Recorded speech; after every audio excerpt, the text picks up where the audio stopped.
And this is a pretty typical kind of Democratic branding argument that we've seen lately is, oh, how could you vote Republican? Hey, support Project 2025. I give you my word. Well, no. If you entrust me with the presidency, I will draw on the best of us, not the worst. Yes, Project 2025 was written by a group of Republicans, but that does not mean all Republicans, right? So it's kind of worth noting. Is almost without precedent in history for the most powerful person in the world to lay aside power for no other reason than that clearing the way for a new generation was the right thing to do. But also just appreciation for the results that America has had under the watch of the Biden. Project 2025 is like an 800-page sort of plan for the vision of the future, created in part by the Heritage Foundation, which is a right-leaning conservative organization. Where they told us that we were done forever making things, that we now have investments in factories and manufacturing jobs like we haven't seen since the Kennedy administration. The fact that crime is down, so many things that have been achieved. So I think both the selfless political decision to lay aside power and what he has done for this country will earn him a huge amount of appreciation from this room full of Democrats. All right, thank you so much. I appreciate it. Thank you so much for being with us, Mayor Pettis, and of course, Transportation Secretary as well. And coming up, speeches by Hillary Clinton, President Biden, other top Democrats. All of this now underway on this Democratic National. With the mouth, probably. I saw Forensic Files there for a second, and that did kind of look fun, but we're not going to go there. Order now at Free Trump. Oh, I like how Free Trump Guide 1776 The Kids Club is running ads on Fox for the DNC. How much it's changed under his presidency. He's obviously a much older man, right? That's clear. I don't think that there's a debate anymore about that.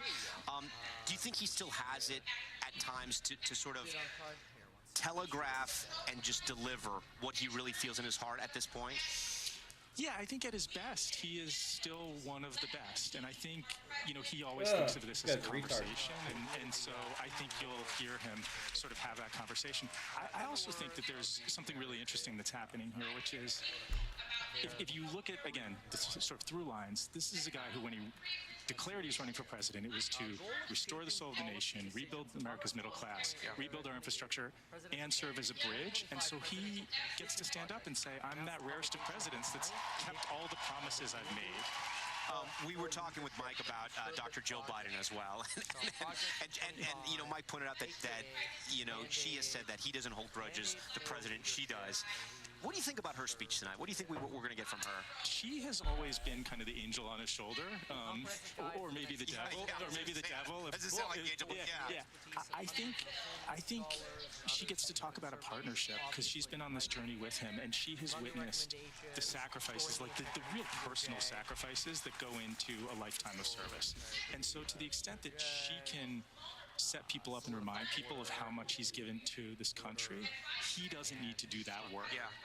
There are a lot of political junkies that are watching tonight. You told me that you've worked on the speeches at these conventions for years. Give me your top three most memorable moments of just the speeches that really resonated with you. Well, certainly Obama 2004, and it was. Oh, I was there. I saw that one. Yeah, and that was hilarious. Everyone's like, "What's this guy's name?" Wow. Yeah, and people came out of the rehearsal room. Like on paper, we were like, "Oh yeah, this looks like it'll be nice." And then people came out of the rehearsal room and said, "This is one of the few you want to go to the floor to see." Yeah, I remember reporters were going, "Wait, what's his name?" Yeah. Right after. Right. And that launched really that put him into the political stratosphere right after. In people's memory, they think it was like huge. It was 16 minutes. 16 minutes from being unknown to being a future president. Yeah. So that's what these speeches can do. I think Jennifer Granholm had a ton of fun in 2012, sort of taking down Mitt Romney and speaking up for Detroit auto workers. That was a fun one. And then the ones I look for all the time are the terribly named real people, the people who didn't seek politics and didn't seek celebrity, but just get on stage and tell their stories. I find those the most emotional. Off the place, right? And I find them all the time so real and so powerful. Yeah. All right. Well, Jeff, thanks so much for talking to us. We really do appreciate it. Great to thank you for being here, and I know it's going to be an exciting convention over the next 4 days. Should be. All right. We are live tonight from Chicago as night one of the DNC gets underway. The energy around the Democratic Party shifting significantly since President Biden exited the race. Will the Harris campaign be able to keep up the momentum? We have much more of our special coverage just ahead. Joining me now, Chicago resident Patricia Pray Easley and Pastor David Lowry, ambassador of the Project 21 Black Leadership Network, co-pastor at Chicago's Universal. Project 21? What? A project? The mayor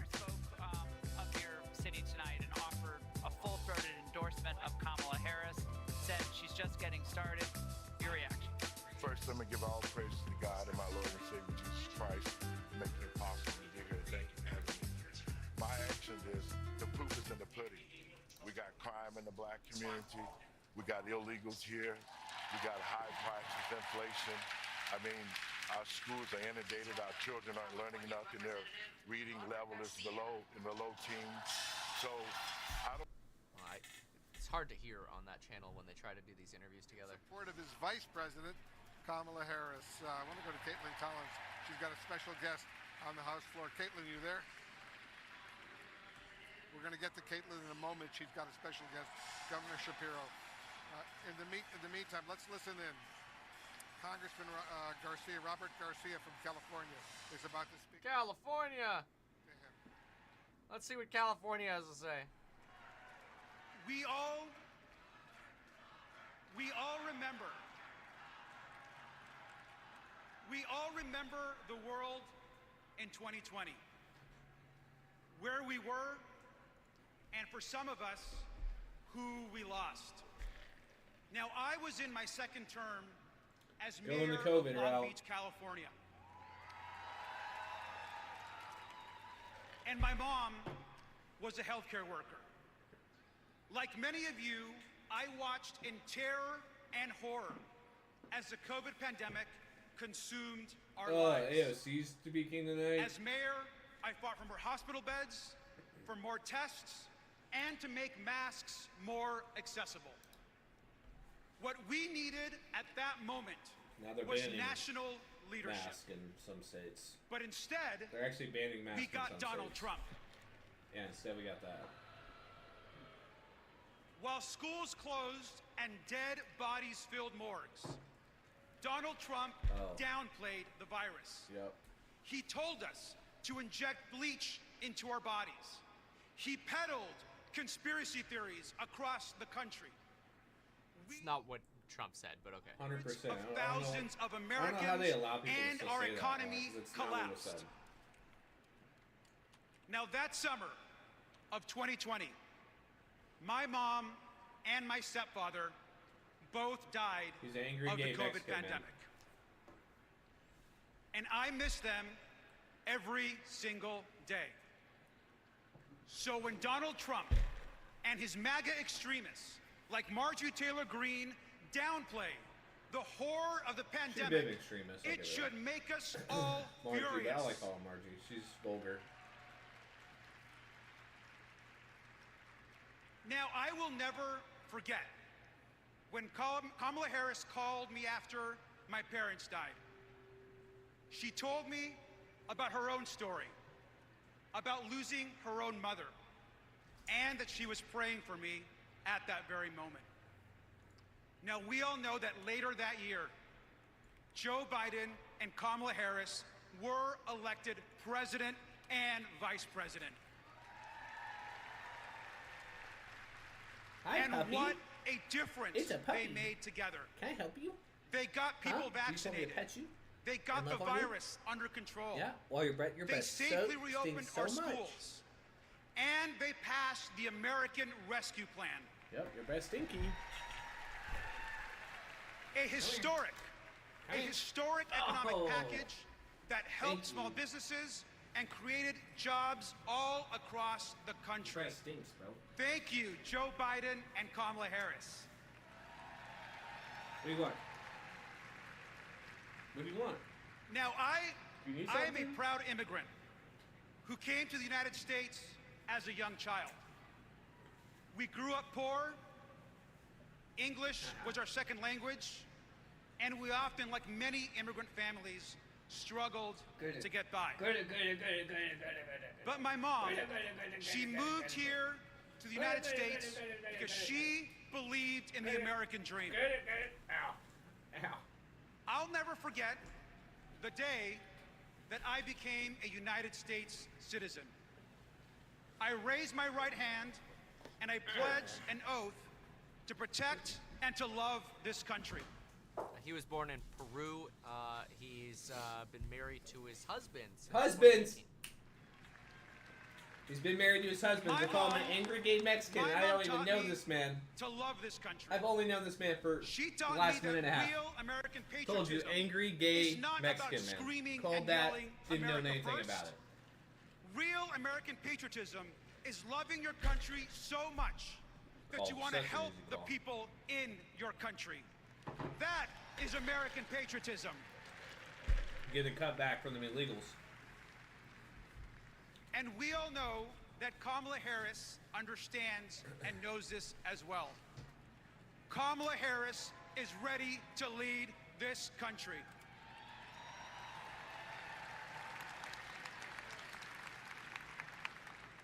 We can all remember 2020. We can all remember the horrors of Donald Trump. But let's remember, most importantly, tonight and every single day this week, that we are not going back. Thank you. All right, Democratic Congressman Robert Garcia of California, very emotional address. You know, Chris, over the last several minutes, this convention has become really outspoken in going after Donald Trump. We've heard speaker after speaker blasting. Yeah, it's very interesting. I guess this is the contrast part of the evening, because we hadn't heard a lot about Donald Trump for the first hour or so, and particularly on the issue of COVID. And they actually ran a video, a series of clips of Donald Trump, some would say his greatest non-hits from 2020 when he was downplaying COVID and talking about injecting bleach into you to try to solve it. And, you know, it's an interesting question. I think COVID is not a surefire winner for Democrats because there's this kind of revisionist history now that the country was shut down too long and that Biden, when he came in 2021, continued to shut down businesses and continued to shut down schools. My own feeling is it's a revisionist history because, you know, we know a lot more about COVID now than we did back pre-vaccine in 2020 and 2021. But there are two sides to this argument, and I think Republicans are happy to engage on the issue of the handling of COVID. Casey, stand by. We're going to take a very quick break right now. Resume our special coverage of this Democratic National Convention right after this. And it impacted that White House staff. It feels like, and tell me if I'm wrong here, Chuck, it feels like, I don't want to say she's running away from Biden's record, but she's trying to run her own race. Sure. And I bring this up because you have a one-term president, vice president. George H.W. Bush, he had 8 years of Reagan. Yep. Al Gore, 8 years of Clinton. It was hard for them to remove, if you want to call it, the stink of the incumbent there. Right. But it feels like Harris doesn't have that problem. Am I wrong? No, because voters wanted him out. Yeah, they wanted him out. Why is the party bring in the border czar? They love Kamala Harris. Bring in the Indian black lady. Other than Biden. Yeah. And that's what this convention has to do, is to turn that energy from just being, oh, at least it's not Biden energy, to, hey, we really I feel like in her AOC. She's a movement. She's now larger than life. This is what this convention's job. Look, this is what I would go back to the Al Gore comparison. That was the success of his convention. He was able to finally become his own person. In fact, that is symbolically that kiss. The infamous kiss with Tipper. Yeah. But we laugh about it. But remember, people didn't love the marriage of the Clintons. Yeah. They wanted to, oh, look, this is different. This is this. So she does, I do think they should continue to try to separate her. Look, I think this is the last time you see Joe Biden in a major campaign appearance on behalf of Harris. I don't think we're going to see him much on the trail. Yeah, apparently he leaves to Southern California after this, which is also somewhat interesting. He gives a speech. He's here for night one, and then I guess he did. I don't want to say he disappears, but he's gone. We'll find out more about that. Tara, get us up to speed on the Trump campaign, because they're having some issues, right? Yeah. It has been very tough for them the past couple weeks. He's also been, undisciplined. He's talked about his looks, that he's better looking than Vice President Kamala Harris. Talked about AI creating crowd size. There's just been all types of sort of tangents he's gone on. And obviously the media's locked onto that. But it sort of seems like someone who's not sure yet how to run against Kamala Harris. Is that fair? Yeah, I would say that's absolutely fair. His team keeps telling him to paint her as a radical San Francisco liberal and to go back to her policies like on fracking, on single payer, health insurance, etc. I like how he just can't get over the fact that there's so much route, there's so much momentum that this has become so much talk about Kamala. He's upset that he's not running against Joe Biden anymore. He saw victory. It was so close, right in his grips. That's why I watch every angle. And he's just one of those people who obsesses over the past. I mean, look, he can't get over the 2020 election that he lost.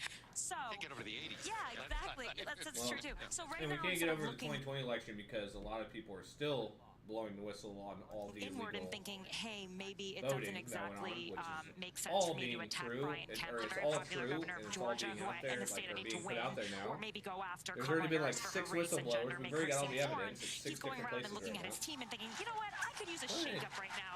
Let's just disrupt the equilibrium and bring back some yes men.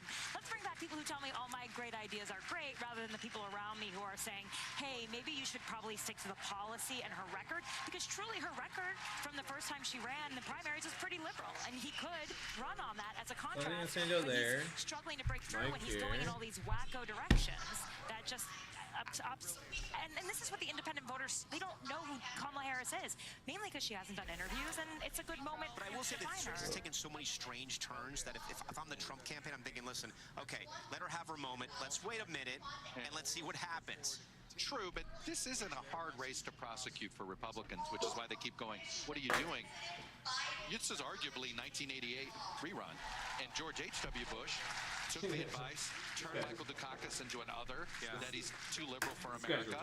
And he's down by 17 at his convention. And the thing is, though, that Trump doesn't have the discipline that a George H.W. Bush had to prosecute that campaign. And I think that's what we're seeing. It's more than, by the way, I think this is, I had somebody tell me close to Trump, this is more than just wishing he could be running against Biden. He doesn't get to avenge 2020 if Biden's not the person he defeats. Right. So it is eating away. 2020 now will never go away for him. Yes. And that is what he's not over. Yeah. And that's what, that's why I think he's so also not true. discombobulated. All right, Chuck Todd, Tara Palmieri. Discombobulated. Trump is discombobulated by Our Kamala special Harris. coverage of the DNC continues. Big name speakers, including First Lady Jill Biden and former Secretary. Divides people in this country. Listen, when folks marched in Charlottesville and quite literally said with tiki torches in their hand, Jews will not replace us, what did Donald Trump say? He said there are good people on both sides. There were not good people on both sides. I want to be crystal clear about something. Anti-Semitism played absolutely no role in the dialogue I had with the vice president. It is true that there is anti-Semitism in our country. It is true that there is some anti-Semitism within our party, but we need to stand up and speak out against hate in all forms, anti-Semitism, Islamophobia, racism, any form of hatred and bigotry has no place. And what I want to see from leaders is what Kamala Harris is doing and what I try and do every day, speaking and acting with moral clarity, something that Donald Trump is bankrupt on. He has no moral clarity, and he has absolutely no business opining on this issue, given his track record. Governor Josh Shapiro, thank you for your time. Thank you, Kate. Aaron? All right, Caitlin, thank you very much. And now let's go to Phil Mattingly, also down on the floor. And Phil, what are you seeing right now? Yeah, Aaron, I'm actually in York, Pennsylvania. I've been traveling with the former president. And what's been fascinating in this moment, we were on the floor in Milwaukee, kind of watching that whole process, just how much has changed in the 30 days. And when you talk to Trump advisors, they make very clear, on some level, as one told me, the former president's a little bit nostalgic for what the race actually looked like a month ago. And that advisor said, understandably so. Yeah, I don't really care about Biden's nostalgia. Okay, so what do we have here? Dems talking about Trump's spending when they're the ones crying to get everyone multiple COVID checks. Well, I mean, there were people on both sides complaining or supporting that. But yes, there were. We'll clarify that. There were a lot of calls on the Democratic side that encouraged, say, like monthly stimulus, right? Basically, checks every month forever. Things like, so yeah, I see what you mean. Thought on the U.S. spending $75 million on the police for the DNC? Yeah, probably right. It's a lot, but you got probably about a week of policing, and I mean, I wonder how many officers you have there for the DNC. What's the DNC attendance? I mean, you got to have like 5,000 officers for a week. So, and then you got to pay for the equipment. You got to pay for insurances. I mean, there's a lot there. So probably sounds reasonable. But I'm trying to think. Yeah, I'm just doing some quick math. If you had 5,000 officers there, you'd be probably at about, for a week, because you get about, you'd probably be about 8 to 10 mil in just probably salaries, but then you have supervisory salaries might be a little more. Yeah, probably closer to 10 mil just salaries. So what do you spend the rest on? Rentals, equipment, riot gear. Yeah, I mean there's definitely going to be waste in there too. No doubt about that. Contractors. Yeah. Yeah. You run the numbers, there's probably about 50% of it's probably waste. But yeah, that goes fast. All right. Where were we? Oh, let's do a few more here. Kamala, left-leaning senator, 2019 based on voting record. Trump policy is better than Kamala policy. Don't do it, America. That's Steve, Mr. Gold. Will Newscomb make an appearance today? And will Kevin go off on him? Kevin always goes off on Newscomb. All for guns, walls, and ID. For entry when it protects the elites. They're not when it's about protecting the people. Ooh. Rumor has it she wants Gensler. Yeah, we talked about that a little briefly. Yeah, and not talking about crypto. You're right. Might be why maybe Bitcoin's having a little bit of a hit there. Hey, Creepy Joe, Vincent O'Shana with Valuetainment. I'm not talking to you guys. Why not? You scared that we'll expose your senile ass? Yes. Did Obama and Pelosi force you to step down? Yes. Do you call that democracy? I mean, you guys always talk about democracy. I'm not going to answer your question. I'm talking to them first. I don't give a damn who you're talking to. Don't shush me. I'm So you're basically saying that Biden's going to argue that Donald Trump wanted to kill people for COVID? I think he's going to have to remind people of how dark those days were, and that's what he's going to do tonight. He's trying to correct 2.8% inflation was pretty good. Michael, I love seeing you. Love having you on. Thank you so much, especially here in Chicago. Wait a second. Look who just showed up. Jesse Waters. Jesse, what's up, Are Laura? you taking in the ID checks? Walls, fencing, ID checks. So They're keeping out the barbarians. It's so racist. As far as first-time home buyers versus first generation, yeah, I mean all the details, will clarify that. But usually, what they do is they say, "Oh yeah, it's just going to be a limited group of people," and then they kind of expand that group to as many people as they can get their hands on. So, Motorcade kind of come by. We were all trapped on the corner of the street. And he was looking outside the window. I think he looked right at me. And we had a moment. You locked eyes? Yeah, we did. And he's like, why are we in Washington? Have a great show, Thank Jesse. you very much, We'll Laura. be watching. Great to see you as always. Thank you. Fox News alert. Prime time's in Chicago for the first night of the Democratic National Convention. And very soon, we'll be hearing from the two people who Trump knocked out of the race, Hillary Clinton and Joe Biden. This was supposed to be Joe Biden's big week. A month ago, he was shopping for new aviators, getting Botox, and booking hotels for Hunter. Now Biden's not even staying the night. After his speech, Biden's flying straight to California for a week-long vacation. He's going to watch the convention from his couch like everybody else. If the party was unified, as they say they are, and Biden stepped down for the greater good of the country, as he said he did, and the last 4 years were worthy of Mount Rushmore, he'd be holding court in Chicago all week, soaking up the... All right. To make sure we're all going to the right place or not in the wrong place. And then you have the events that are happening up on the stage where the Democratic Party is trying to lay out for the people here in the convention and also for No, typically you don't have to be FHA to be considered first time, no. messaging right now. Actually, the New York delegation we just walked by, Randy Weingarten, Teachers Union, is sitting there. So the unions here are represented, the grassroots activists and the elected officials as well, Jake. And it's filling up. There were some empty seats here about 20, 30 minutes ago, but now they're few and far between at this point. Jake? And I think you walked by John F. Kennedy's grandson there. I don't know if did you see him? You know, it happens all the time at a Democratic convention, Jake. Schlossberg, you want to go say hi to Schlossberg for us? He was looking at you. He thought you were gonna come in and get a. It's the tall, handsome chap. I didn't see with the eyes out of the back of my head, but next time we'll book him. We'll book him. Berman. All right, let's go live now to CNN's MJ Lee. MJ, the stage is set for some major speeches this evening and for the rest of the week. That's right, and we are going to be hearing tonight from the couple that currently occupies the White House, of course, Jill Biden, the First Lady, and President Joe Biden. Yeah, well, and we'll get Biden, Hillary, I think there'll be some good ones today. AOC, it'll be really entertaining. So, as far as the empty seat talk, the Wall Street Journal is arguing that some of the empty seats are due to the long security lines. That's what they're saying here. Empty seats at the DNC.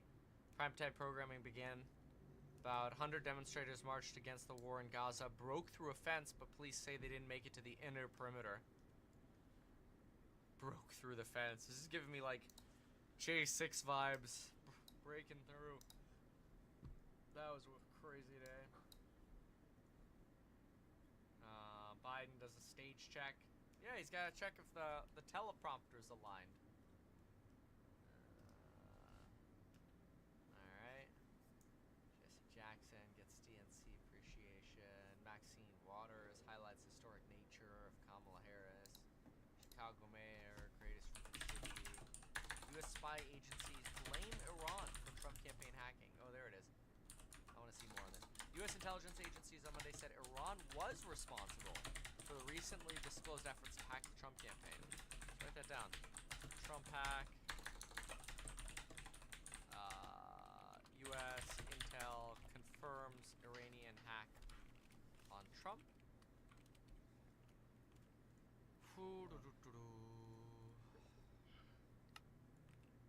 Tehran's actions included cyber operations that targeted both the Democratic and Republican presidential campaigns and included the recently reported activities to compromise former President Trump's campaign, see that clip, which they attribute to Iran. Only thing First foremost, oh, hi, Yuna. Iran. Just get gold. Earlier this month, the campaign Hi, Pop-Up. the attempts were successful.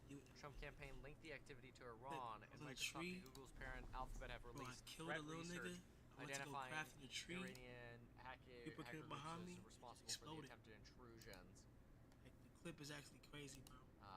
These sort of efforts have been done before. Biden, 10:30, who's on the lineup. Kind of already talked about some of that. All right, jump in here for a moment. Older white men, and even some black men who are not totally sold on Kamala Harris, which is why I talked to a Biden ally earlier this evening who said that what the president's goal is tonight is an unqualified, enthusiastic, and affectionate endorsement for his vice president. They are keenly aware, despite, as you said, the very real enthusiasm that you're seeing, very different from what we saw for Joe Biden himself.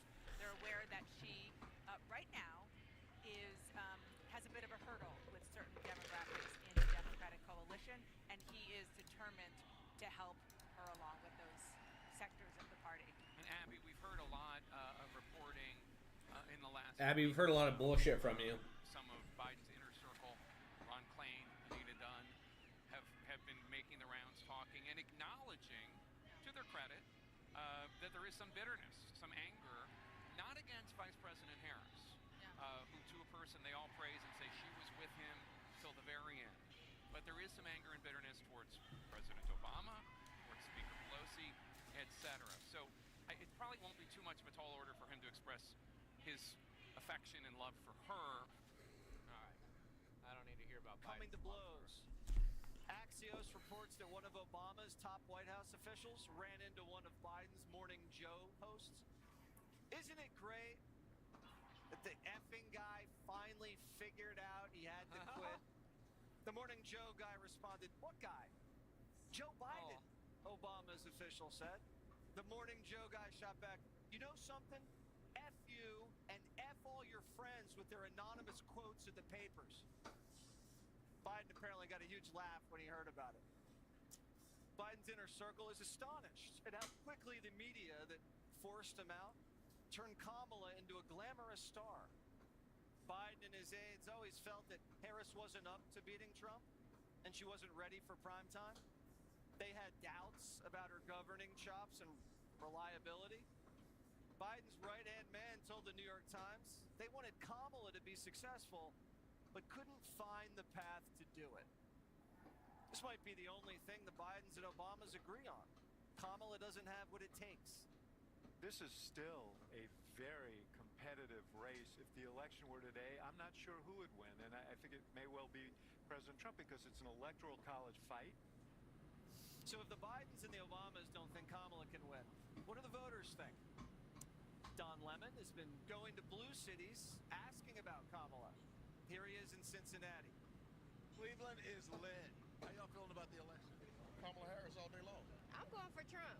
I'm excited for Kamala Harris and Tim Walz. I think Trump's going to win. I feel like it's leaning towards Trump for sure. Trump or Kamala Harris? Donald Trump. I don't vote. Have to go Trump, man. I have to. Or yeah, Trump. I got to go Trump. Kamala Harris. Kamala Harris. I'm running for Trump, so I'm supporting Trump. Kamala is doing a great job. Kamala. But I'm probably not going to vote. It's like they just pushed her in. Bosco, keep the streak alive, baby. As a person, rather than voting for the black person. I got a new monitor coming tomorrow. I'm gonna be up in the stream. Birthday today, so I'm out. Have a good. Oh, bro, hey, happy birthday, bro. Enjoy your birthday, bro. Interviews and we don't have to pay him. And if half of Cincinnati is for Trump, it's a landslide. Here now, Democrat Congressman and Biden ally, Jared Moskowitz. I ran into you at lunch today. You came over to me and said you were going to be on my show. I said, you are? I said, are you the guy that clowns around with Comer in those hearings? Well, Comer's a clown, so you have to hang with him, you know? Okay. So, do you really think Joe Biden deserves to be on? Bosco, you're 50? You're 50 years old, man? Damn, happy 50th birthday to you, bro. Hope you live a very long life. Hope you know, hopefully you got a good dietary track going, or dietary system going. Hopefully, you know, you've got your stuff. You take your vitamins, you eat healthy every day. Make sure you get the avocado toast every morning, all right? Avocado, eggs, every day. Tallest person ever. He's better looking than Kamala. Well, it's all right. Make sure you do that, though. You definitely want to make sure you eat healthy every day. I try. I'm getting a little thicker for sure, but, like, obesity runs in my family, heart disease, cancer, all that shit. So, like, I'm one of very few people in my family that tries to eat healthy, tries to take my vitamins every day. I've been taking vitamins every day for like 5-6 years now. That's not a big deal. Nobody else ever did in my family. I just figured it was like a subscription for health, you know. I pay like 60, 80 bucks a month just in vitamins.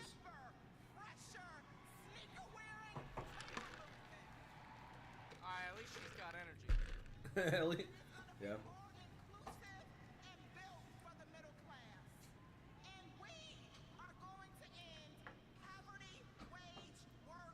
She's not in the middle class. She's wearing like $400 glasses, $600 glasses. Yeah, let's do the work. Let's do the work. Kamala! Kamala is going to be the 2024 president. Just saying.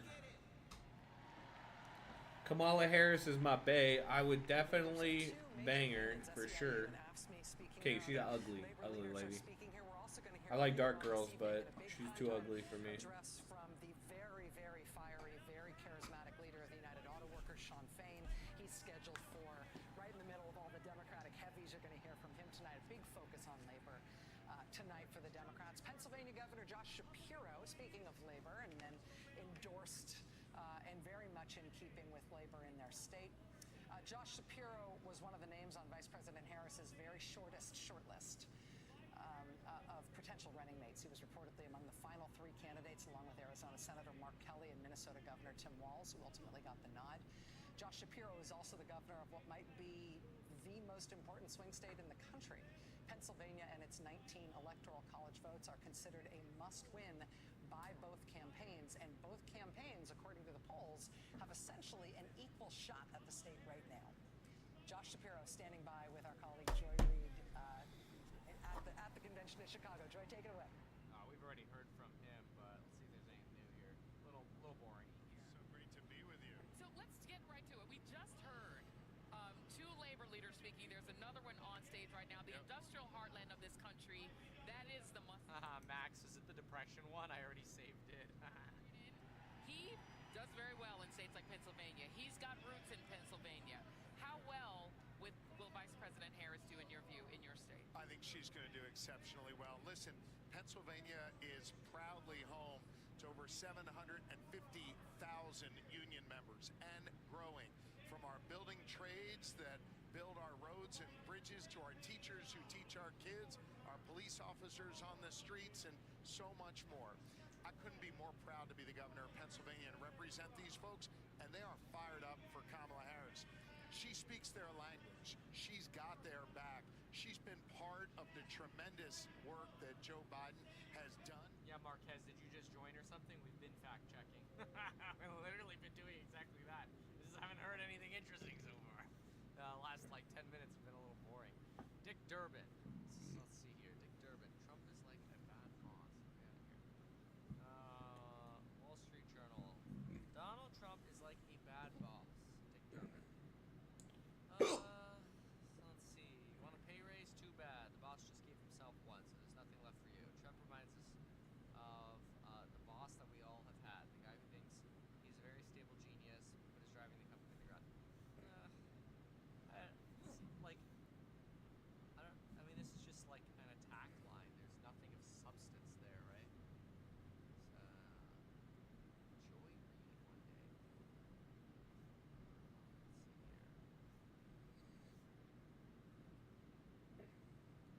Somebody here says, vote for Kamala for president, but have a Republican Senate and House. Is that possible? Can you avoid both left and right? Oh, yeah. No, that's definitely possible.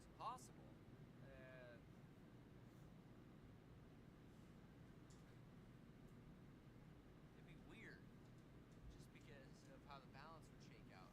But yeah, I mean, not much would get done, that's for sure. Slow news days. Watch the riot videos. Let's see what else we have here. Okay, look at this. Now we're gonna look at the Times.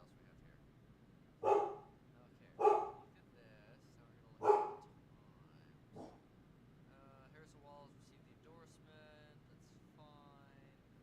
Trump supporter reviewed a video, said he was previously in a state of panic, terrified Democrats were going to destroy the country. Well, yeah, maybe when Biden was for a moment.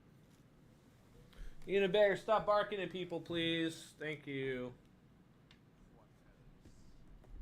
So this was the hacking confirmation. We already saw this. We already went through this. Google published a detailed report. I kind of want to see that. We saw the 25 or 28% tax. There's some more detail here. Let's grab the detail.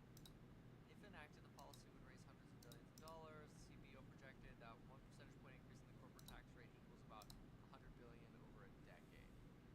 It's an interesting fact. Let's write that down.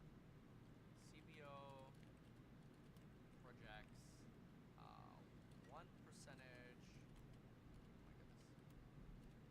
Point increase in corporate tax equals roughly 100 billion in, is that revenue? So I'm assuming so. Revenue over a decade, right? But how much? How much did you lose to lower GDP and subsequent revenues from that missed out growth? I think that's a fair sort of follow-up there. It's a deadweight loss of government. Trump would reduce taxes further if elected. Blah blah blah. Okay, we already saw that. Here's the corporate tax item, and here it is.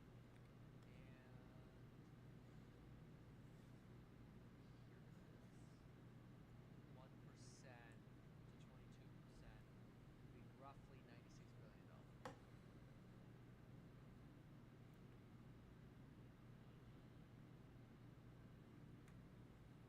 But that was only based on 1%. I don't know that you can amplify that by 10x, right? That was only CBO research. CBO research. So this was really.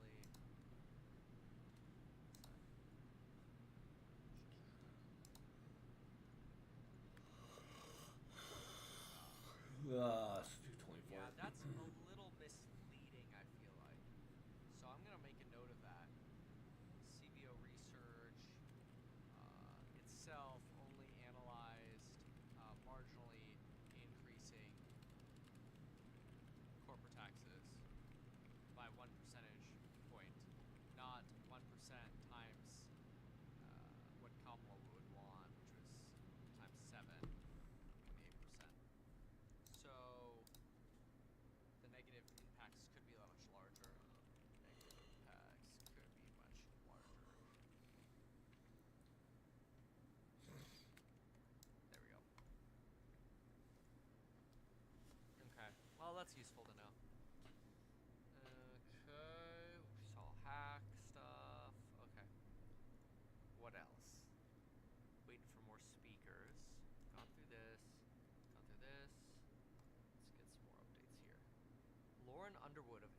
says Trump botched the pandemic crisis. Oh, okay. Registered nurse. Underwood, a rising star, was elected in 2018, youngest black woman to serve in Congress. Said Harris pushed for legislation to improve healthcare for women. 4 years ago, is not safe to hold a convention like this. But then, well, yeah, I mean, 4 years ago we were in COVID in fairness. I don't know how useful that is. Facing this country, and it's the reason he ran, and it's the reason that he got out of this race and endorsed Kamala. First off, I want to say I salute and celebrate their right to peacefully protest. Follow the rules as established by the mayor and others here, but to make sure their voices are heard. And folks need to listen to them. Listen, I'll tell you how I feel. I mourn the loss of life in Israel on October 7th. The hundreds of... Boring. Delegation actually talking with one delegate You can said they are feel her exhilarated passion. and excited about the prospect You of can Governor Walz's feel her heart, and you can feel It's her the same shit. fearlessness. Yeah, I can feel it. That is what defines a commitment to children. Being willing to fight fiercely for every child. And trust me, Kamala has done that her entire life. So this November, we're gonna fight to elect Kamala Harris as the next president of these United States.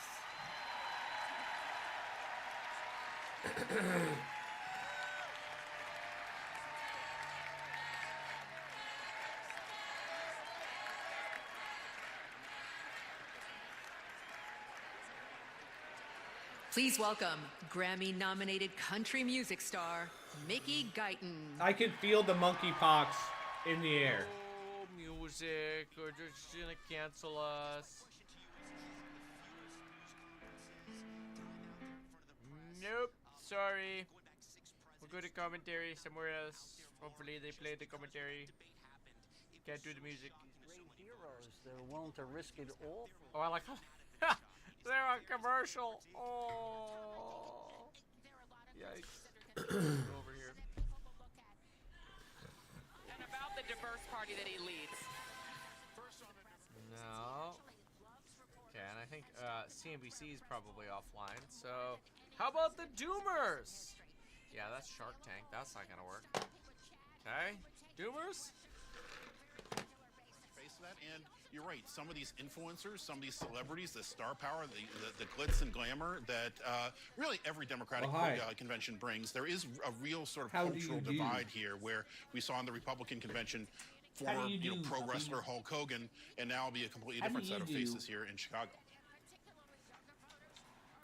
Yeah, there's a number of influencers and content creators that I've also not heard of either, Gregory, so you're not alone.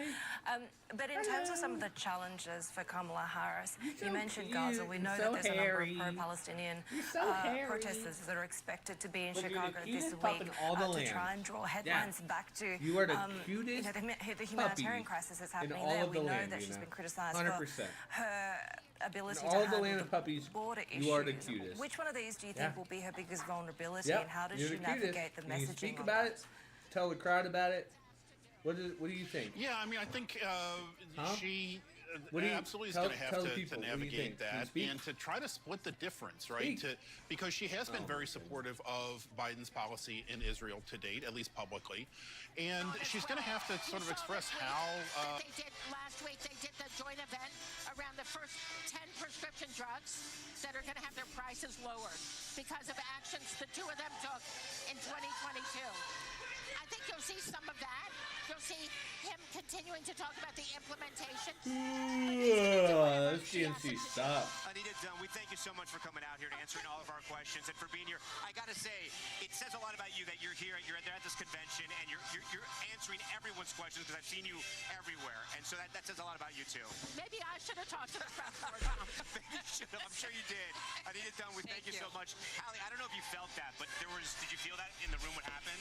It was. You're like, you have no idea. Coming up? No, it was the Force. It was Luke Skywalker. He's in the house. I don't know if we saw. There he is with the sunglasses. Yeah. Oh my gosh, you feel it. That's the Force. You got those eagle eyes, Tom Yamas. I'm glad you're looped in on that for sure. Thank you so Return of the much. Jedi. Yeah.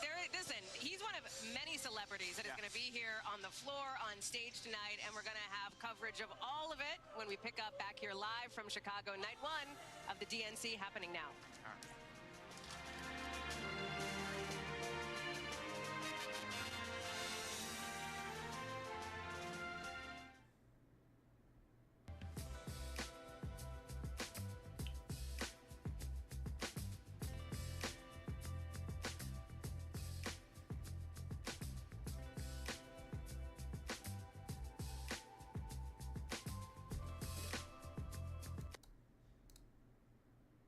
To meet them halfway, do all the work of politics still matters. And that race to me was like a big example. What he did to Mastriano is one of the political distinctions between the Biden campaign approach and the Harris campaign approach to Trump is that Harris treats Trump the way Shapiro treated Mastriano. That's very interesting. She popped him with a pin, and I mean, she's rolled out so many, and I mean, they all would have been there for Joe Biden too. It's not about who they are and what they would mean for preserving democracy. It's just a sort of a tactical thing. But the Republican endorsements come every single day. And so she is now presenting to the whole country, coming out of her, 4 weeks now, as the coalition candidate. Shapiro ran against Mastriano that way, and he was so ostracized from the political center, and by the end, from normal Republicans. Yeah, it's tactical in terms of how you position yourself, but it is also something about being able to grab that energy and take it away from somebody who's getting attention, getting energy, getting all the cable news attention, getting all the stuff that they're getting because they're being transgressive and crazy. And instead saying, no, we're going to expend our energy and our attention on something that is not crazy, that is practical, and that has cross-party appeal. And it's very hard to do. And you can't necessarily prescribe to somebody how they can do it until you see them do it. I hate that chick in the middle. But that is what Shapiro did to Mastriano, and it that is dyke, the way that Harris dude, she's fucking retarded. Trump in this last few weeks. She needs more makeup. Punctured. I mean, the betting odds have shifted. I will absolutely give credit there. I mean, way better right now for the Democrats than what Biden had. And look at this on Predict It right now. Kamala does have a pretty fat lead on Predict It. Now these aren't polls. These are the betting markets. Worth noting. But look at that gap she's got now. I mean, that's a spread that Trump had for a while. Betting on the underdog look at that for sure. Spread Trump had, and this is over the last 90. Oh, did they remove Biden? Oh, that makes sense. Oh, let me put Biden in. There we go. There we go. Yeah. Look at that spread there. Trump had, even right here before that real big widening. That's about the spread that Harris has right now over Trump in the predicted markets. That's Predict It. Another one you could look at is Polymarket. Polymarket is a lot tighter. And let's see here. They don't make the chart as easy to find. At least they just have a bunch of comments here. So, but I might just be. Oh, well, that's the order book. Anyway, view more. Oh no, those are just more candidates. Okay. Yeah. Anyway, so Polymarket shows a little bit more of a tight race there between the two, and it's certainly a lot tighter bids.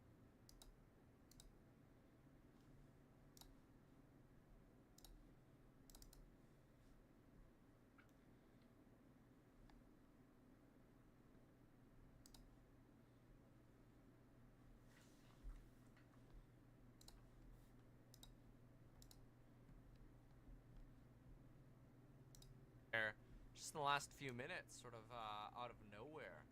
Very interesting. Yeah, it looks like that really started moving. Well, frankly, about 3 or 4 minutes ago, you had a little bit of a push there over 60K again on the BT Sizz. As can a number of the people who we're going to hear from tonight. They don't have to be on the ticket. They don't have to be out of the cabinet.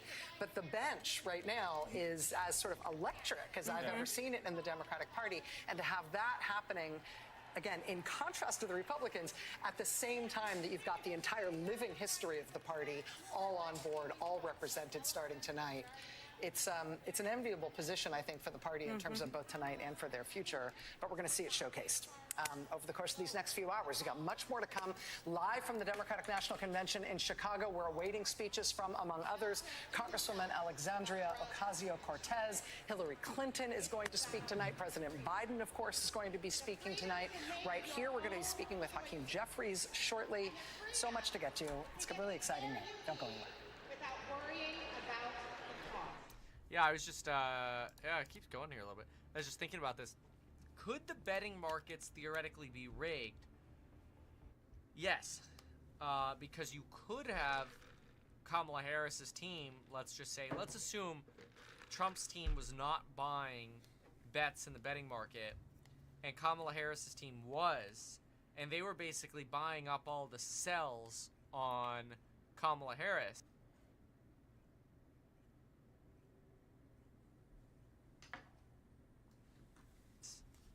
Then the value of the Kamala Harris shares always seems higher because there's always a bid to support them. And if the Trump campaign isn't trying to manipulate the betting odds, then it could skew the betting odds in Kamala Harris's favor. So are the betting odds absolutely accurate? No, not necessarily. Usually people like to say they're more accurate because, oh, you know, people are putting their money on it, but yes, it can be manipulated as well. Alright, what else? Boom skitty booms. Farmer, what an apple can be sold for and what you can buy it for? I mean, that is a horror film on Netflix no one's even written the script for. That's not America. There's no chance in hell that's going to happen. And I understand why she would throw it at the wall, but price fixing was tried in Venezuela, Cuba, North Korea, USSR in the late 80s. It just reduces supply like crazy. It's a really bad idea. I don't think and Kamala I'm not knows trying to be that. partisan. Oh, Larry, she doesn't even know. And if you can see on the screen, there's a lot of empty seats in this convention. I don't know if it's because Biden is speaking tonight, so it's like, oh, God, do we have to sit and listen? But I thought this place was going to be packed with emotion. I thought the Democrats were going to be pumped. They keep on talking about how energized they are. There's a lot of empty seats, people sitting on their hands. I'm walking through the convention. It's like a ghost town. Why do you think that is, Larry? My assumption here is all of these ideas will be tested by you and the press after Labor Day. So when you talk about price fixing groceries, you're going to have to explain how you're going to do that. And I think that's where it may fall down. I really need these policies and these ideas of which, for example, $25,000 to an individual to buy a home in a constrained market. I'm a real estate guy. That's beyond insane. The amount of inflation that would create, all of that capital, all of that would go to the seller. If you have a street with 3 houses and there's nothing for sale, and you give everybody $25,000 free dollars, that's nuts. Right. So she's going to have to answer to that, and I think that's when things clear out. All right. O'Leary, thank you so much. Have fun in Dubai, wherever you are. We love you. 2 watches. Police now lining up. He used to make fun of me for 2 watches. But yes, that Kevin O'Leary is right. It's all going to go to the seller. Yes. That doesn't mean it's not going to help. It's like I said earlier, it's going to help the current buyers. But it's going to cause inflation for the future buyers in terms of home prices, not necessarily inflation on goods and services outside of the housing market. But yes.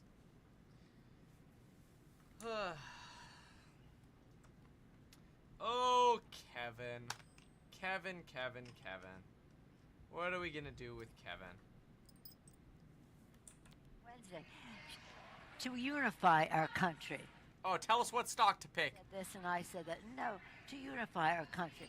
It's about the children, their health, their education, the economic security of their families, a safe environment in which they can thrive, including from gun violence, a world at peace in which they can reach their fulfillment in our countries as well. And so it's about our unity as a country, honoring the values of our founders, the sacrifice of our men and women in uniform. This unifies us. and the aspirations of our children. So I interviewed you roughly a week or so ago about your brand new book, which is a great page turner. And at that point, you had not yet talked to President Biden. Obviously, it was 4 weeks and 1 day ago that he stepped aside. And I know that it was very difficult for him. That's been made very clear by some of his top aides, like Anita Dunn and Ron Klain.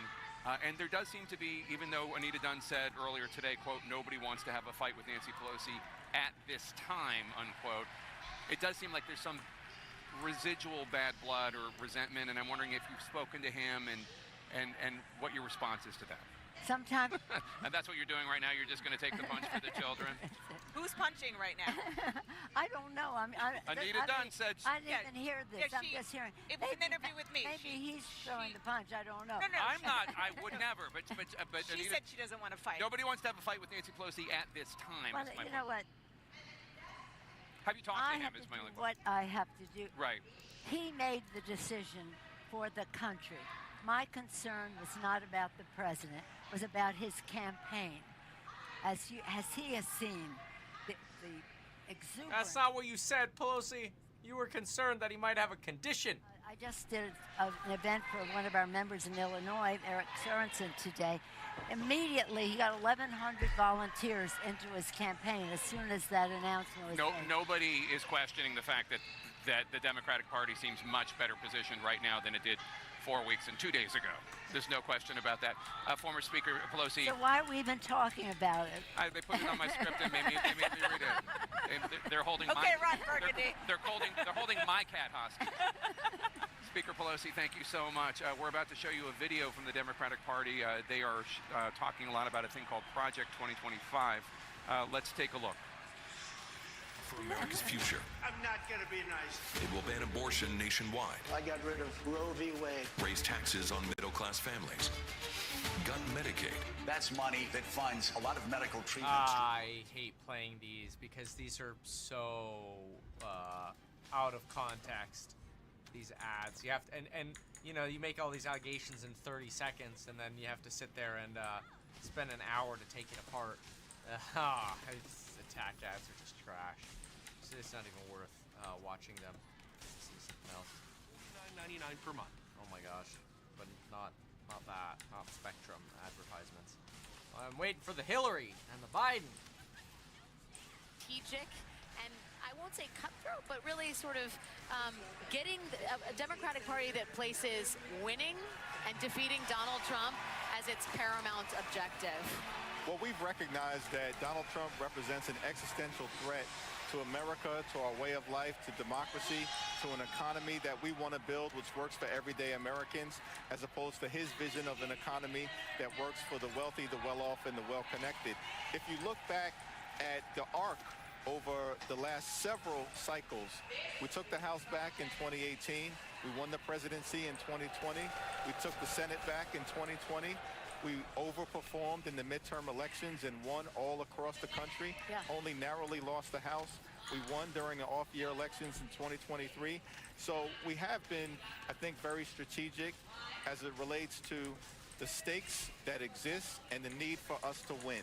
Not as Democrats, to win for the American people. Do you think the House stands a chance of falling back into Democratic hands? Are you ready to pick up the gavel as Speaker of the House? Well, we're working very hard as House Democrats throughout this Congress. We continue to put people over politics, and we're going to articulate a vision all across the country. We're going to fight to lower costs. We're going to fight to grow the middle class. We're going to fight to defend freedom, in particular, a woman's freedom to make her own reproductive health care decisions, run through the finish line, put it in the hands of the American people, make sure we elect Kamala Harris as the 47th President of the United States of America, and take back the majority in the House of Representatives. I noticed you talk about the economy, you talk about abortion, you talk about freedom writ broadly. You did not talk about the shenanigans, which is euphemistic, that the House Republican Conference has been up to. Today, they came out finally with their report, a long time and many dollars in the making, that concludes that President Biden is guilty of impeachable conduct, though they are unable to point to a particular crime or criminal activity, and they are unlikely to hold a vote to impeach the president because they don't actually have the votes. What is your reaction to A, the release of that report today, and then B, to the sort of bigger picture of how they've been spending their time? extreme MAGA Republicans are sad and desperate. This so-called impeachment report is a fake, fraudulent, and fictitious document. There's no evidence that President Biden committed a crime, no evidence of wrongdoing, and no evidence that he engaged in an impeachable offense. This was all... Okay, let's hop over here. Otherwise, we will pull up what's going on with the Biden impeachment. Yeah, okay, let me see what's here, and then we'll look into that Biden thing. For Democrats, war is already home. It's a civil one. The same party who championed defund the police is now protecting itself from itself. After years of saying walls don't work, Democrats have suddenly decided that I mean, it's not really protecting from yourself, in fairness. It's protecting from people who disagree with the actions of government. It's a little different than, you know, protecting from yourself. I mean, there are protesters at any of these political events. That's pretty typical. So, okay. So, in the meantime, let's go take a peek at some of these impeachment claims and allegations, since the convention is being a little boring right now as we wait for some more speakers, especially the big headliners, which are kind of all being saved for the end. Hillary, Biden, AOC, and otherwise. This impeachment on Biden thing is kind of a distraction, but let's take a peek at it. Mostly because, I mean, it was most of the work on that, by the way, just so you know, was done before he stepped down, because the thought was that he was going to stay and not step down. So I'm just going to go into this by saying most of the Biden impeachment inquiry doesn't matter much anymore today, since, how should we put it, he dropped out. By the way, look at that rejection on Bitcoin. It's like perfectly on my line. Almost. My line's at 60,719. And the line's at 60,675. Anywho, okay. So, let's get in over here. Okay. No, they're just messing around. House Republicans released an impeachment inquiry Monday filled with accusations of influence peddling and obstruction against Joe Biden, who denied the allegations. Okay, so 291-page report from House Republicans on Biden's influence peddling and obstruction. I wonder if that could be said about everyone in politics. Oh well. 3 committees, Judiciary, Oversight and Accountability, and Ways and Means, accused Biden of participating in a conspiracy to help his relatives. Yeah, probably happens. Accused Biden of conspiracy to help his relatives receive millions of dollars from foreign interests by attending dinners and speaking with them on the phone. How about getting jobs on boards? Oh. The totality, the corruption is egregious, blah, blah, blah. Okay, this is all... USA Today usually leans a little left here, so... Which is fine. Like, I'm purposely reading USA Today because if it's going to be an anti-Dem thing, I generally start with the more left-leaning breakdown of it. And then, you know... I feel like they're going to give me the softest version. And if they're being aggressive, then, you know... Anyway, I think you understand what I'm saying. The release of the report came the same day as Biden, who decided to drop out, is scheduled to speak at the DNC. Yeah, it's gonna get buried in the news of the day. Biden has called the accusations lies, said the investigation has continued to turn up evidence that, in fact, the president did nothing wrong. Impeachment report arrives as presidential campaign heats up, blah, blah, blah, blah. Yeah, kind of cool to see if we can actually get the actual report. Not that I horribly care to go through 200-something pages. Oh, I got it already. It'd be kind of cool to see some examples. You know, if I go... What is this? Oh, yeah, okay. We're going to have a lot of Hunter Biden stuff here. Ethics agreement for Hunter Biden's art sales. So, when you're seeing in the press that the White House is putting together certain safeguards regarding an ethics agreement, but you have had no conversation with the White House, I mean, did you ever say to Hunter Biden, hey... Where's this coming from? This is in the press saying the White House is involved in an ethics agreement. I might have. I probably did, yeah. So do you remember who said it to you? I don't. I do remember being surprised. Why were you surprised?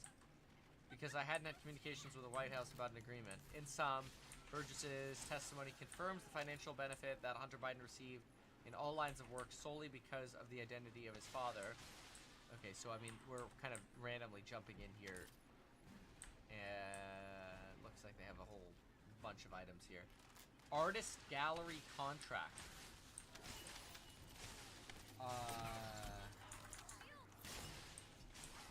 This is probably some exhibit. Gallery shall receive a commission of 40% of any sales. Gallery will pay all funds to the artist. Even though he was required to do so in the original contract, Mr. Burgess claimed that he never told Biden the name of the buyers. Yet during both contracts, Hunter Biden knew the purchasers for 70% of his art sales, totaling $1 million from known buyers. One was a prominent Democratic buyer named Elizabeth Naftali. Well, that's interesting. We'll put some examples in here. I kind of like, I don't really want to read the whole thing because again, I feel like it's kind of like irrelevant at this point. I get it for the past things, but it's kind of interesting. Example on page 185, Biden had, Hunter Biden, I should say. Hunter Biden had a contract with an art gallery to receive commissions. I'll put allegation. To receive commissions. Potentially knew up to 70% of the purchasers, including, quote, prominent Democratic donors, such as Elizabeth Hirsch Naftali, in sales totaling up to $1,091,000. That's just one example over here. Let's see here. Let's flip around to another random page here. What do we have over here?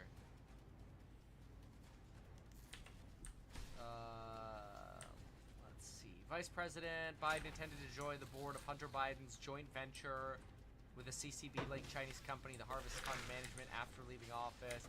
Hunter Biden became acquainted with a businessman, Jason Galanis, through their mutual acquaintance with others. Here's the Mr. Archer stuff. Good idea to leverage Hunter Biden more and include him in more business deals and compensate him. I'm gonna write that down. Example on page 92. Would be a good idea to include Hunter Biden in more business dealings at a Wall Street fund. Okay. Let's do another look. Hunter Biden peddled Vice President Joe Biden's political influence to benefit him momentarily from Russian business assets.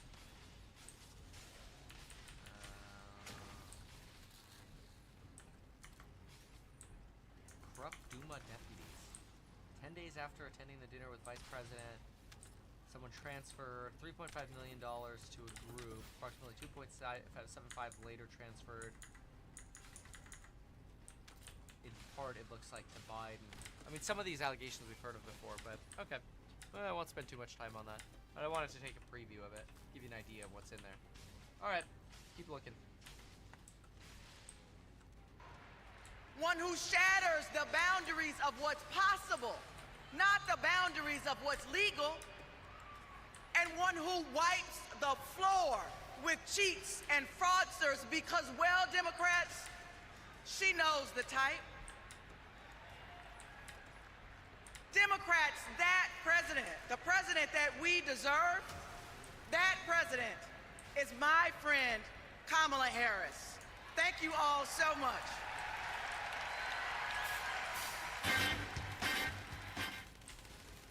All right. I think we're getting a little closer now. We got about, what do we got? It's getting close to about 8 hours.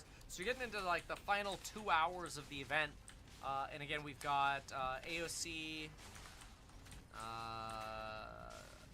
Hillary Clinton, and Joe Biden coming up. So let's see some of that.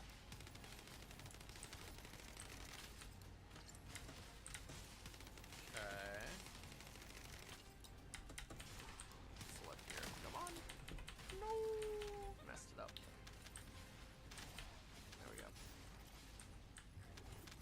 I still messed it up. Oh, there we go. Melissa Murray and I talked to some young black women from North Carolina this weekend, and they said, well, ever since the switch. I said, now, what is that? The change on the ticket. The switch. Oh, the switch. That's what they're saying. I'll take it. Good screenplay time. You know, there you go. She herself, Senator Cory Booker.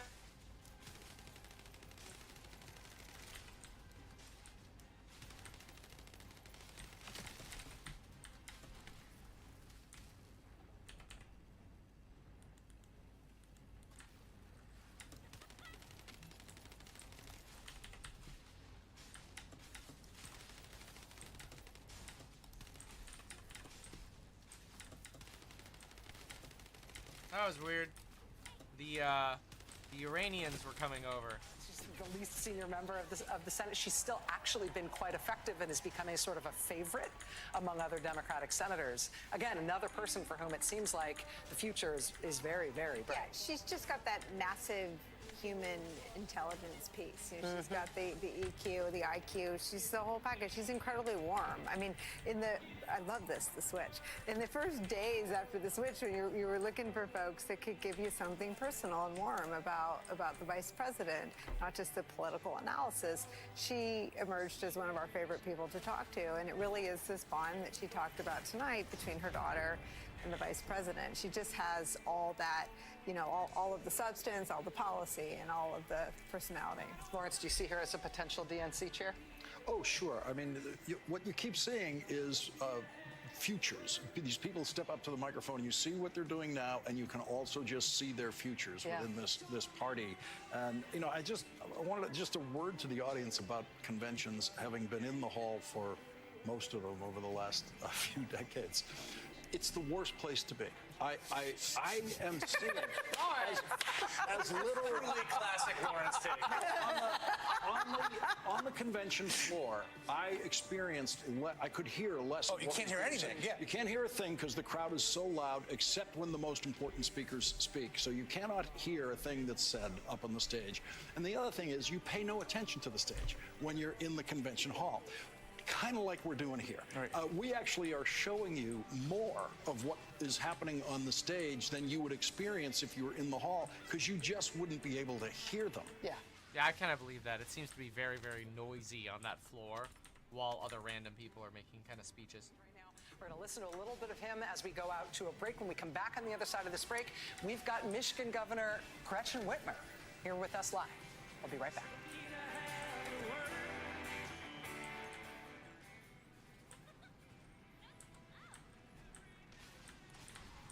Alright, let's get off that. Let's pop into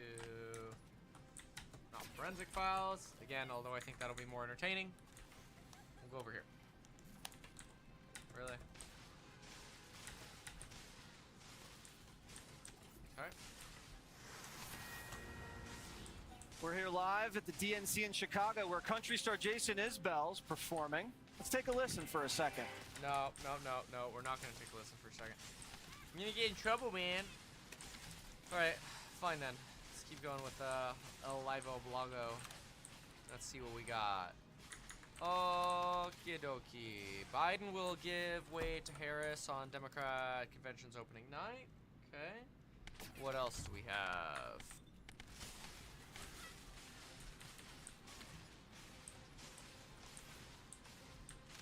Alright, let's see.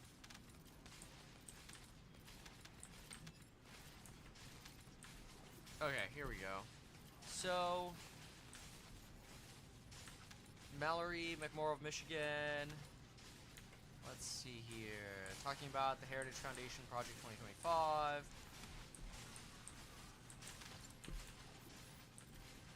You know, I wonder if it'd be interesting, like, just go through it and just make a big summary.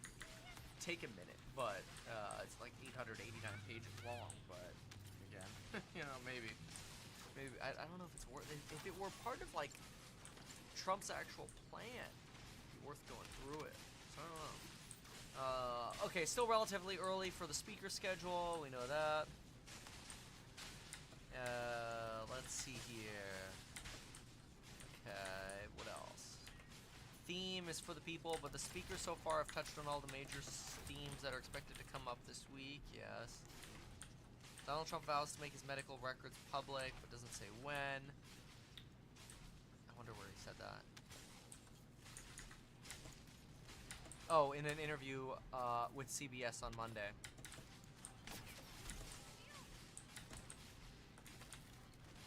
We saw Karen Bassett. Okay, alright, what else we got? Walz was paid twice as much as any Chinese teacher while he was there. He had the only air-conditioned department on campus, which came in handy after long days of Tai Chi in the quad. Walz was the only one allowed to watch TV in color. Everybody else stuck with black and white. But Tai Chi Tim would often repay their generosity, hosting epic birthday and Christmas parties for the Chinese.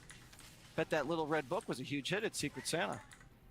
Walz told a local newspaper, "No matter how long I live, I'll never be treated that well again." It's almost like they were grooming him.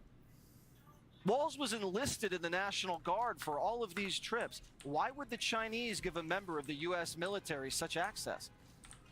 Who's to say that China, the world's biggest surveillance state, doesn't have anything? Not trying to discredit National Guard here, but it's a little different to say, you know, he's sort of like implying that we've got like a high-ranking officer here or something like that in the U.S. military. Yo, what up, Maximo? Maximino.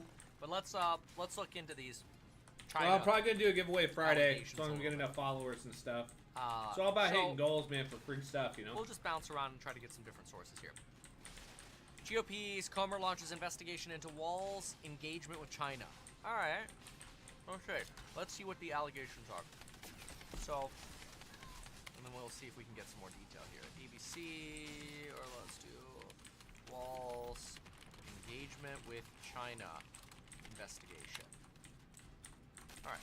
Let's see what we can figure out. Republican Rep Comer, chairman of House Oversight, is launching an investigation into Walz. Okay, what are the details of this? The probe will focus on, let's see here, his announcement on Friday citing articles from the New York Post, okay, including comments he made to visiting the nation 30 times, some of which were teaching trips. In a 2016 interview where he said he didn't fall into the category. But this is actually pretty typical. Like, apparently it has to do with Walz's teaching school trips. At least from what I hear, this is, I should say, it is pretty typical for the Chinese welcome wagon to be pretty dang impressive. Mostly, I mean, think about it. Labor is relatively cheap there and otherwise.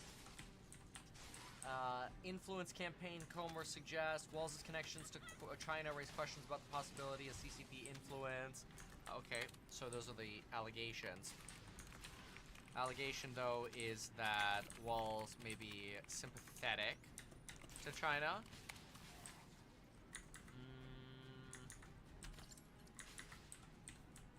Comer sent a letter to the FBI.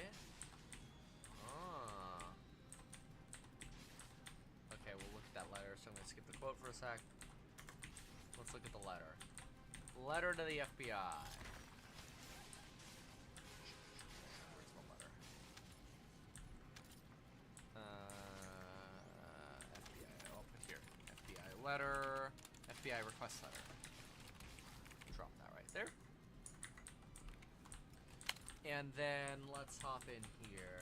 Committee is conducting a government-wide investigation into CCP. Walz. Come to the attention of Walz has a long-standing connection, extensive engagement with officials concerning ties to the PRC. Since his first trip, visited the PRC 30 times. Hold on, what are we covering here? He's starting to heat up. We've got some big players taking the stage. Oh no, okay, nothing yet there.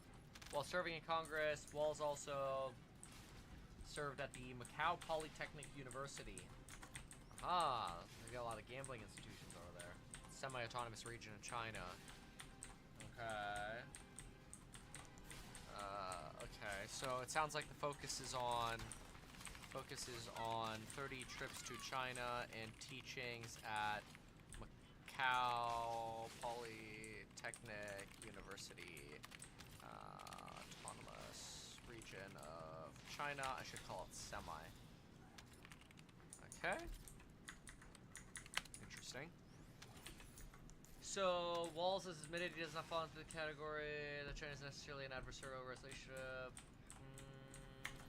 They're asking for all of it, all FBI documents related to the embassy, the schools. It's almost like it almost seems like a subpoena of like everything.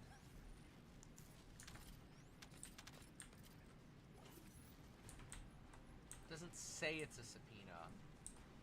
I don't know if you can subpoena a government organization, but requesting document production. So it could be a big nothing burger to investigate. Could end up being nothing, right? So I'm gonna put that as an opinion. There. I just put the little halo as an opinion, and then check mark as something that's just, you know, something that's red. I knew there was something different, and that's the I think that was the personality development. Gosh, that reporter's excited. Now, Jesse, how do you feel that your uncle is on the floor right now? Got it. I feel proud that my uncle is participating in the democratic process, and I feel sorry for him that Trump is going to demolish Kamala Harris. So, we love you, David, but I'm sorry it's not going to go well in November. All right, well, he says it's his world down here. That's right. All right, Waters let's see World Democratic version. I don't know about that. I don't know if he knows how to do it. Well, maybe. All right, thank you so much. I know someone that knows how to do it. Sean Hannity. Got it. Practicing all night. Where is your mother? I was wondering, is she not here? No, she's not here. Thank God. Why? Enough already. Well, they cut him off real fast. That's cold. All right, welcome to Hannity. Thank you, Jesse. And tonight we are broadcasting live. We're in beautiful Chicago. We are at the DNC, kind of so you don't have to be. Anyway, the people are nice, some of them. Anyway, and while Democrats are poised to kick off what is a week of lies, fairy tales, illusions, propaganda, misinformation, besmirchment of Donald Trump, we're going to tell you the real story. Coming up tonight, Joe Biden, he is set to speak tonight. This was supposed to be his big week. I didn't know that. Yeah, so it's David Waters. That's very interesting. David H. Waters is the uncle of Jesse Waters. That's very interesting. And he's at the DNC. He's at the DNC and represents American politician, member of the New Hampshire House of Reps. What's he currently? Member of the New Hampshire Senate. 4th District in New Hampshire Senate. He's at the DNC and represents the 4th District of New Hampshire in the New Hampshire Senate. Who knew? And has since 2012. How interesting. I did not know that. Thousands are expected to gather all week. Well, we're going to get to my monologue in just a moment. But first, joining us, he's on the ground. He's outside of the convention. Our very own Mike Tobin is with us. Oh, I see there a lot. He is, once again. Mike no Tobin. Fox Indicus. Well, it's kind of the tail end of the big demonstration. At least it looks that way. You mentioned the cops. About 100, 150 cops who are standing here at Union Park with a few of the demonstrators who remain. One of the things you can see there is some graffiti. The anarchists left their mark before they left. They did cause some friction earlier in the day. If we roll video, there was a point where the outer perimeter fence, the anti-climb fence, they got 3 sections of that off, and they got in the inner row, I guess, between the outer fencing and the inner fencing. The Chicago cops formed up in numbers, light gear, I guess, with helmets and some body armor and batons. They pushed in. They pushed the demonstrators back out the very holes that they created in the fence. and got the situation back under control, pretty much putting manpower in place of the holes of the fence. One person I did talk to today was flying the Hamas flag, and he said not only does he support Hamas, he supported October 7th. You support Hamas? Every Palestinian support Hamas, not just me. Every Palestinian support Hamas. You support October 7th? Who? October 7th. October 7th? Yes, I do. What's wrong with October 7th? You tell me. Women and children. What? It's a murder. What is this bull? There were some arrests at the demonstration today. We saw some of them. Police don't have a hard number. But as far as the demonstration right now, you do have some of the anarchists hanging around. They're looking for something to do. But it looks like most of the people are going home. Sean? All right, Mike Tobin, as always, thank you. And throughout the night, we're going to keep an eye on whatever demonstrations are outside of this building and take you there live if and when violence, as some are predicting, erupts. Now, keep in mind, this is all taking place as Kamala and her friends and the state-run media mob are touting Kamala's so-called politics of joy. Okay, in reality, nothing really joyful about today's Democratic Party. The base, well, that is comprised of virulent anti-Semites that don't love our country, despise capitalism, hate Israel, and at the top, a nominee didn't win a single primary vote, not one. Kamala Harris is the only Democratic nominee because, well, the party elites, frankly, humiliated Joe Biden, disenfranchised his voters, forced him to end his campaign. The truth is, there's nothing real or authentic about this convention going on right behind me or the Harris Walls campaign. Even a simple trip to a gas station is seemingly scripted. In case you haven't noticed, the Harris campaign is trying to highlight Kamala eating Doritos in order to connect with normal folks like us. Take a look. Ah, Dougie, there they are. Yeah, thank you. Stop. What do you get? For beef jerky? Can I go get it? I do, and this is my go-to, the original nacho cheese. You see corn nuts over there Isn't too? this it? Yeah, that's the big. There you go. That's fun. You see corn nuts over there? Now, maybe she'll need another really super, sized big bag if Donald Trump wins like she did in 2016. I freaking hate politics. Man, it's all cringy. Be real. But then they wouldn't get elected. All customers, the people, the little people, as they say. The little people. We the people, before she arrived, possibly to avoid any awkward human interaction. Now, we saw the same thing at a Pittsburgh diner. You're going to love this. Customers, they were forced to leave the restaurant before Kamala Harris and Tim Walz arrived so the campaign could bring in their own audience. Why talk to regular people? Apparently, Kamala is so terrible at talking to people that the campaign is now forced to go to extraordinary lengths never seen. All right, let's go back to DNC coverage. Talk big about bringing back manufacturing jobs. You know who actually did it? President Biden and Vice President Kamala Harris. Thank you, Joe. Thank you, Kamala. And look no further than the city of Syracuse, where a company called Micron is building a $100 billion microchip factory with union labor. Yay! Private investment in American history.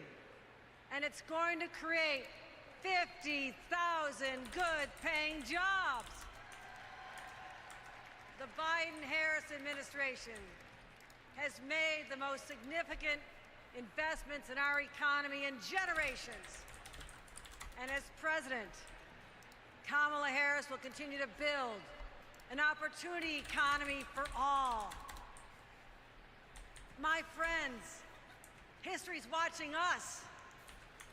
Together, we must protect abortion rights. Together, we must protect the middle class. Together, we must protect Honestly, I think the least of the worries of the American people is abortion. It's always like the number one thing, but like of the United not to sound mean, but fuck abortion. Like, bro, some states won't have it, some states will. Who gives a shit? Women are gonna do whatever they want with their body. They're strong, independent women. And I'm like, but women rights ain't nobody building $100 million factory on. And so, sure enough, I abortions looked at is the Micron's least of our worries. announcement, like, It's the right least from of the our horse's mouth. worries.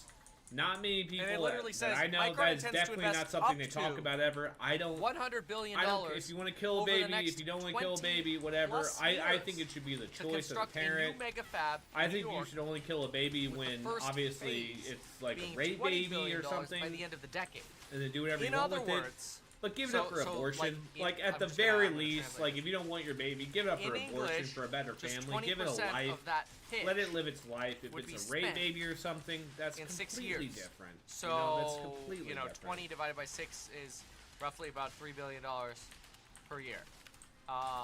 Better than 0, but far from $100 billion soon. Kind of interesting, I find. All right, let's get some more.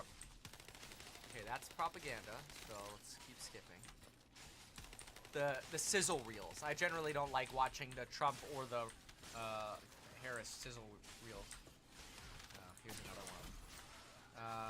This is for a little freedom thing. Okay, it's fine. All right. Why did Biden refinance his home 35 times? I don't know. Apparently because he's old. I'm going commando to Costco, Kevin. Need anything?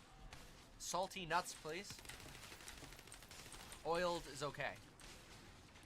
Preferably mixed together in one sack. Decision is clear. What flavor of democracy is going to secure our Happy Meals overseas? The rest is theater.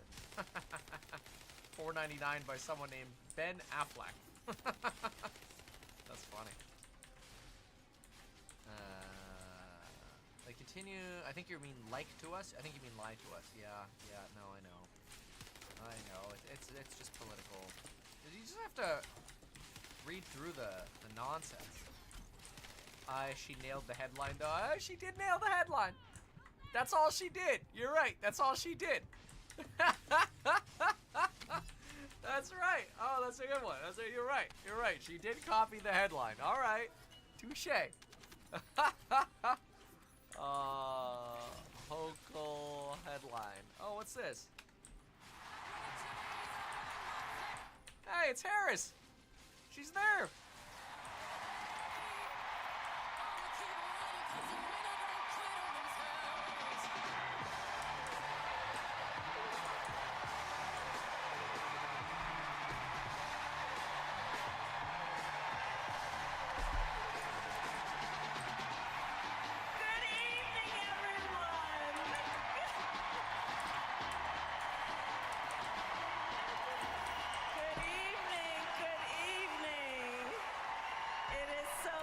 To be with everyone this evening in this hall and everyone at home. This is going to be a great week. And I want to kick us off by celebrating our incredible President Joe Biden, who will be speaking later tonight. Joe, thank you for your historic leadership, for your lifetime of service to our nation, and for all you will continue to do. We are forever grateful to you. It's actually kind of cool that she came out. She didn't have to. She was supposed to come out, I think, the last day. Thank you, Joe. And looking out at everyone tonight, I see the beauty of our great nation. People from every corner of our country and every walk of life are here, united by our shared vision for the future of our country. And this November, we will come together and declare with one voice, as one people, we are moving forward. With optimism, hope, and faith Holy fucking guided by tits, our I died. love of country, knowing we all have so much more in common than what separates us. Let us fight for the ideals we hold dear, and let us always remember, when we fight, we win. God bless you. God bless the United States of America. Good night, everyone.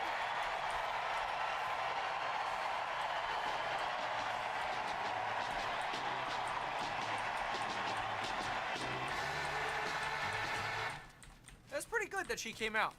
You know, I mean, she only spoke for what, 2 minutes or whatever. But who cares? That's great. Like, good on her for coming out and basically setting up the next phase of speakers. This is not Kamala Harris's speech. Her speech will, come in a few days. But usually the,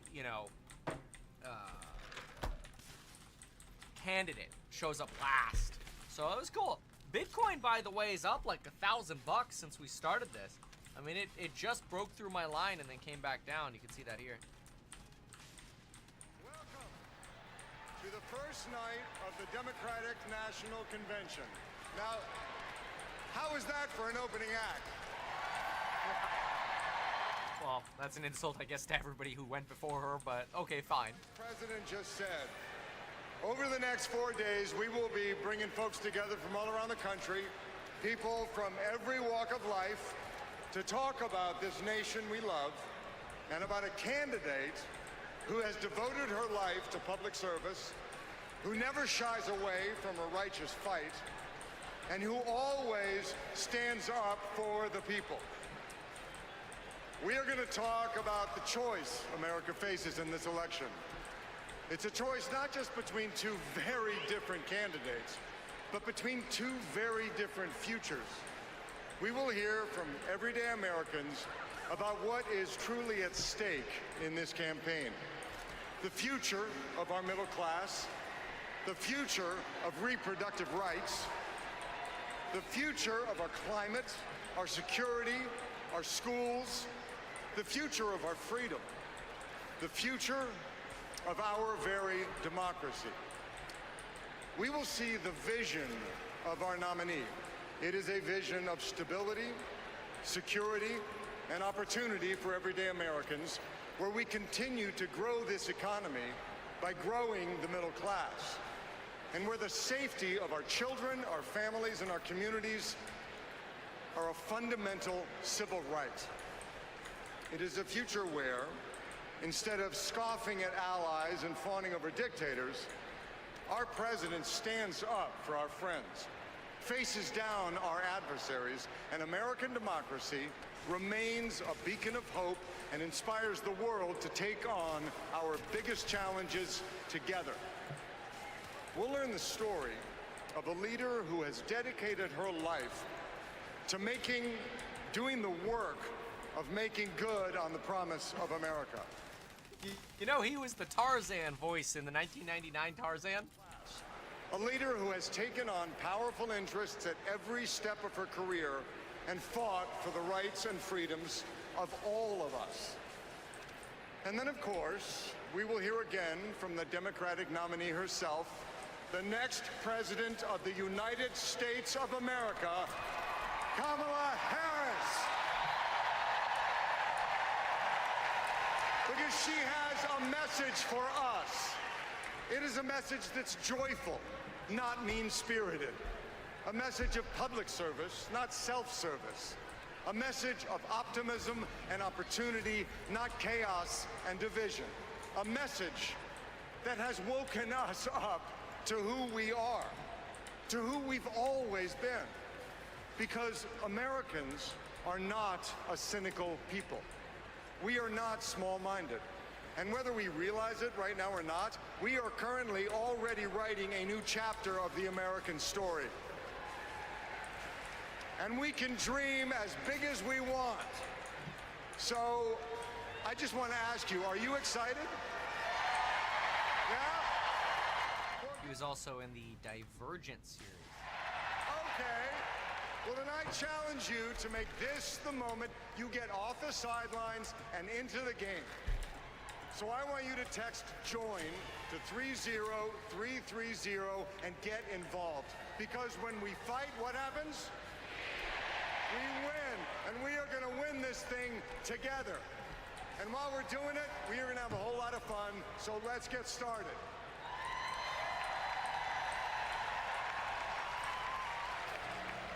Tony Goldwyn is the sort of celebrity host for this evening.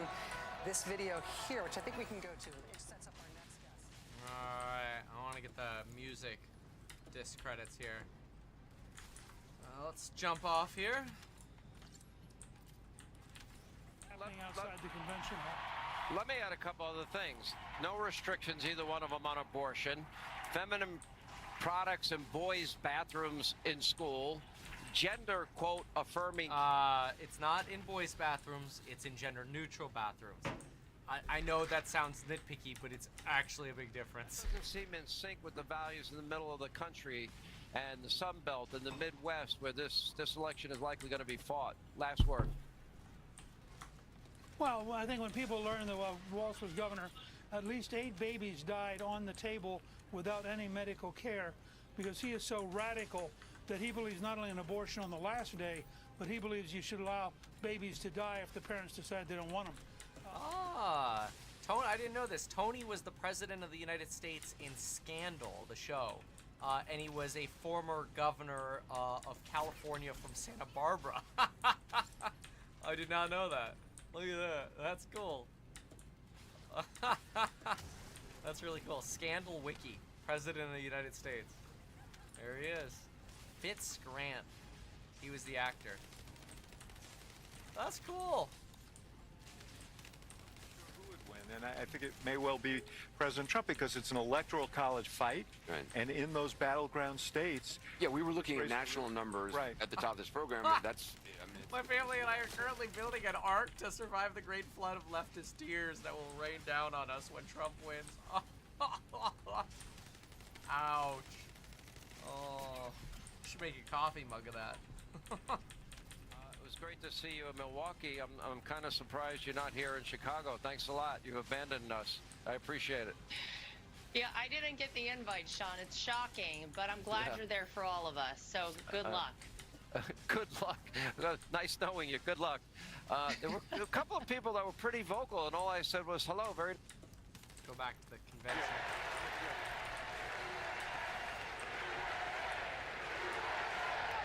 Thank you.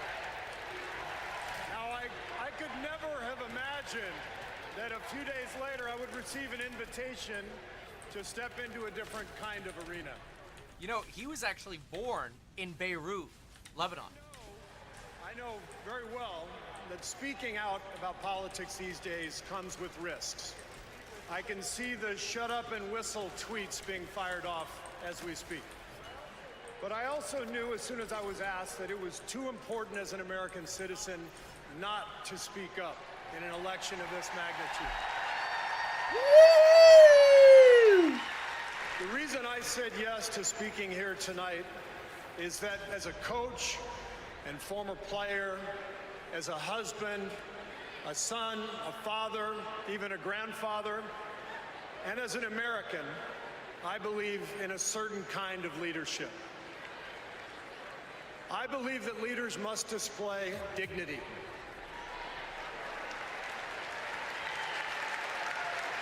I believe that leaders must tell the truth.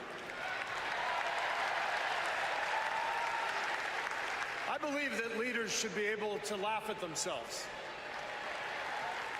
I believe leaders must care for and love the people they are leading.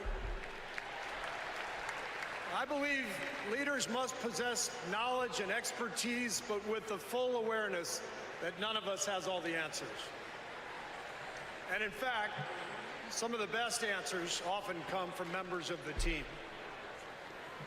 And if you look for those qualities in your friends or your boss or an employee or your child's teacher or your mayor, then shouldn't you want those same qualities in your president? And when you think about it that way, this is no contest. With Kamala Harris and Tim Walz, I see all those qualities. They have devoted their lives to serving other people. Bro, Whether let's Vice President play, Harris bro. was Let's defending go. her community in the courtroom, or Governor Walz was inspiring the next generation Bro, in the the First classroom. Descendant, which you never play. Or I on just the sold field, some customers for today, that and matter. they've been By the playing way, the First coach to Descendant. coach, I sold that them an guy's F-150.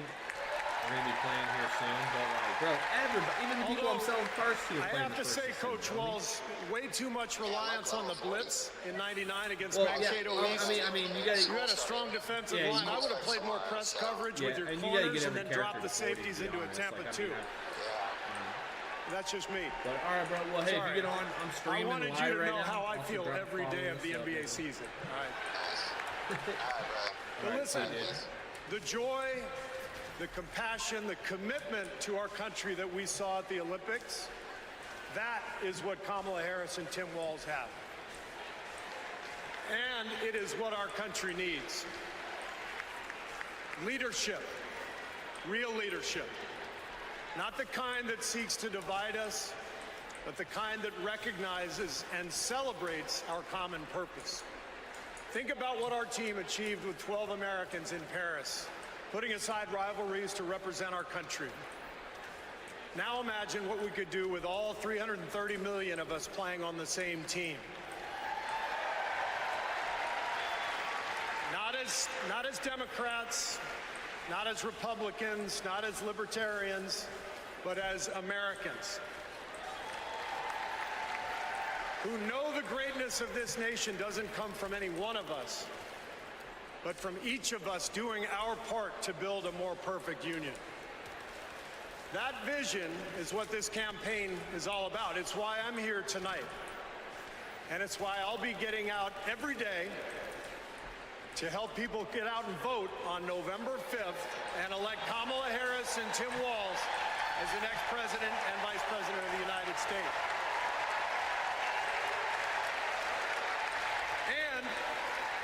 And after the results are tallied that night, we can, in the words of the great Steph Curry, we can tell Donald Trump, night, night. Thank you.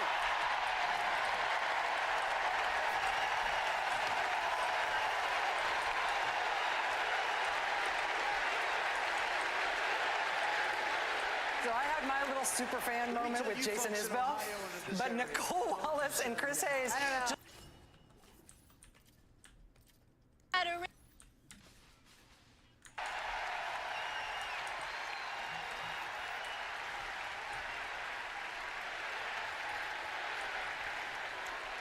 Let me tell you folks in Ohio and in this area, don't sell your house. Do not sell. All right, here we go. Not a fan of the attack ads, so we're just trying to stick to the facts. But the only way you're going to change it is if, in fact, you are able to win elections. That's the only way you change it. Anyway, Laura Trump, good to see you. We appreciate it, and wish. Well, they were talking for a while. Such a warm welcome. By the way, we expect any moment. AOC is speaking tonight. This is Joe Biden's, I guess, bon voyage, farewell. He got the boot, got kicked out of the party. He'll be joining us. He'll be speaking up on the stage as well. We expect Hillary Clinton to make an appearance. Anyway, joining us now before AOC is expected to take the stage. We'll check in with that. Is former 2024 GOP presidential candidate Vivek Ramaswamy. You've been very focused in almost every interview that we have that Republicans need to focus on issues. I agree with you. And you have 3 issues that you focus on.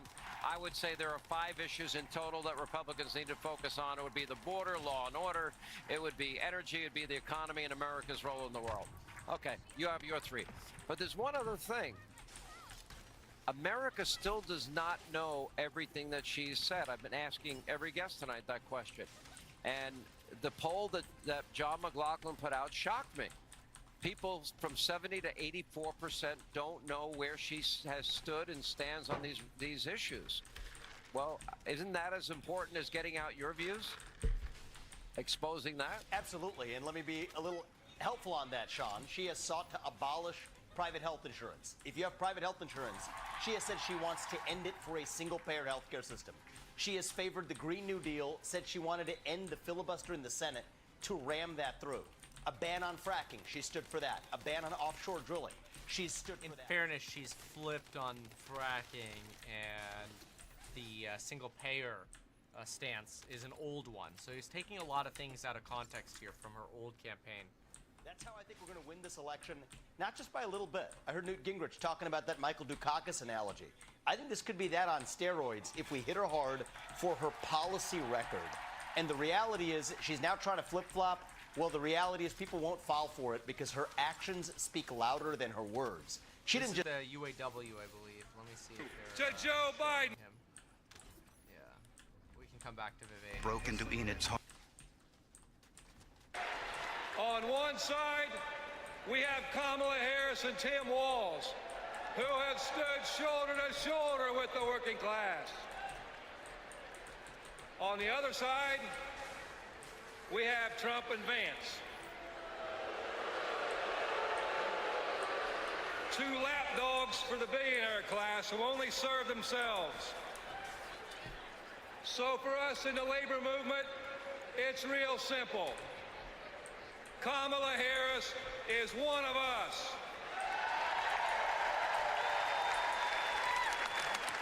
She's a fighter for the working class.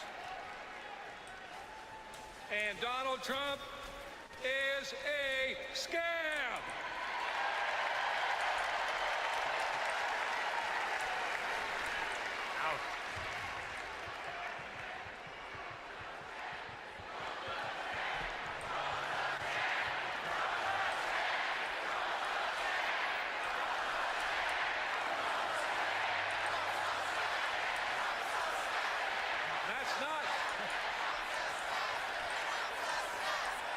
That's not just my opinion, that's a fact. All we have to do is look at the track record. When Donald Trump was president, Cheat viewers on. corporate America ran wild. Donald Trump did not bring back the auto industry. When Donald Trump was president, auto plants closed. Oh, it's Sean Payne. Fuck Sean Payne. Trump told workers I'm a big in union Lordstown, guy, but Ohio, fuck Sean Payne. that he would be bringing all the auto Fuck jobs Sean back. Payne. Fuck Sean Payne. And should be Trump chairman. did nothing. In 2019, General Motor workers went on strike for 40 days for good jobs and a better life. And Trump did nothing. Talk is cheap. But in 2019, you know who was on the picket line standing shoulder to shoulder with auto workers? I'll give you a clue. Her initials are Kamala Harris. Her initials are Kamala or KH. In 2023, You best believe. who helped bring jobs back to Lordstown, Ohio? Kamala Harris. And in 2024, who will stand with the working class Sean in Payne. the fight for justice? Sean Payne is making bank off of these speeches. Like, he's just making money. And that's the It's so difference. sick. Donald Trump is all talk, and Kamala Harris walks the walk.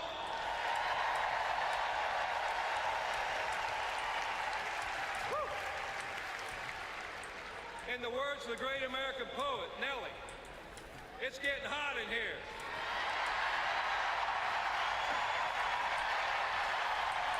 Rapper, not poet. I thought he said scam, but his shirt's now scab. Maybe he thinks both.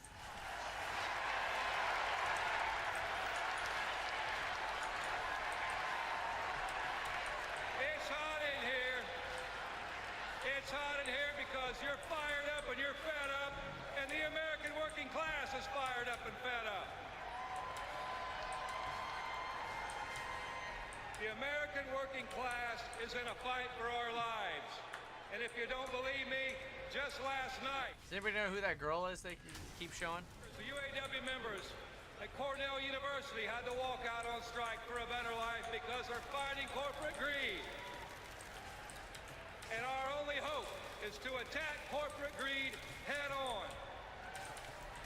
Corporate greed turns blue-collar blood, sweat, and tears into Wall Street stock buybacks and CEO jackpots. It causes inflation. It hurts. People are saying that's Kamala Harris' step. Is it? Oh, I have no idea who it is. America. And corporate greed is alive and well in the auto industry. You know, last fall, we achieved life-changing gains in our strike at the Big Three. We even won a commitment to reopen a closed plant not too far from here. We were able to do that thanks to the support of Kamala Harris and Joe Biden and the thousands of auto workers that went on strike.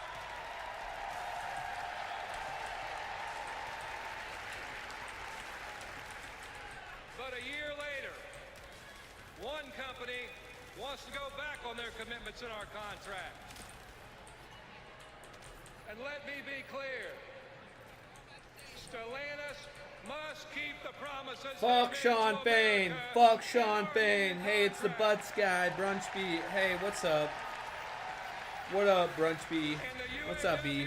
Will take whatever action necessary at Stellantis You wanna hop in? or any other corporation to stand up and hold. I'm just farming, Orphis. And when the UAW stands up, we know who Brunchby, you stands wanna with hang us out? and who stands against us. I can hop in Discord.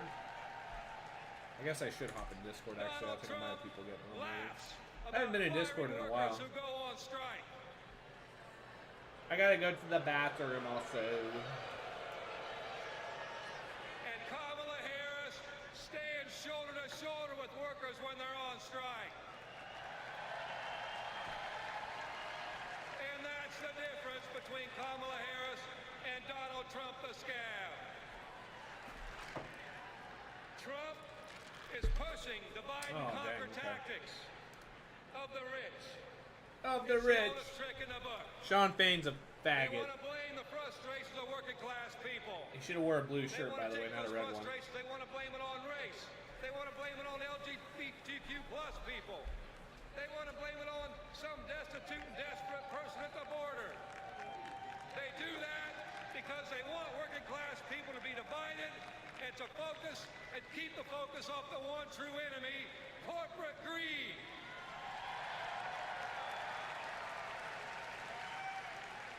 The rich think we're stupid. But working class Americans see this for what it is. This is our generation's defining moment. So I have a question for you. Are you ready to stand up, speak up, and show up and put Kamala Harris and Tim Walz in the White House?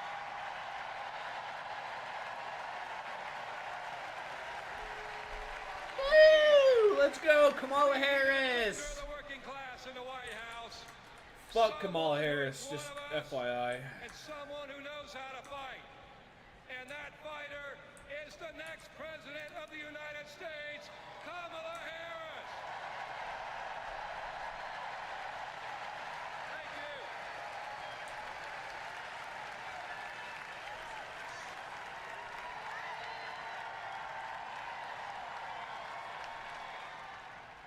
The fire-breathing president of the United Auto. All right, there's a UAW for you. All right, very interesting.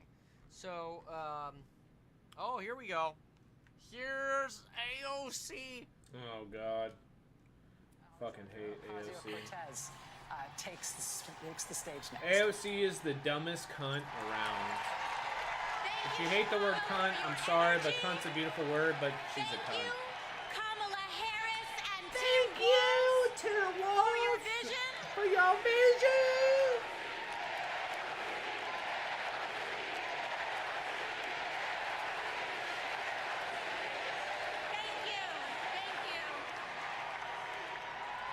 Thank you. Thank you. Chicago for your energy. Thank you. Kamala Thank Harris you. and Tim Walz for Yeah, fuck off AOC and down cunt. Thank you, Joe Biden, for your leadership. Woo! Let's go, Joe Biden! Woo! Sorry. You know, 6 years ago, I was taking omelet orders as a waitress in New York City.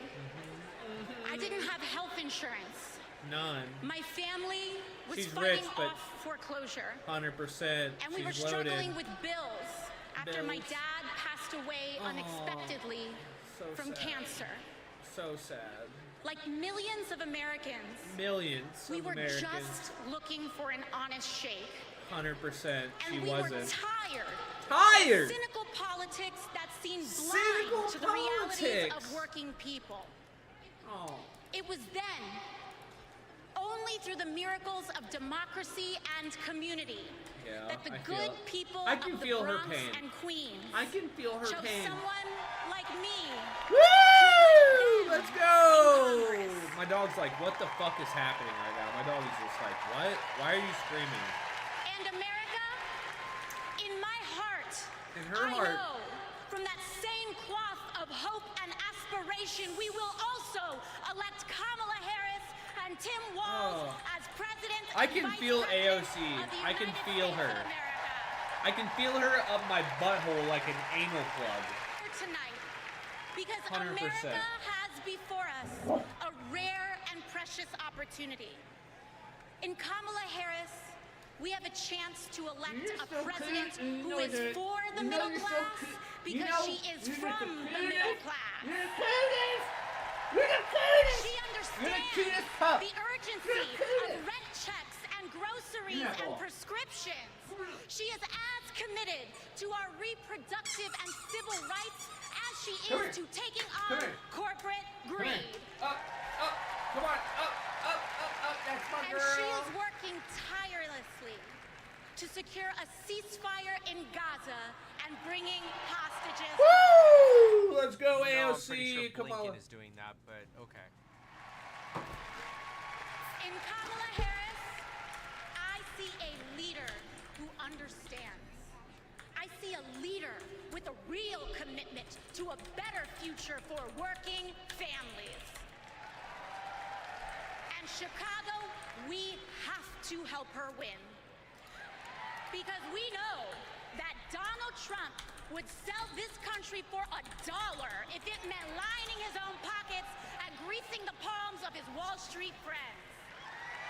And Obviously, we're getting a little extreme here, but what do you expect? It's AOC. a two-bit union buster thinks of himself as more of a patriot than the woman who fights every single day to lift working people out from under the boots of greed, trampling on our way of life.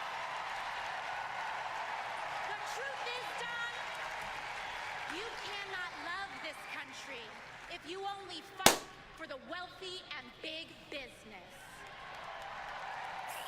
To love this country is to fight for its people, all people, working people, everyday Americans, Black people, like gay people. bartenders and factory workers and fast food cashiers who punch a clock and are on their feet all day in some of the toughest jobs out there.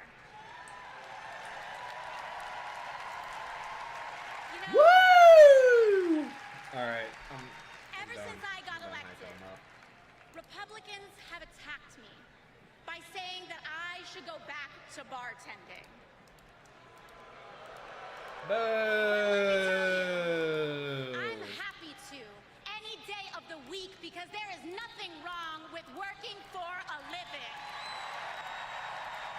She'll never work for a living.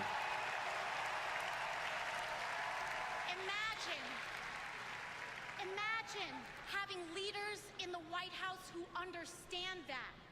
Leaders like Kamala and Tim. But All right, Chicago, Brunch Bean. Yeah, I'm saying that. just because Gaming. choice is clear to us Cool. does not mean that the path will be easy. Over the next 78 days, we will have to pour every ounce, every minute, every moment into making history on November 5th.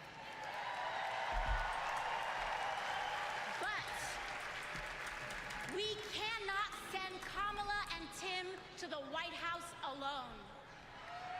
Together, we must also elect strong Democratic majorities in the House and in the Senate so that we can deliver on an ambitious agenda for the people. It's not gonna happen. Because if you It doesn't make sense. trying to afford rent and childcare, You guys are Kamala hoarding is illegals. for you. Like, If you are a senior who not had to gonna go happen. back to work because your retirement didn't stretch far enough, Kamala is for you. If you're an immigrant family just starting your American story, Kamala is for you. if you're an immigrant starting your story, for sure you're starting your story.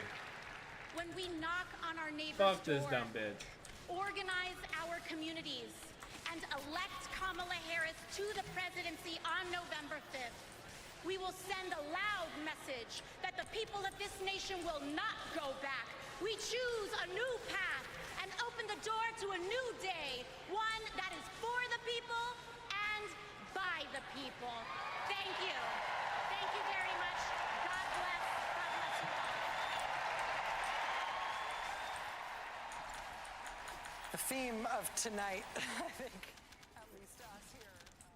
She's good.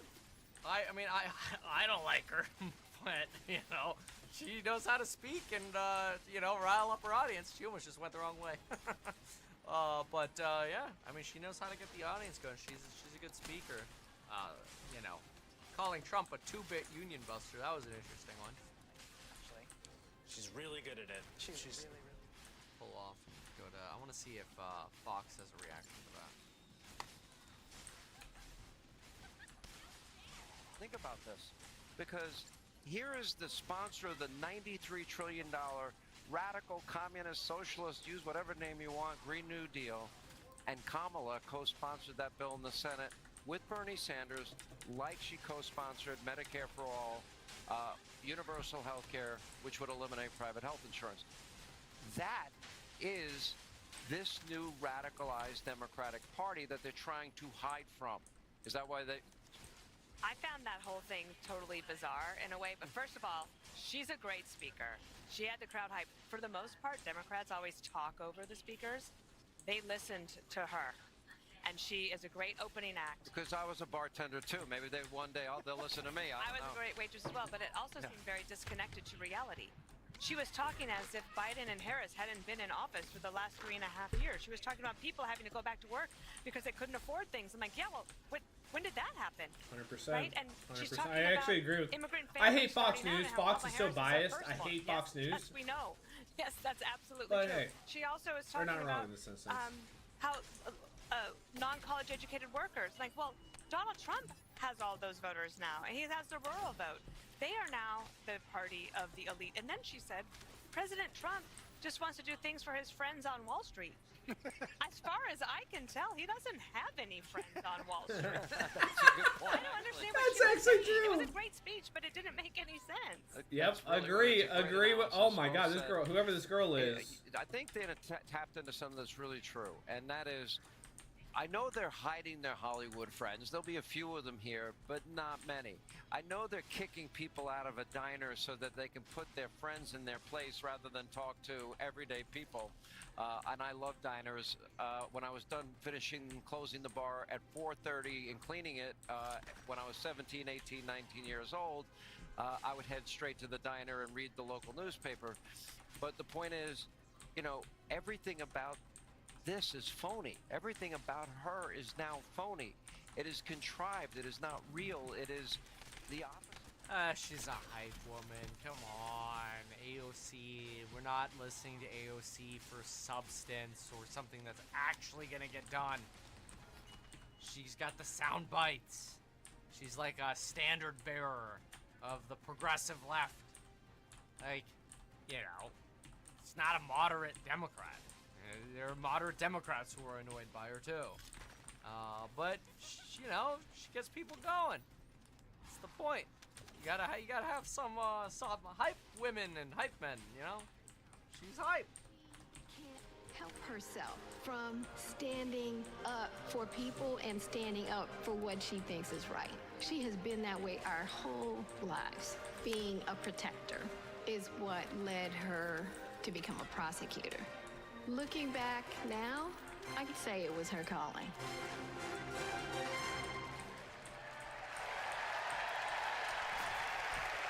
Please welcome Stacey Johnson Batiste and Doris Johnson.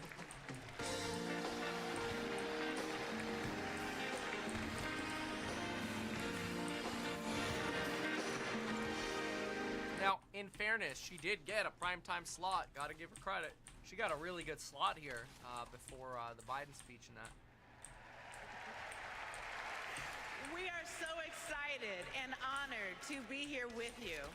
Kamala and I have known each other for a long time. We met at Berkwood Hedge School. We hit it off immediately and became each other's very first best friends. Our moms also became Somebody's talking about AOC's age. So AOC would actually be old enough to be president if she were to have run. Obviously, she didn't. But she turns 35 right before the election, actually. And Maya and Stacy would sit in the back, and off we would go to a movie or some adventure. My mom still has that Mustang. You know, I do. honestly, I don't want to listen to the childhood story. I mean, we know it's a cherry-picked story or whatever. That Mustang's probably sitting in a garage somewhere, tarp over it. In about 12 seconds, they don't know how to get people into a convention center. Yeah, logistically, they are having some serious problems. Oh, it's terrible. It's a disaster. Well, which would be any government-run anything, right? Like AOC's Green New Deal. Dana, Charlie. I don't think AOC could ever actually make it to the level of Prez unless she severely moderated her positions. She would really have to trim down those positions. So committed and too extreme otherwise. Wow, $1 million made in, what did you discover, Jim Jordan, after that long investigation, and the media will ignore it? Well, yeah, two things: abuse of power, Sean, and obstruction of Congress, obstruction of justice. So the abuse of power is what you were referring there. $20-some million this family makes by selling access to the brand. Not my words. That's Hunter Biden's business partner, Devin Archer, saying access to the brand, which was Joe Biden, was what they were selling, and the millions of dollars they made from that. And then we had the obstruction, which is David Weiss not giving us the answers when we deposed him, the Biden administration and the Justice Department not allowing us to get access to Robert Hur's audio tape of Joe Biden when they interviewed him and the ghostwriter. So that's what we put in this 291-page report. And now we'll see what the United States House of Representatives is going to do with that report. Well, let me ask you, if Donald Trump wins, this report would still be valid, would it not? In other words, that the very things that Democrats advocated in the weaponization of the Justice Department, I would argue unfairly with Donald Trump, there is real hard evidence you lay out in this report that shows that they did sell access to their office, correct? They sure did. And again, not my words, not Sean Hannity's words, the words of Hunter Biden's business partner. Yeah. The brand was Joe Biden, and access to Oh, it's Hillary. meetings with the people that they were doing business with, these foreign entities who were given all kinds of money. But you're right, when Donald Trump wins, which I believe is going to happen, when he's our next president, this report is still there for the House of Representatives to look at. But we've said all along, we think the case is compelling against the Bidens, against Joe Biden and his Fox, family. you gotta actually play some content from the DNC, you knuckleheads.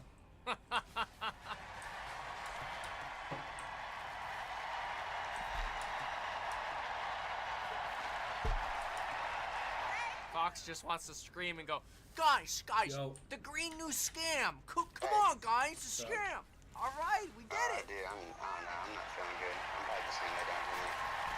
Oh, okay. All right. AOC's green new scam. Cool. I'll be on all night. I'm off tomorrow, so I'm just streaming. Nice, sounds good. Pretty much got all the weapons maxed out. I mean, like half of them maxed out already. So I'm just streaming. I'm farming. Nice. Hit me up, whatever, bro. People in chat are like, she's still alive. talk to you later. You know, she was See you, supposed man. to break through the glass Bye-bye. ceiling. Remember, she had her like victory party at a place with a glass ceiling or whatever. Oops.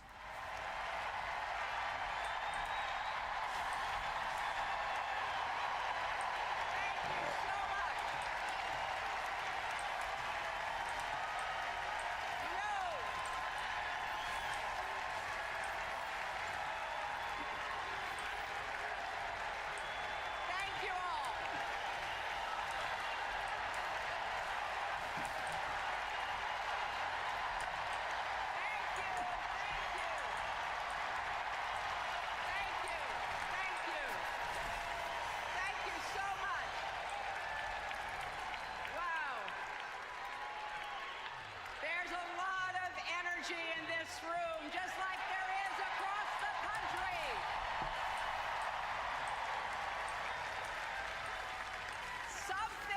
Something is happening in America. You can feel it. Something we've worked for and dreamed of for a long time. First, though, let's salute President Biden.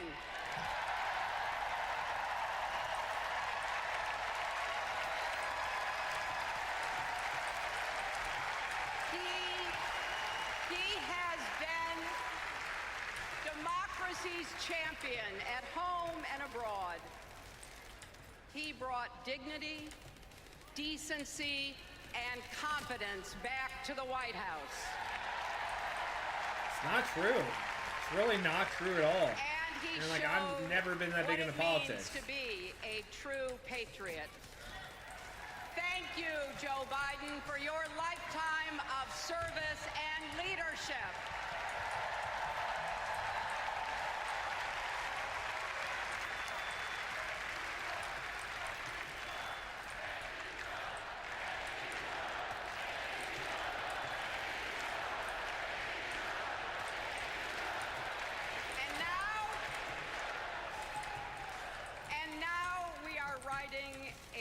Chapter in America's story.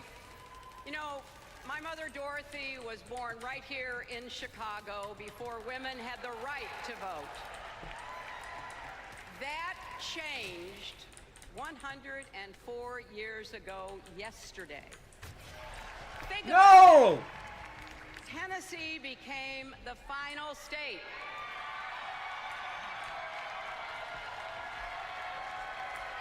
to ratify the 19th Amendment to the Constitution. The state legislature was deadlocked until one lawmaker's mother, a widow who read 3 newspapers a day, sent a letter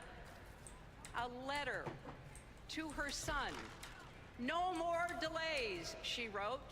Give us the vote. And since that day, every generation has carried the torch forward. In 1972, a fearless black congresswoman named Shirley Chisholm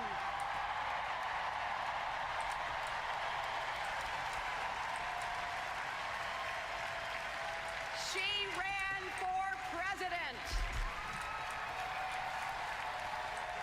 And her determination let me and millions of others dream bigger, not just because of who she was, but because of who she fought for. Working parents, poor children, the last, the least, and the lost. In 1984, I brought my daughter to see Geraldine Ferraro, the first woman nominated for vice president. Yay. If we can do this, Jerry said, we can do anything. And then there was 2016, when it was the honor of my life to accept our party's nomination for president.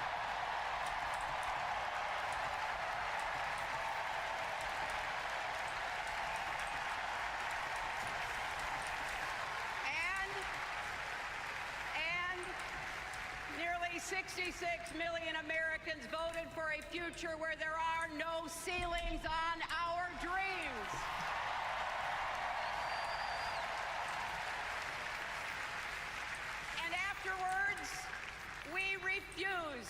up on America.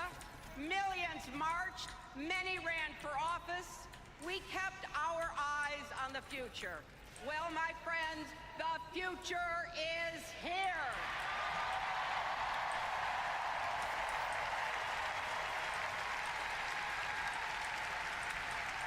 I wish my mother and Kamala's mother could see us. They would say, keep going.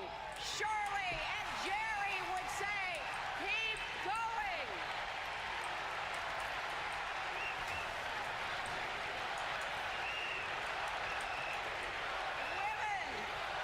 Women fighting for reproductive health care are saying, keep going. Families building better lives, parents stretching to afford child care, young people struggling to pay their rent. They're all asking us to keep going. So, with faith in each other and joy in our hearts, let's send Kamala Harris and Tim Walz to the White House.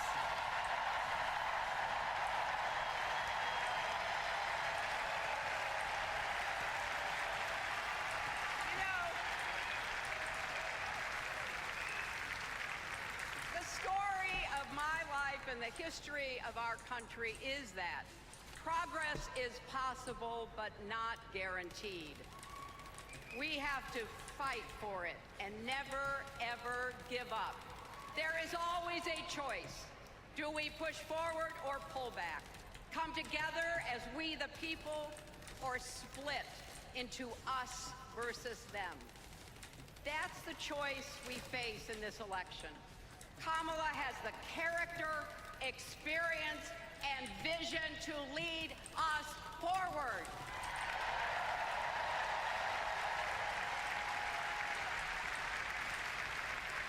I know her heart and her integrity. We both got our start as young lawyers, helping children who were abused and neglected. That kind of work changes a person. Those kids stay with you. Kamala carries with her the hopes of every child she protected, every family she helped, every community she served. So as president, she will always have our backs, and she will be a fighter for us. She will fight to lower costs for hardworking families, open the doors wide for good-paying jobs, and yes, she will restore abortion rights nationwide. Woo! Let's fucking go!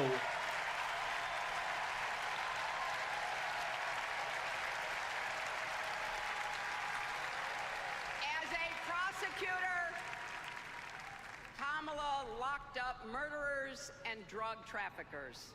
She will never rest in defense of our freedom and safety.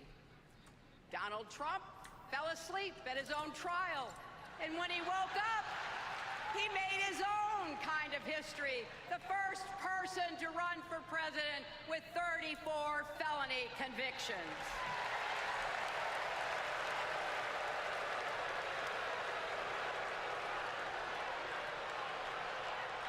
As Vice President, Kamala sat in the Situation Room.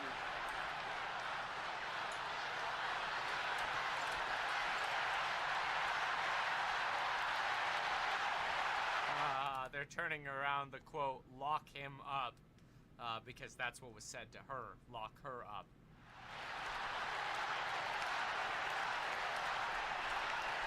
But we also know, as Vice President, Kamala sat in the Situation Room and stood for America's values. I know what it takes, and I can tell you, as Commander-in-Chief, Kamala won't disrespect our military and our veterans.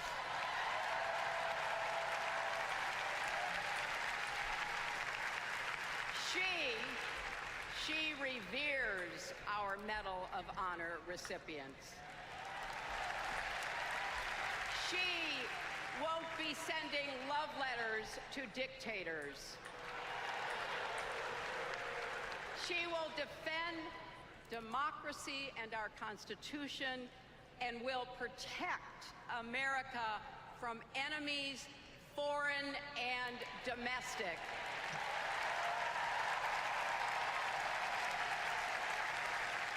Think about it. The Constitution says the president's job is to take care that the laws be faithfully executed. Those are the words of our founders. Take care. Just look at the candidates. Kamala cares about kids and families, cares about America. Donald only cares about himself. On her first day in court, Kamala said 5 words that still guide her. Kamala Harris, for the people. That is something that Donald Trump will never understand. So it is no surprise, is it, that he is lying about Kamala's record. He's mocking her name and her laugh. Let's get it going. Sounds familiar.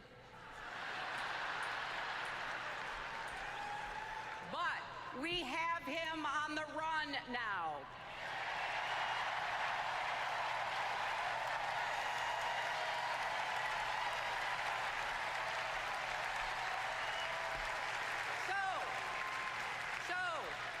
No matter what the polls say, we can't let up. We can't get driven down crazy conspiracy rabbit holes. We have to fight for the truth. We have to fight for Kamala as she will fight for us. Because you know what?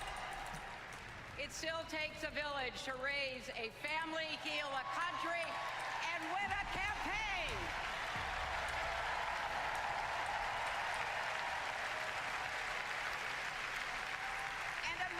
Needs every one of us, our energy, our talents, our dreams. We're not just electing a president, we're uplifting our nation. We're opening the promise of America wide enough for everyone. Together, we put a lot of cracks in the highest, hardest glass ceiling.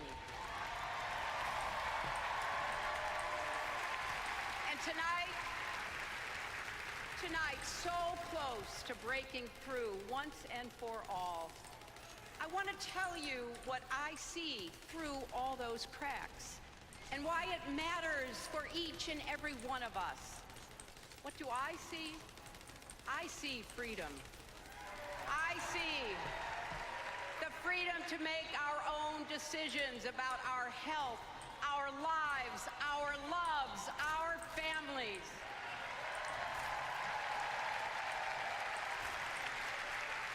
The freedom to work with dignity and prosper, to worship as we choose or not, to speak our minds freely and honestly.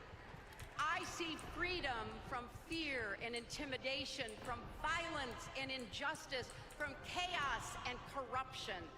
I see the freedom to look our children in the eye and say, in America, you can go as far as your hard work and talent will take you, and mean it. And you know what? On the other side of that glass ceiling is Kamala Harris raising her hand and taking the oath of office as our 47th President of the United States.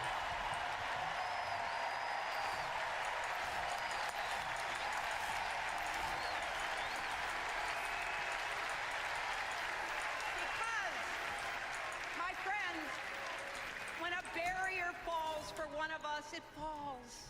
It falls and clears the way for all of us. So for the next 78 days, we need to work harder than we ever have. We need to beat back the dangers that Trump and his allies pose to the rule of law and our way of life. Don't get distracted or complacent. Talk to your friends and neighbors. Volunteer. Be proud champions for the truth and for the country that we all love.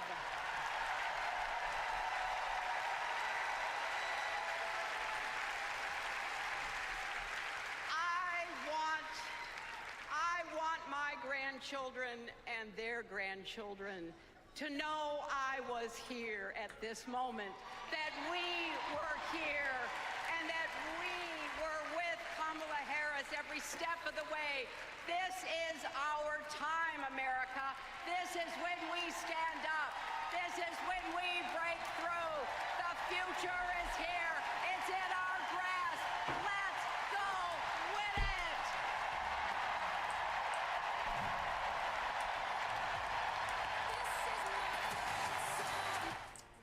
All right, that was Hillary Clinton's speech there. It means we're getting, probably we're about within 30 minutes here of good old Joe Biden. You're going to have Jill Biden, Ashley Biden,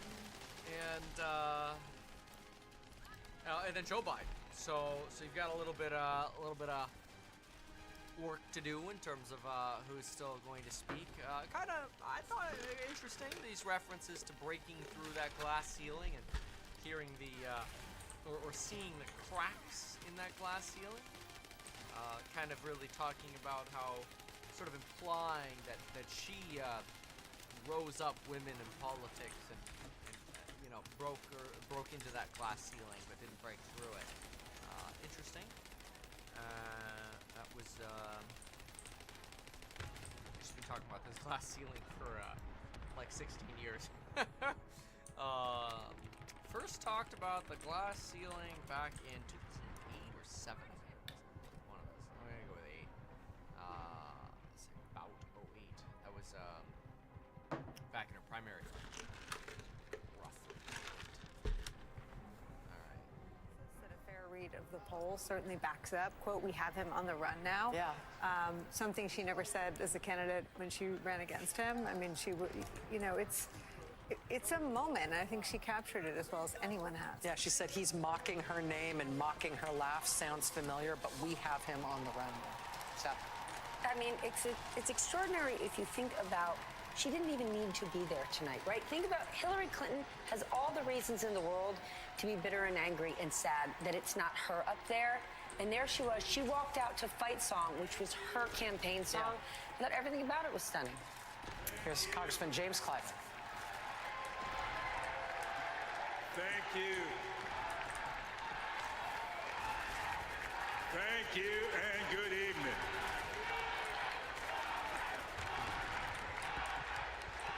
Thank you, South Carolina. Thank you.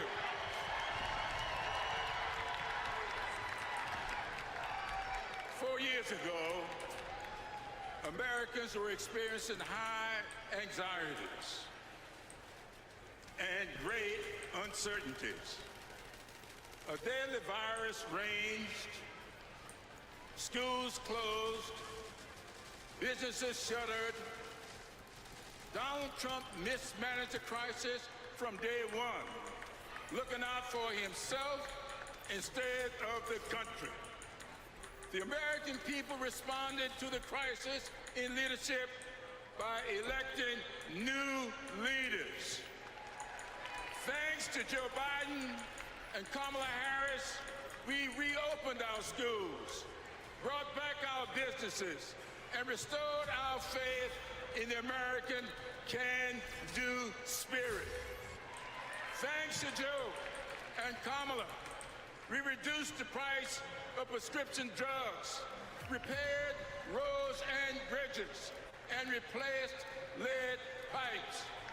Thanks to Joe and Kamala, we are honoring our heroes in uniform and expanded benefits to over 1 million veterans.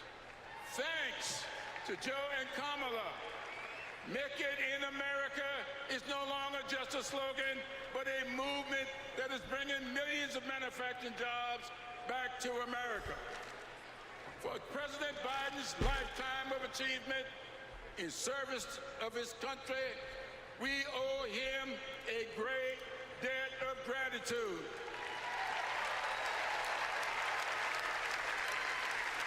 And we're all grateful for one of the best decisions he made, selecting Kamala Harris as his vice president and endorsing her to succeed him.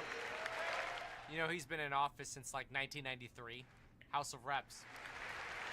I often say that we are but the sum of our They just put the banner up as I said it. introduction of my memoir, I wrote, all my experiences have not been pleasant, but I consider all of them to be blessings.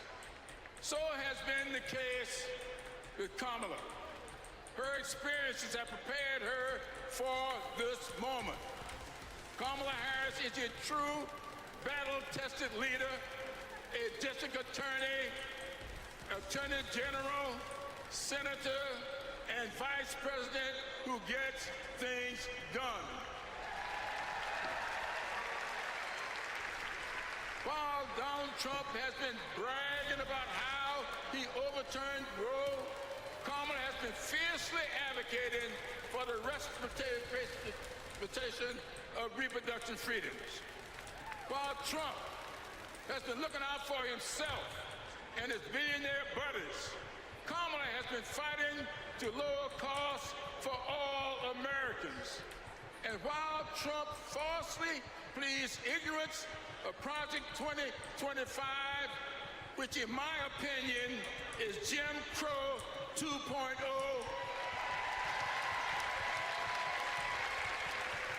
Kamala has been offering the American people enlightened proposals and visionary leadership. Having grown up in a parsonage, I often look to the good book for understanding and guidance.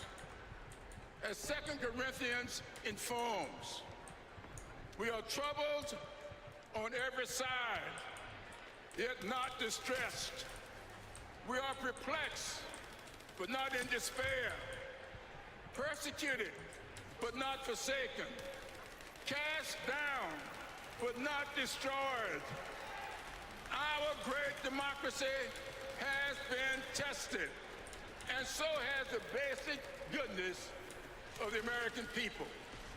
But our resolve to remain a great country with freedom and justice for all will not falter. We will continue our march toward a more perfect union, united in our common purpose and emboldened by our resolve to elect Kamala Harris and Tim Walz as the next president and vice president of these United States of America. Thank you and Godspeed.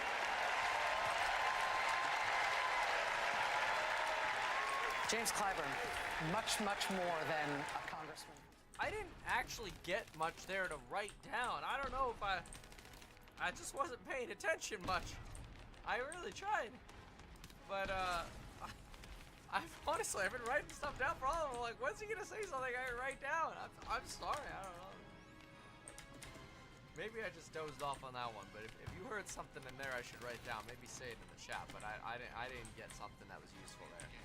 Well, certainly, because if you saw that poll that 93% of... Yeah, great speaker, but like I try to get through the rhetoric, and I want to hear the content.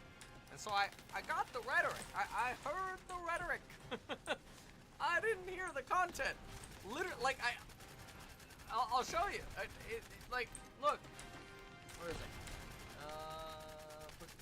This. Right here. This is what I got in front of me. You know, I was looking at the live blog, and I'm like, all right, Clyburn. Damn it. Thank you, sir. See you out the door. Now, Donald Trump has a challenge in many ways. The media is not going to help him prosecute the case against her. She is figuring out a way to define herself in a way that is just amorphous. She wasn't there. When AOC just gave her speech, she said, if you are a person who had to come out of retirement because you couldn't afford your grocery prices, then Kamala's the one for you. And I thought, she's been there for 3 years. It's in the title, Biden-Harris administration. But for some reason, partly because Somebody says, Kevin, you got the highlights. Oh. she was not responsible for all of those things. I just say one quick thing. She has Joe Biden to thank for the fact that in the second breath after he dropped out, he endorsed her, and he shortened this process dramatically. A lot of people wanted it to go on. I think this party likes Joe Biden. I think people are going to be, it's genuine the response he's going to get tonight. Remember, he's been in politics for 40 plus years, so we know him, we like him, but Britt said it best. He probably couldn't win in the fall, and there's an acknowledgement in this room, and he acknowledged it too by saying, I'm not going to run. So I think there's genuine affection for him. All right, let's check in with Bill Hemmer. He is down on the floor. Hey, Bill. Hey, Bill. Hey, guys. Good evening to you. We are on the far corner of the arena here in Chicago. Stage left as you're looking at it, listening to the commentary on behalf of all of you. I'll tell you guys, when the Democrats turn the page, they turn it hard and they turn it fast. To date, there are 4 times as many mentions of Kamala Harris than there are of Joe Biden. And at the current rate, the way this program is running, there's a chance now that Joe Biden may not be on the stage before the clock passes 11 o'clock on the East Coast. And you just wonder now, he landed at 3 o'clock this afternoon. His schedule was to be wheels up by midnight local time in Chicago, which would keep him on the ground here for a grand total of 9 hours. And that's it. And he's gone, and he's out of town. And you wonder by the end of this convention how diminished this president might be after his party is giving somewhat of a long goodbye. And frankly, it feels to me like they've got a hard time saying it. Couple observations from down here on the floor. I can tell you a lot of USA signs from time to time. What's not visible to me are protests over Gaza. Remember 8 years ago, the last time Democrats got together at a convention, it was Philadelphia. Hillary Clinton was the candidate. She had a long battle with Bernie Sanders, and the big debate on the floor was over a trade deal called the Trans-Pacific Partnership. That was later nullified by Donald Trump when he won and became president in January of 2017. Those were the Bernie supporters in Philadelphia, men and women who did not want that trade deal passed. And you think about the conflict today within this party, it's far from a trade deal. It's about life and death in the Middle East in a war that is on. Yeah, speaking of the Middle East, I actually had the same sus. This was just posted 2 minutes ago from Politico. But they're like, AOC said Kamala Harris is working tirelessly. I said that somewhere over here under the AOC section. Or maybe I just said it verbally because I don't think I wrote it down because I thought it was nonsense. But anyway, I remember saying, what? Blinking it, it's not her. And so here you can see them like, that's kind of a rare reference. We haven't heard that one before. so they don't like bluntly dispute it, but they're kind of like, that's a new one. Haven't heard that one before. Yeah, I feel the same way. Here in Chicago, for Joe Biden to be on stage, perhaps 30 minutes or 45 minutes from now. Back upstairs. Wow, they're running about 25, 30 minutes behind. Bill, thank you. All right, let's bring in the rest of our panel. Kellyanne Conway and Karl Rove joining us now. Great to have both of you with us. Kellyanne, we just watched Hillary Clinton's speech. Jamie Raskin up there now. Your thoughts on what we've seen so far tonight at night 1 of the DNC? Well, of course, Joe Biden should be the focus. I don't understand why he's speaking so late, if at all. Let's not forget, when people give him an ovation here, they're not applauding his legacy or his service or even his presidency necessarily. They're applauding his exit. And I think that obviously this whole process has been on. That's harsh. Let's bounce over. Let's go back. I want to hear who's speaking.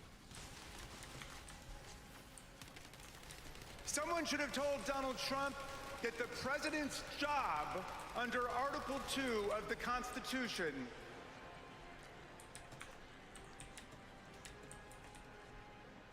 Someone should have told Donald Trump that the president's job under Article 2 of the Constitution is to take care that the laws are faithfully executed, not that the vice president is executed.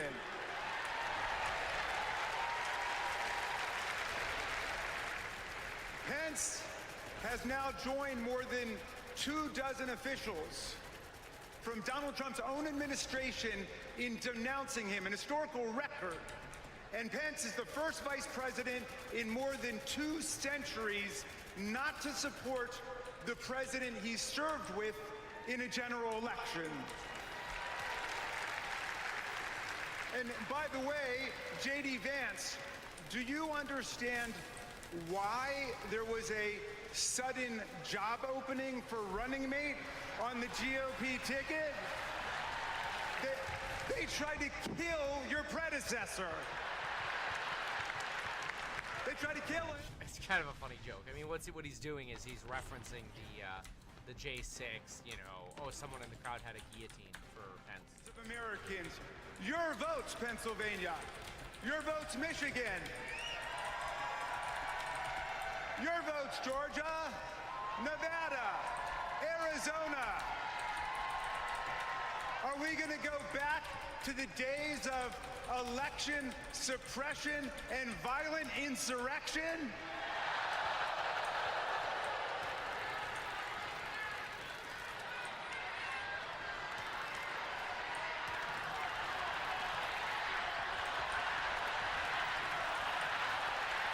We're not going back.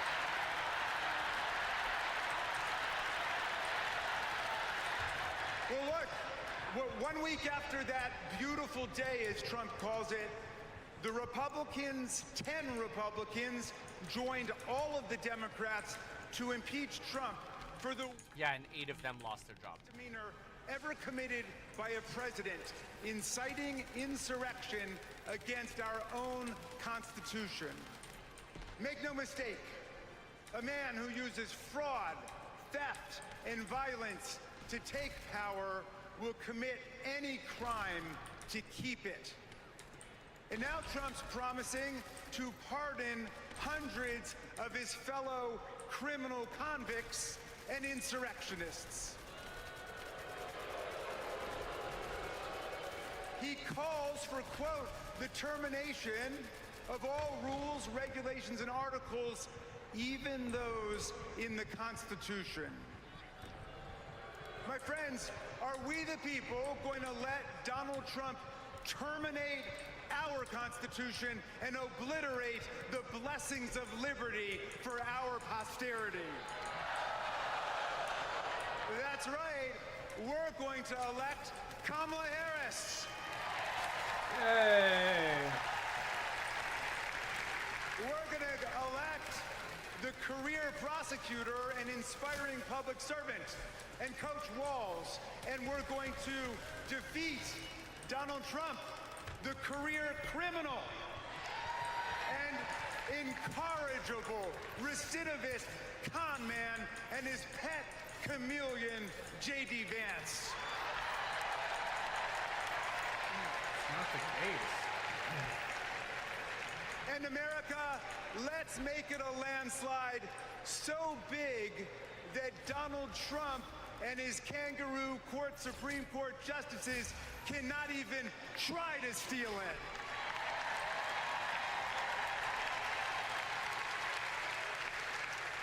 Let's make every vote count. Let's make sure every vote is counted. Let's let freedom ring, and let's let democracy work in America.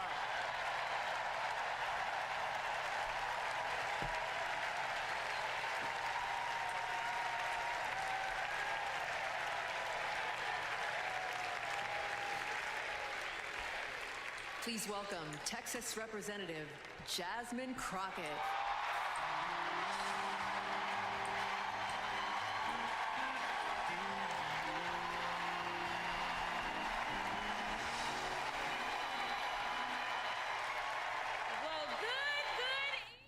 Sorry about that. I had to, after 3 hours and 52 minutes, had to take a little break.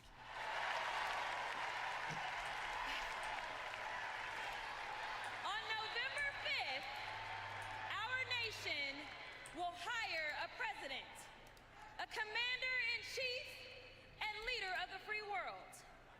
So let's compare their resumes, shall we? Okay. One candidate Yeah. worked at McDonald's Yeah. while she was in college HBCU. HU. The other was born with a silver spoon in his mouth and helped his daddy in the family business. Housing discrimination, that is. She became a career prosecutor while he became a career criminal. With 34 felonies, 2 impeachments, and 1 porn star to prove it. Hell yeah, baby! Hell yeah, baby! Her entire career as an elected district attorney, attorney general, and senator, she's always worked for one client, the people. Meanwhile, he's a 78-year-old, lifelong predator, fraudster, and cheat, known for inciting violent mobs. Listen, y'all. He's only looked out for one person, himself. As women are dying, he is bragging about overturning Roe. And y'all know I come from Texas. And right now in Texas, come on, Texas. Come on, Texas. Right now in Texas, Come on, Texas. they want to institute the death They want to penalty. institute killing everything. While Kamala Harris is Hell fighting for our yeah. reproductive rights to be restored. Yes, she is. Reproductive rights, baby. She is also the leader we need on the global stage. She helped secure the release of Americans wrongfully detained in Russia. At the same time, he cozies up to his role model, Vladimir Putin, and mega holds I love legislation Vladimir hostage Putin. here at home.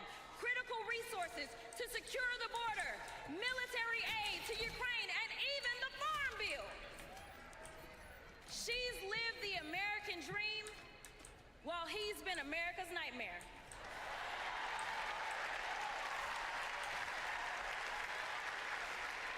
America, looking at the 2 choices before you, who would you hire?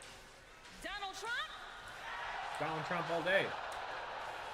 or Kamala Harris?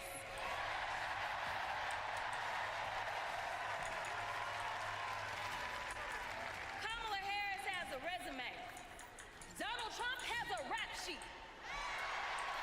Hey! She Yes, ma'am. presides over the Senate while he keeps our national secrets next to his thinking chair. Y'all know what I said that other time. In Mar-a-Lago. Well, Donald Trump wants to put our 1787 Constitution through his Project 2025 paper shredder and make every day January 6th. Yeah, I don't know why they keep bringing up Project 2025 when like it's clear it's not his policy. It's been said so many times. This wouldn't even be close. But this election is. Don't make a mistake. We are the underdogs in this fight. Even though there is only one person qualified, only one person who's done the work, and who has delivered the results. And she needs you. She needs your one vote this November. Can we count on you?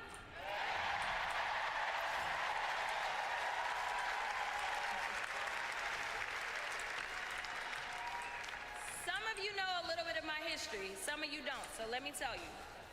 I was a public defender.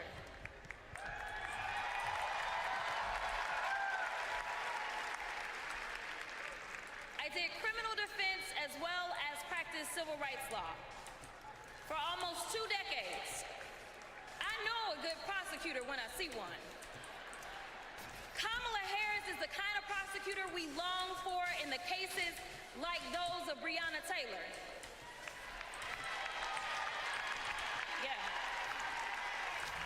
She was the first attorney general in the nation to order that her officers wear body cams, and she started the Back on Track program to reduce recidivism.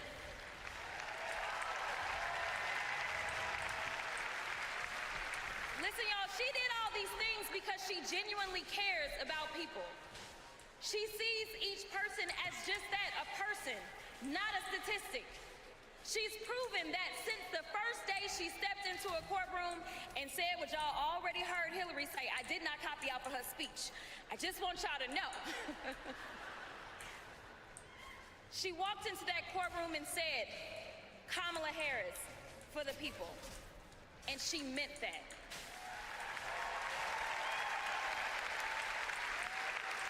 Many of you know her credentials. But what I love about Kamala Harris goes beyond her resume, is that she sees the humanity in everyone. She's the only candidate in this race who is capable of empathy. When I first got to Congress, I wasn't sure I made the right decision. The Chaos Caucus couldn't elect a speaker, and the Oversight Committee was unhinged. I was going through all of this when I visited the Vice President's residence for the first time. As I approached Vice President Harris for our official photo, she turned to me and asked, "What's wrong?" Mind you, we'd never met, but she saw right through me. She saw the distress. I immediately began crying.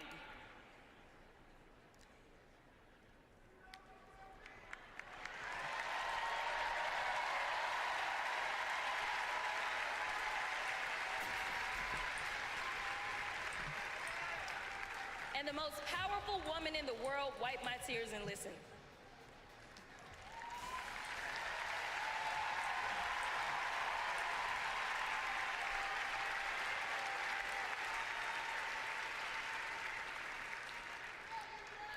It's so hard for me to tell this story. She then said, among other things, "You are exactly where God wants you. Your district chose you because they believe in you, and so do I."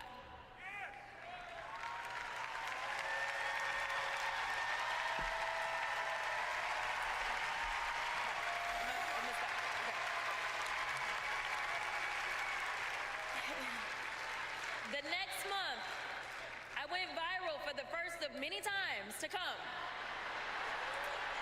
for hitting Republicans with a dose of their own medicine. That brief but impactful interaction gave me my legislative legs, and I've been running ever since.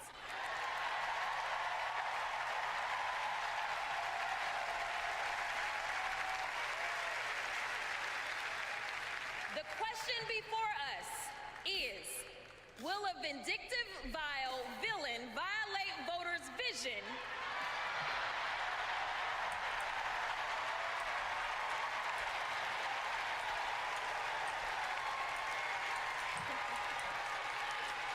for a better America or not? I hear alliterations are back in style. We deserve better. We deserve a president who can be a bright light in a sea of darkness. One who will pull us forward, because we won't go back. Amanda Gorman said it best. There's always light if only we are brave enough to see it. If only we are brave enough to be it. Kamala Harris showed me that light. And America, when she is our president, together we will shine as that beacon of hope and freedom around the world once more. God bless y'all.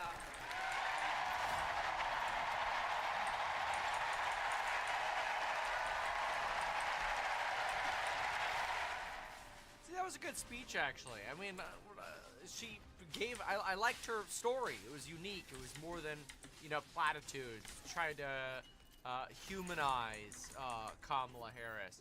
That's pretty good, actually. I give her that. It was pretty good. Yeah. That was good. Okay, we should be getting close to good old Joe B. So, within the next 20 minutes, Joe is scheduled. And, yeah.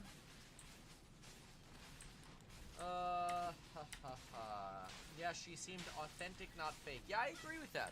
I actually think she came across as authentic. Like, when she was telling the story, and you can play it back and look, I actually looked up at that screen right there because I have a much bigger screen of the event, and I looked up, and she looked sincere.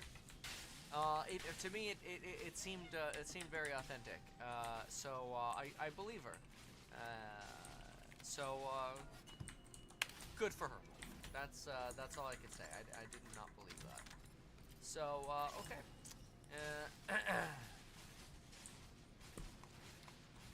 Next. So Biden soon. Joe Biden. Joe Biden. Wow, JP, you really just gonna spam that every 2 seconds? Come on, man. Baby, packing for the hospital should be a joyful moment. For us, it was different. We were told with... Oh, these are heartbreaking, these stories. We would lose our baby girl, Willow, and we were sent home. For 3 days, we waited until Amanda was sick enough to receive standard abortion care. Eventually, Amanda's temperature spiked. She was shaking, disoriented, and crashing. I don't remember what I threw into our bag that day, only that instead of welcoming Willow, I was hoping Amanda's life could be saved.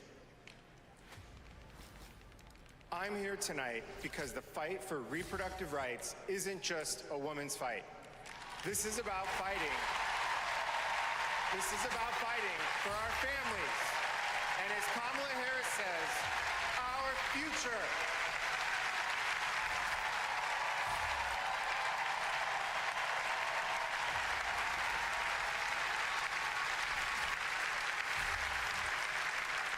Every time I share our story, my heart breaks. For the baby girl we wanted desperately, for the doctors and nurses who couldn't help me deliver her safely, for Josh, who feared he would lose me too. But I was lucky. I lived. So I'll continue sharing our story, standing with women and families across the country. Today, because of Donald Trump, more than 1 in 3 women of reproductive age in America lives under an abortion ban.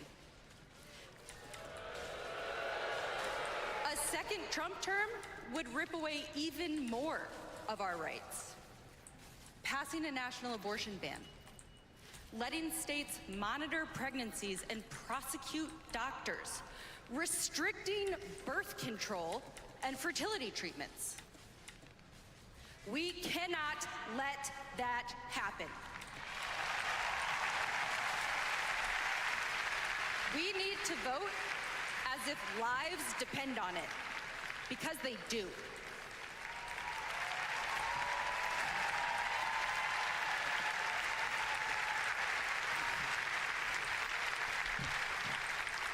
Two years ago, my husband and I were expecting our second child.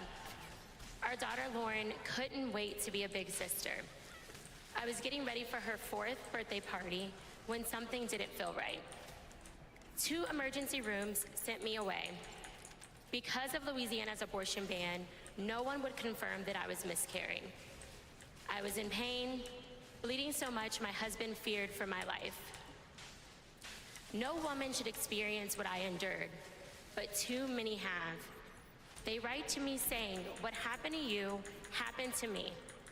Sometimes they're miscarrying, scared to tell anyone, even their doctors. Our daughters deserve better. America deserves better.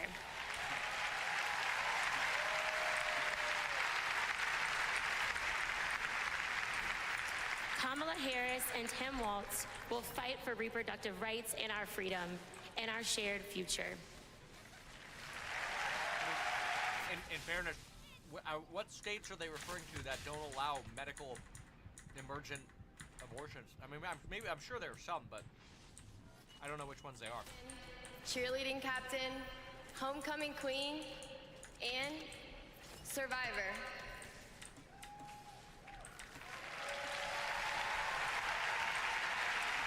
Florida's like 6 weeks. I'm pretty sure they allow medically required abortions. After years of sexual abuse.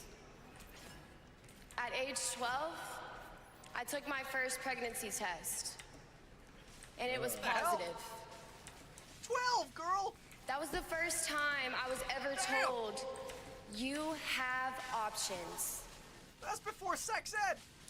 I can't imagine not having a choice.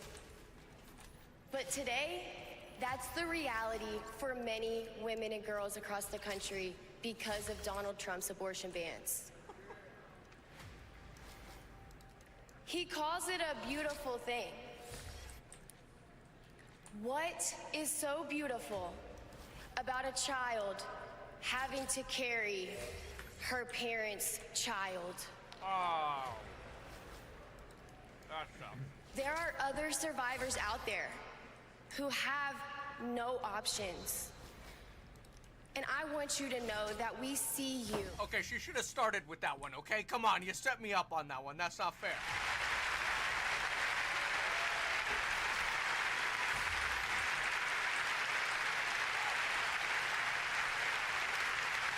Kamala Harris will sign a national law to restore the right to an abortion.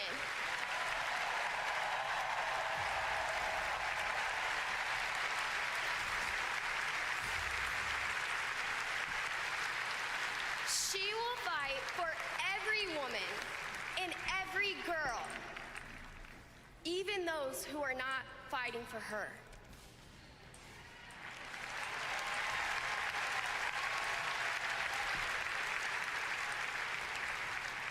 And now, I am honored to introduce another champion for women, a leader who's fought for me and for so many others, Governor Andy Beshear.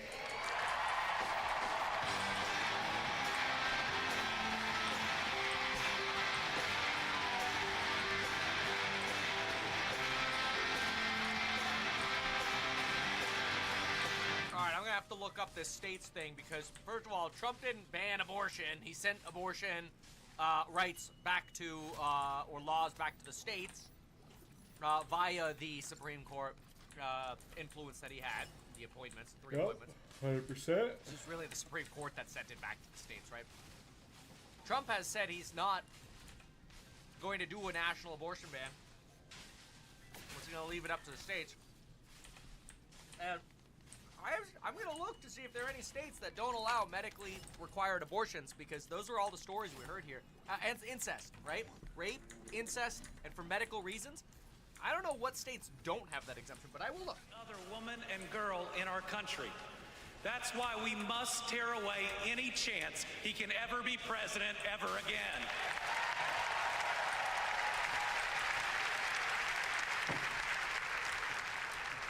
In 21 states, Trump's actions have resulted in extreme bans on abortion in my state, even in cases of rape, incest, and non-viable pregnancies. That leaves 12-year-old girls like Hadley with no options. That fails any test of humanity, any test of basic decency, any test of whether you have any underlying empathy. Thankfully, this extremism is being soundly rejected all over our country.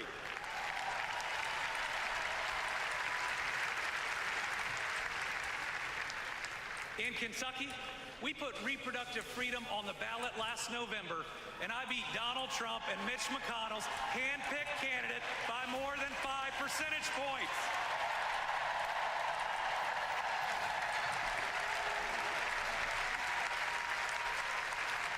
This November, we're going to beat them again. Elect Kamala Harris and Tim Walz and protect reproductive freedom.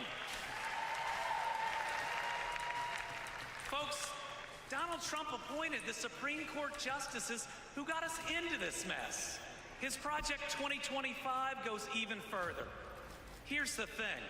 Trump and Vance simply don't believe in your freedom.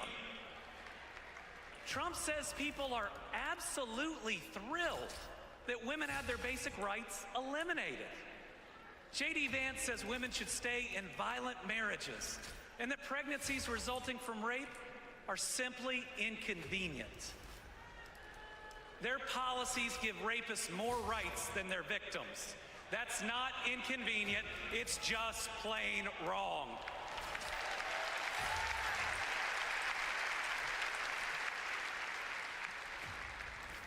And a woman grieving a non-viable pregnancy shouldn't be required to carry it to term just to listen to her child die or to hear no sound at all.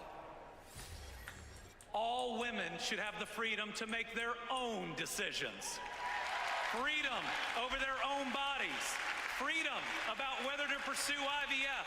Freedom about whether to have children at all. Woo! How we treat people transcends party lines. It goes right to the heart of who we are. My faith teaches me the golden rule that I am to love my neighbor as myself. And the parable of the Good Samaritan says we are all each other's neighbors. So I want anyone watching tonight, Republican, Independent, Democrat, to know that you are welcome here.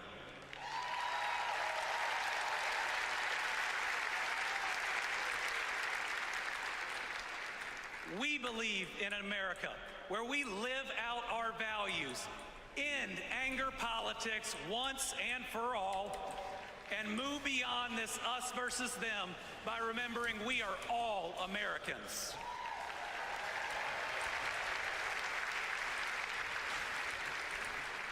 That's how Joe Biden and Kamala Harris lead. They both called to ask how they could help Kentucky in recovering from natural disasters. They helped us improve our roads, our bridges, and invested in our people. They didn't ask me who Kentuckians voted for. They asked me what Kentuckians needed, and folks, they delivered.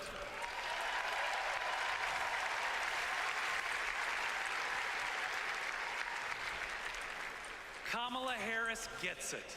She knows we must move beyond anger, extremism, and division, that everyone has dignity and deserves respect. America, we're going to win.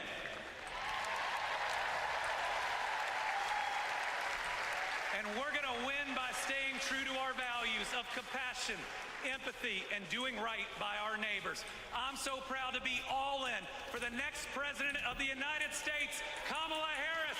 Thank you.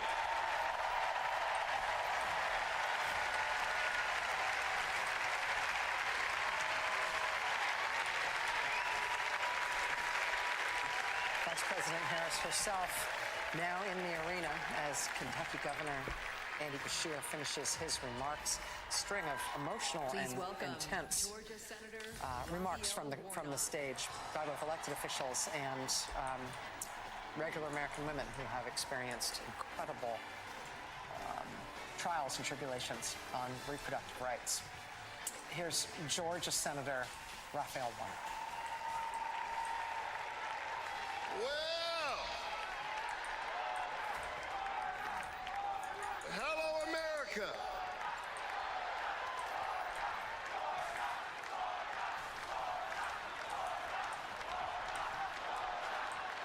Thank you so very much. On January 5th, 2021, the people of Georgia did an amazing thing.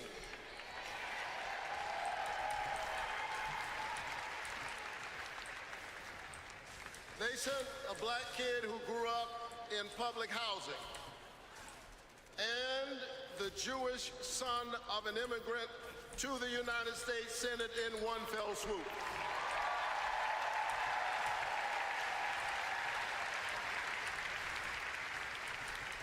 And among those Georgians was my then 82-year-old mother. She grew up in Waycross, Georgia. Do you know where that is? It's way across Georgia. She grew up in Waycross, Georgia, where she picked other people's cotton and other people's tobacco. But because this is America, the 82-year-old hands that used to pick somebody else's cotton and somebody else's tobacco picked her youngest son to be a United States Senator.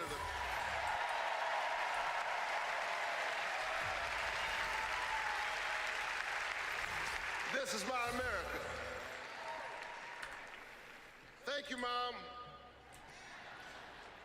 Thank you, Georgia. Thank you, America, for raising your voice and using your vote. A vote is a kind of prayer for the world we desire for ourselves and for our children, and our prayers are stronger when we pray together. And so together we flipped the Senate, held the House, and we sent Joe Biden and Kamala Harris to the White House.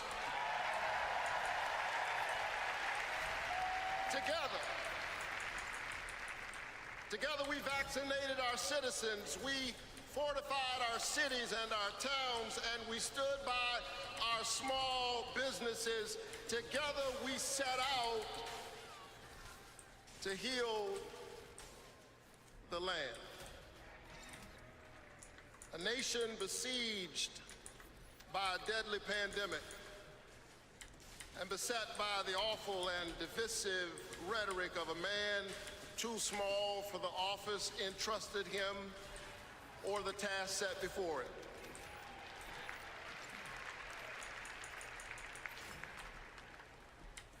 The day after my January 5th election, he instigated an insurrection, a violent assault on our nation's capital and the peaceful transfer of power, all driven by the big lie. But behind the big lie was an even bigger lie.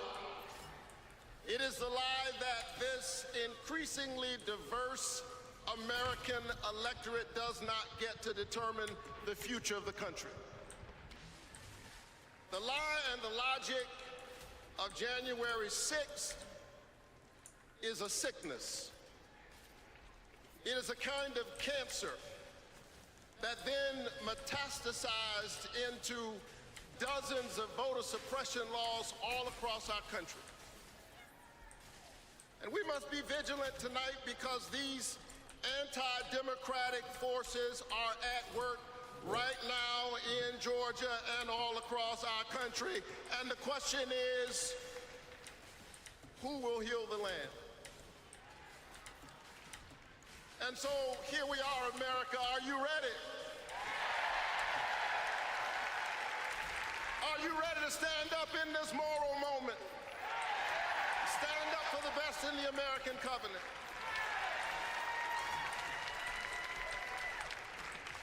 Elections are about the character of a country. And we must decide, again, we are the latest generation of Americans who get to decide what kind of country we want to be. And we must choose between the promise of January 5th and the peril of January 6th. A nation that embraces... Okay, quickly, I got some detail here. So, all states, every state in the United States does have an exception to the abortion laws for the life of the mother. However, there are 10 to 11-ish, depending on how you look at Arizona, states that do not have exceptions for rape or incest, which means if you're raped or a victim of incest, you have to carry. Those are Texas, Arizona with an asterisk, Oklahoma, Arkansas, Louisiana, Alabama, Tennessee, Missouri, Ohio, Wisconsin, South Dakota. 13 states, including some of those mentioned there, do not have a fatal anomaly exemption, which would allow abortions if the child is going to die at birth anyway. And then others have limits that say you basically, you know, if there was rape or incest, you have to report the crime, and it must be done within the first, like, 18 to 22 weeks. And then, of course, you have a bunch of states that say, hey, you have free reign to abortion up to typically fetal viability, which is usually around 18. Well, I mean, fetus isn't going to be viable at 18 weeks. The limits usually go up to about 18 to 23 weeks. Usually 23 is like the edge of fetal viability. Okay. It says, love your neighbor as yourself. It says, inasmuch as you've done it unto the least of these, you have done it also unto me.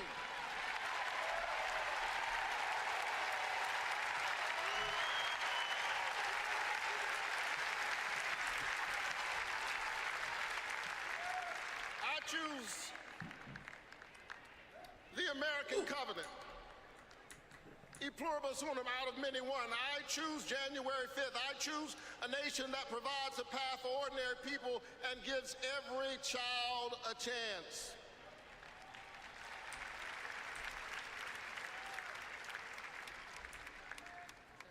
And that's Joe Biden's America. And he's been fighting for it for more than a half century. President Biden, America is so much better because of you, a true patriot who has always put the people first. Thank you, Joe.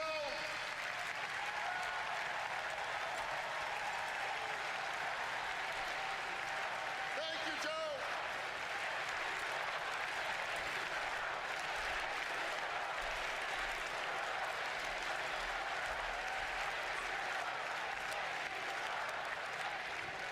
But I'll tell you something else.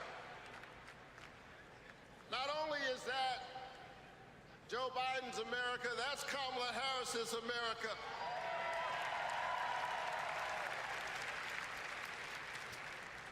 She was leading with Joe Biden when we expanded the child tax credit, cutting child poverty in America nearly in half.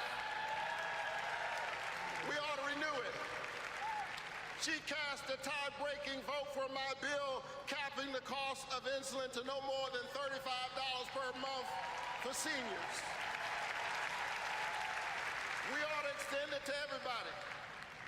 Together we passed an infrastructure bill, bolstered American manufacturing and clean energy, an investment in the house that we all share together. And I've got news for you, we are just getting started. Are you ready to win this election?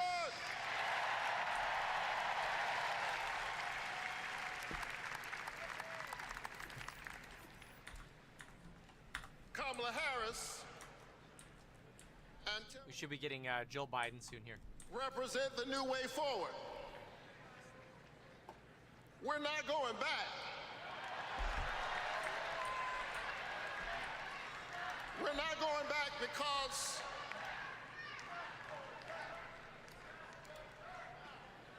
we are the United States of America. We always dream about the future. And so forward on women's reproductive rights, because we believe that a patient's room is too small and cramped a space for a woman, her doctor, and the United States government. That's too many people in the room.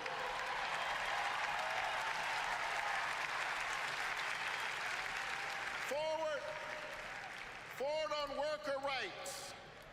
Because most people do not mind working, they just want to share in the prosperity that they are creating for others. Forward on voting rights, forward on affordable housing and access to health care. We are moving forward.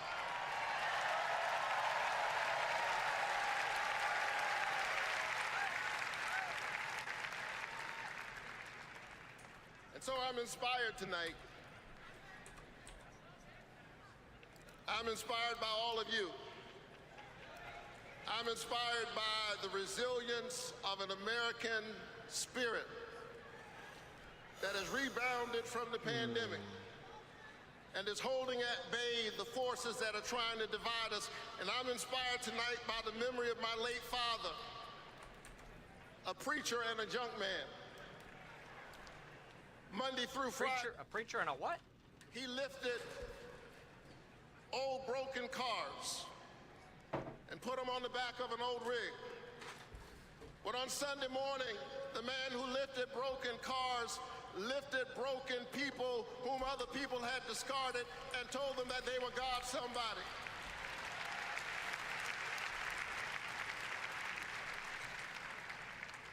My dad discovered strength in the broken places, a power made perfect in weakness. And so I'm convinced tonight that we can lift the broken even as we climb. I'm convinced tonight that we can heal sick bodies. We can heal the wounds that divide us. We can heal a planet in peril. We can heal the land.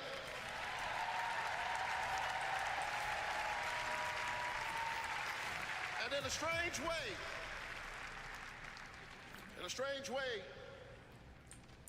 the pandemic taught us how. A contagious airborne disease means that I have a personal stake in the health of my nation. He said steak. It's making me hungry.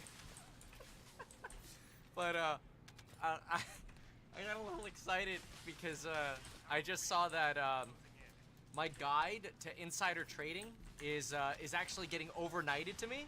Check it out right here on Twitter at RealMeKevin. Holy, I'm shaking right now. My guide to insider trading is being overnighted. Check it out. The Art of Power. Nancy Pelosi. Let's go. Okay, poor inner city children in Atlanta and poor children of Appalachia. I need the poor children of Israel and the poor children of Gaza. I need Israelis and Palestinians. I need those in the Congo, those in Haiti, those in Ukraine. I need American children on both sides of the track to be okay. Because we are all God's children. And so let's stand together. Let's work together. Let's organize together. Let's pray together. Let's stand together. Let's heal the land. God bless you. Keep the faith.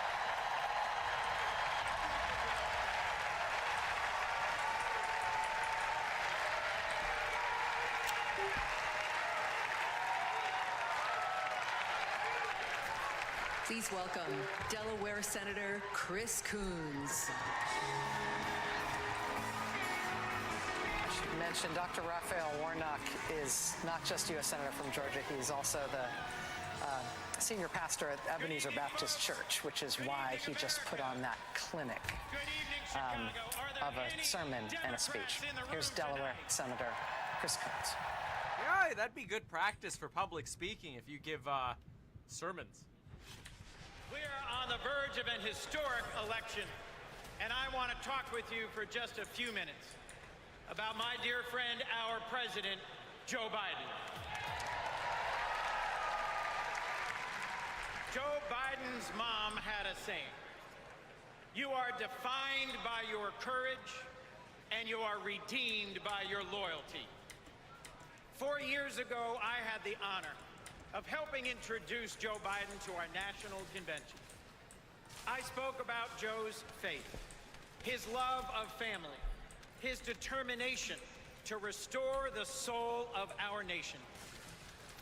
Back in 2020, America was nearly flat on our back from a deadly pandemic, an economic collapse, and then in January, an assault on our democracy.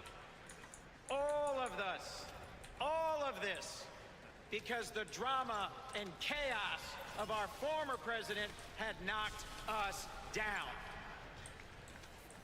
But folks, Joe Biden's courage, Joe Biden's faith in us, Joe Biden's determination to heal the soul of our nation gave us hope and gave us confidence.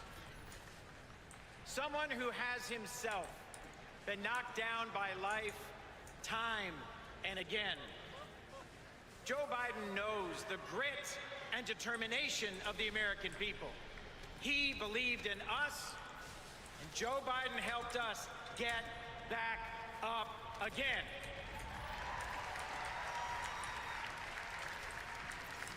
using the incredible skills he developed in many years in the U.S. Senate, Joe got passed and signed into law the most consequential legislation of any president in 60 years, helping our veterans, advancing gun safety, cutting prescription drug prices, fighting climate change, rebuilding bridges and broadband, bringing manufacturing back to America. Together, Joe and Kamala helped rebuild our economy from the middle up, from the bottom up, and the middle out, not from the... He screwed up Biden's line. Sorry, I mean. at home and abroad. Today, we are so much better off because they believed in us, in our democracy. And our incredible First Lady, Jill Biden, our incredible First Lady, Jill Biden, our incredible First Lady, Jill Biden, was at Joe's side every step of the way, fighting for education, advancing the cancer moonshot, determined to improve women's health care, honoring military families. Joe and Jill, together, you have done so much for us, and there's so much more you will do and we can do together. Mr. President, thank you. Thank you for elevating a great leader in Kamala Harris.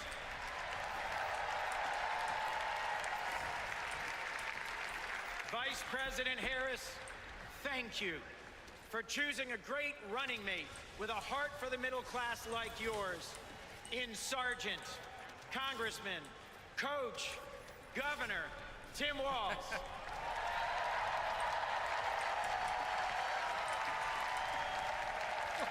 Scott.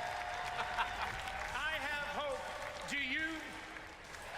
I have hope. Do you? I have hope. Do you? And it is in no small part because of Joe Biden. I have never known a more compassionate man than Joe Biden. I have never known a man who has taken from his own loss and his own faith and delivered so much for the future of so many others. Mr. President, you were my senator as a Delawarean. You are my president as an American, and you will always be my friend. On behalf of our nation, Joe, for your courage in fighting for our democracy, we thank you.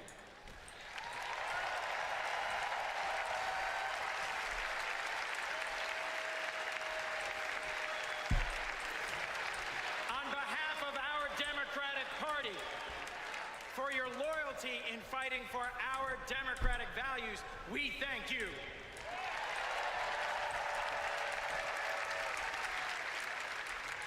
And on behalf of Delaware, thank you, Joe, and God bless you. We love you. We love Joe. We love Joe. We love Joe. We love Joe.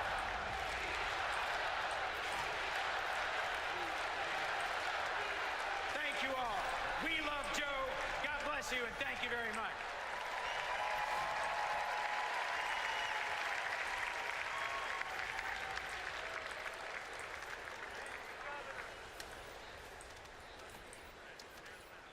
All right, come on, we're Biden. You got a lot of people on the internet that are like, they're keeping poor Biden in the green room. This is elder abuse. That's what you get when you listen to too much of X.com or Fox now. Yeah, not saying it's not true. Just gotta try to get the balance sources a little bit. So I went to CNN. Oh! No, I'm actually gonna go to Fox. Oh, they must be setting up Jill Biden for coming out. Yeah, they're definitely setting up Jill. That means we're close. Jill, Ashley, Biden.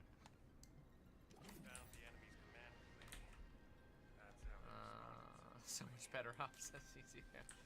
It's brain rot, but also addicting. So I have this new trick. I just, today was my first day using it. It is the best thing ever.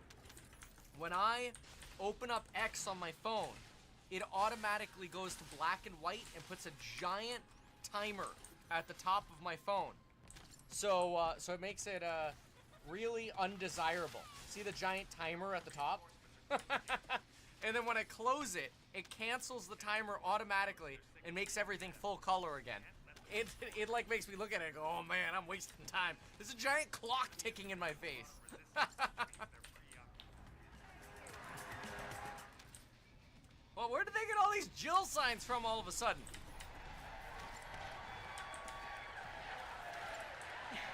Yeah, you can do that with Instagram too, whatever you want. It's just an Apple shortcut. Where'd all these signs come from? Thank you. Thank you so much. Love you too.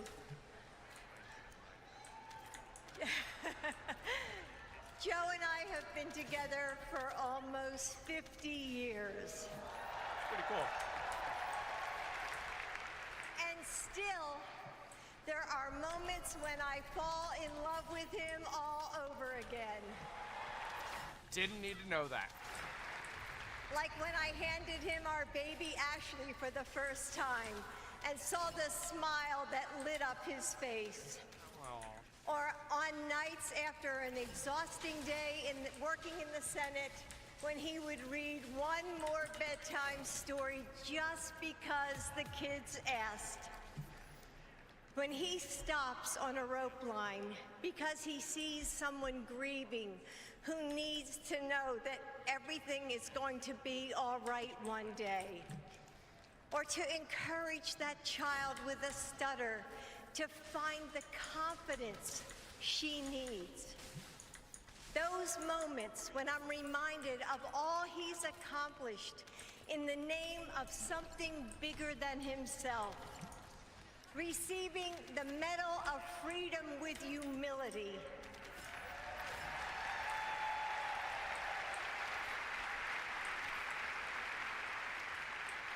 Placing his hand on our family Bible to take his oath of office.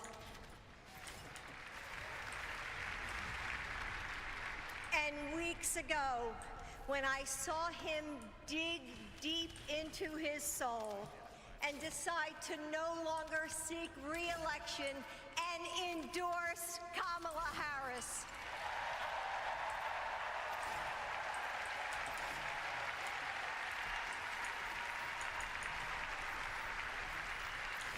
With faith and conviction, Joe knows that our nation's strength doesn't come from intimidation or cruelty. It comes from the small acts of kindness that heal deep wounds, from service to the communities that make us who we are, from love of a country that shines with promise and renewal. Kamala Harris knows that too.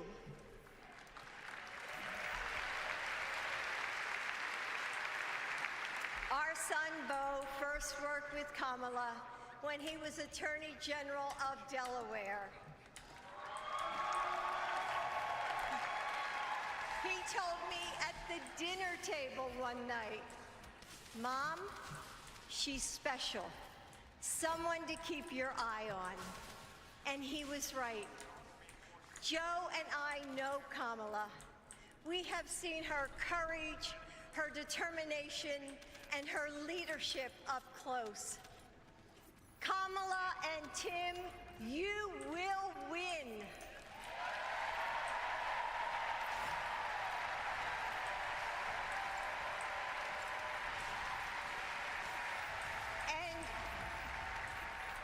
And you are inspiring a new generation.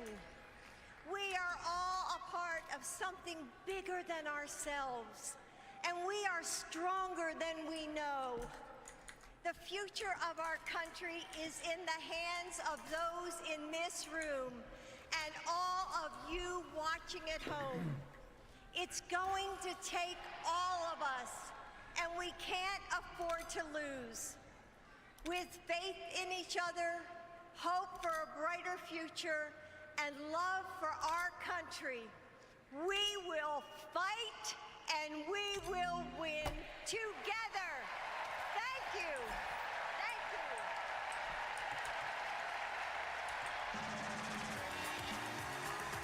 I'm actually surprised. That was, oh, there's Newsom! Newsom's there! Oh, there he is! What a loser! Oh, sorry.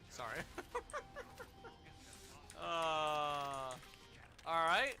Anyway, that was short. I was expecting a little bit more. It should be Ashley next, and then, what, Biden, eh? Like, JoJo. Let's get that out of the way there.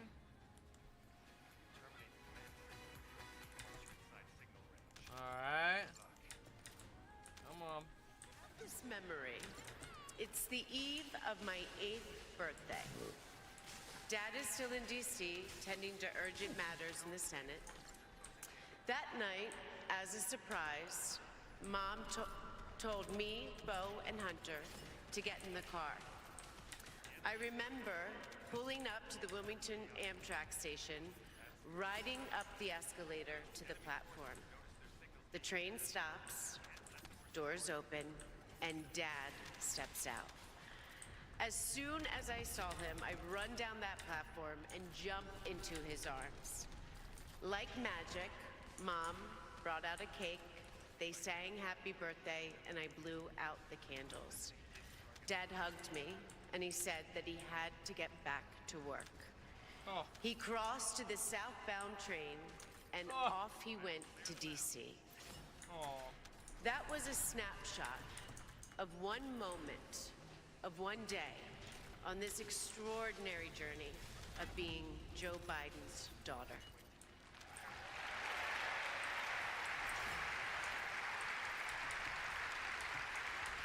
Joe Biden is the OG girl dad. He told me I could be anything and I could do anything. As a child, I would sit on the leather chair in his office doing my homework, and he would sit next to me doing his work, drafting the Violence Against Women Act.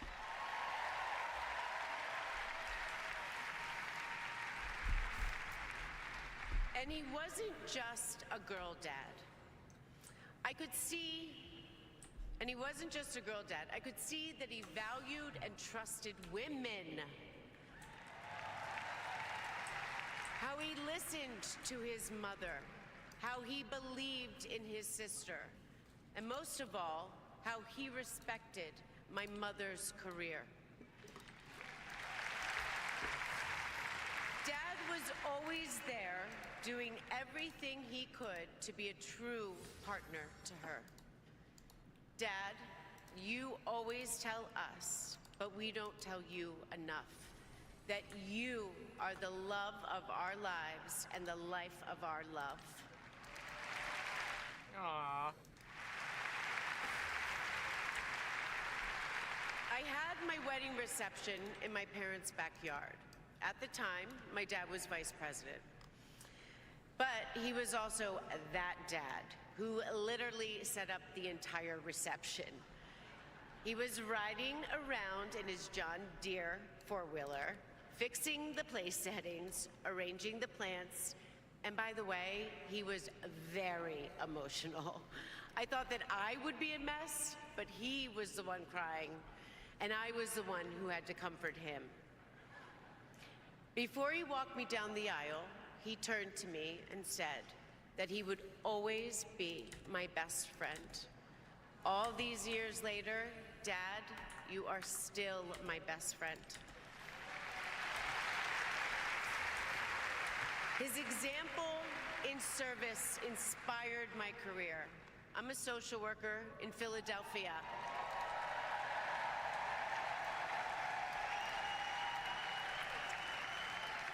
I support formerly incarcerated women as they heal from past trauma and they reclaim their lives. Dad always told me that I was no better than anybody else and nobody was better than me. He taught me that everyone deserves a fair shot and that we shouldn't leave anyone behind. That's what you learn from a fighter who has been underestimated his entire life. When I look at Dad, I see grace, strength, and humility. I see one of the most consequential leaders ever in history.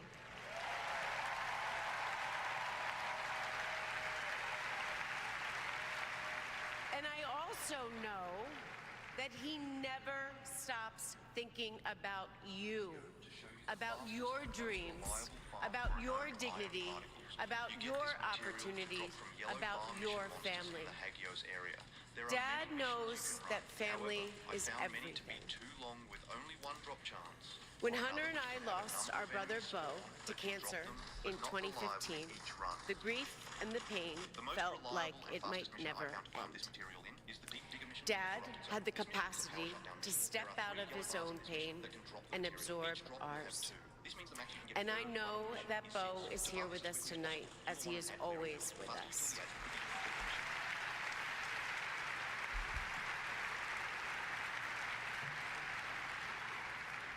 After Bo passed, I got this tattoo on my wrist. It says, "Courage, dear heart." A reminder to myself to keep going, to get back up, like my dad has always done. He has taught me that a courageous heart is a miraculous thing. A courageous heart can heal a family.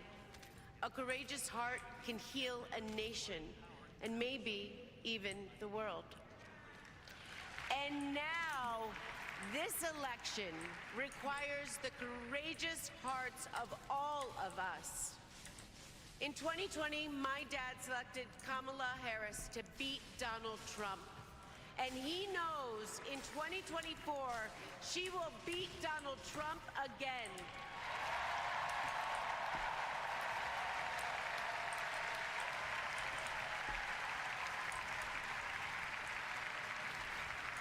So tonight, I am asking you, if you stood with us in 2020, call upon your courageous heart.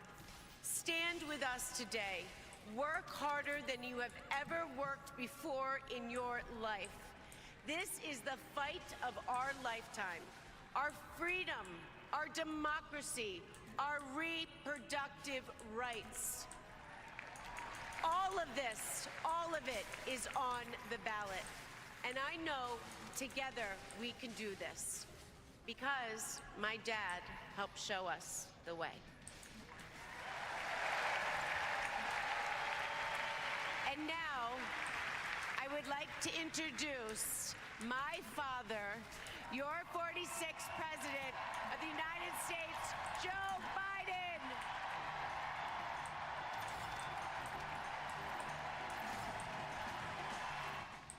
I don't know, it's a little late. Let's see how he does today. He's got the teleprompter though, so he should be okay. But hold on, we gotta cut away. They're giving instructions right now. Sorry, I'm being jaded.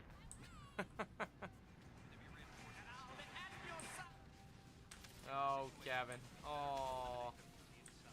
It was a cute story, I will say. It was cute. Ah, it's nice. That is nice. I do like it. The heartstrings.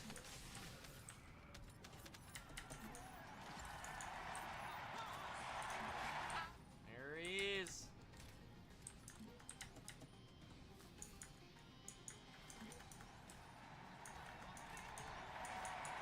There's Newsom. Newsom. Wait a minute. Who's running California? Oh wait, the same as usual.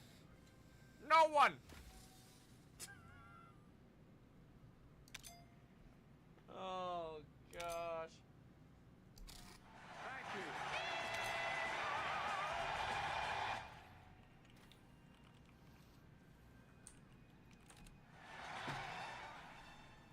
Come on. Turn the music off.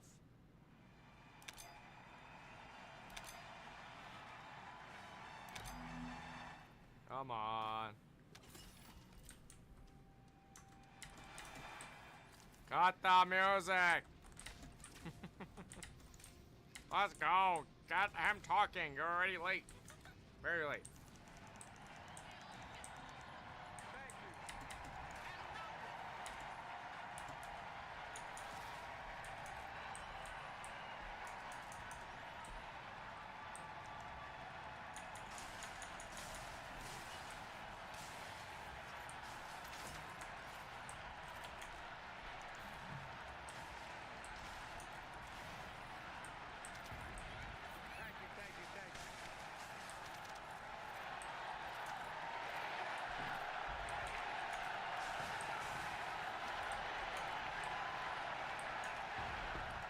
They gotta go around and like quickly like distribute all of these signs.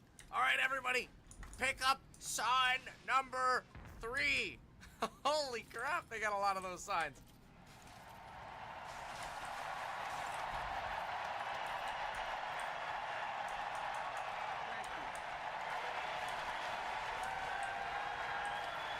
Someone says, I feel like I'm streaming a funeral. Oh. Thank you.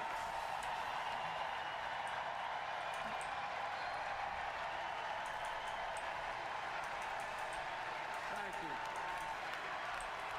I love you. Thank you.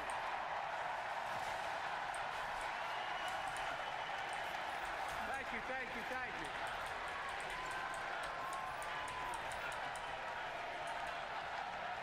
That was my daughter. I was just told a few minutes ago that was my daughter. No, no, that's bad. That's bad. Stop.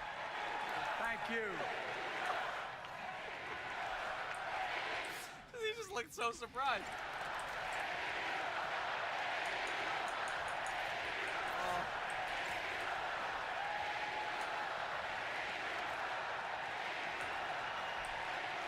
Thank you, thank you, thank you. Thank you. Thank you, Mitchell. I tell you what.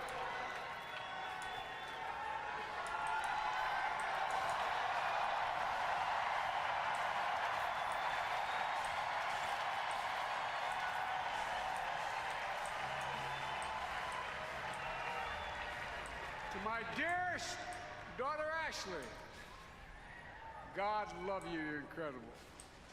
Thank you for the introduction and for being my courageous heart, along with Hunter and our entire family, and especially our rock, Jill.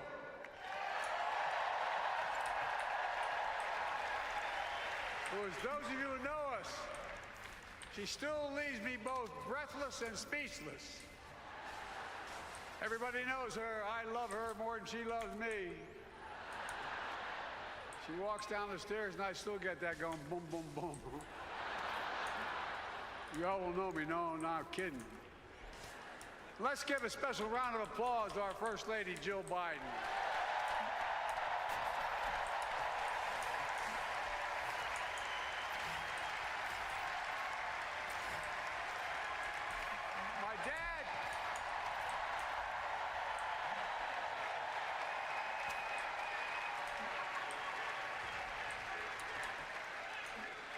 My dad used to have an expression, for real. He'd say, Joey, family is the beginning, the middle, and the end. And I love you all. Folks. And America, I love you.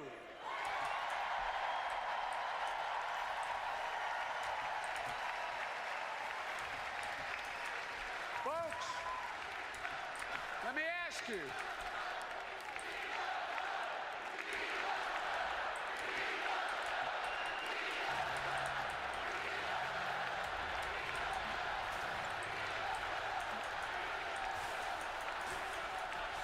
Let me ask you.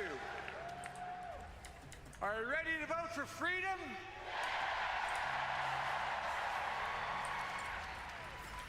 Are you ready to vote for democracy and for America? Let me ask you, are you ready to elect Kamala Harris and Tim Walz, President and Vice President of the United States?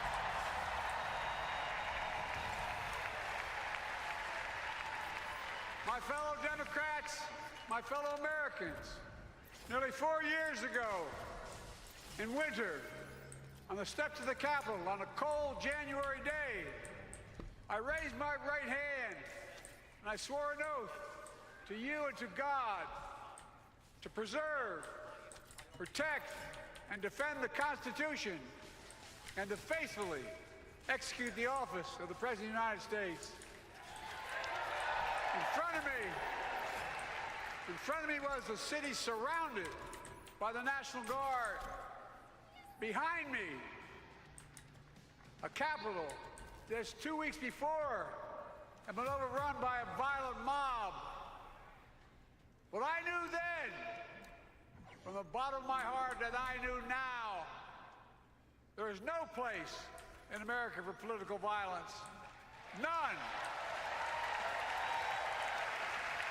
You cannot say you love your country only when you win.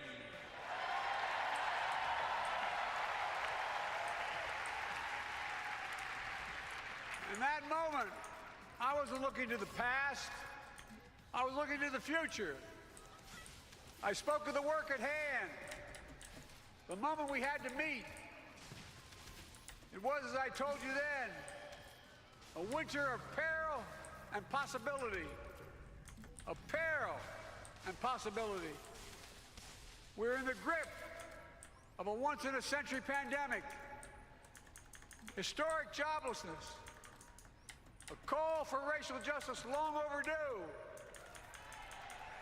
clear and present threats to our very democracy. Thank you.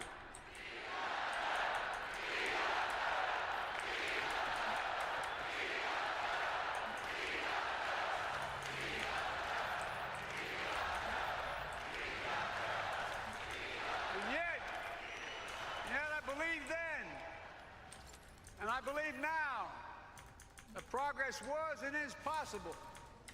Justice is achievable. And our best days are not behind us, they're before us.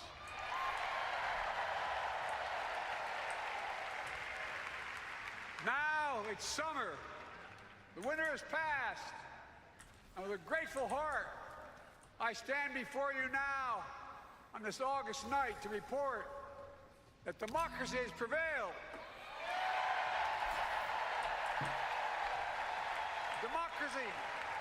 Democracy has delivered. And now democracy must be preserved.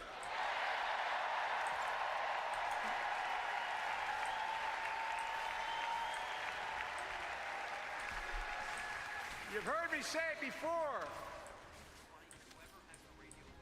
We're facing an inflection point. One of those rare moments in history when the decisions we make now will determine the fate of our nation and the world for decades to come. That's not hyperbole, I mean it literally. We're in a battle for the very soul of America. I ran for president in 2020 because of what I saw in Charlottesville in August of 2017. Extremists coming out of the woods, carrying torches, their veins bulging from their necks, carrying Nazi swastikas, and chanting the same exact anti-Semitic bile that was heard in Germany in the early 30s. Neo-Nazis, white supremacists, the Ku Klux Klan, so emboldened by a president then in the White House that they saw as an ally. They didn't even bother to wear their hoods. Hate was on the march in America. Old ghosts and new garments, stirring up the oldest divisions, stoking the oldest fears, giving oxygen to the oldest forces that they long sought to tear apart America. In the process, a young woman was killed. When I contacted her mother, I asked about what happened. She told me. When the president was asked what he thought had happened, Donald Trump said, and I quote, "There are very fine people on both sides. My God." That's what he said. That is what he said and what he meant.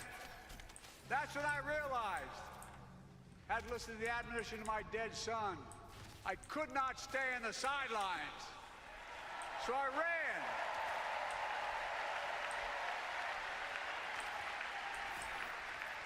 Because I had no intention of running again. I just lost part of my soul. But I ran with a deep conviction.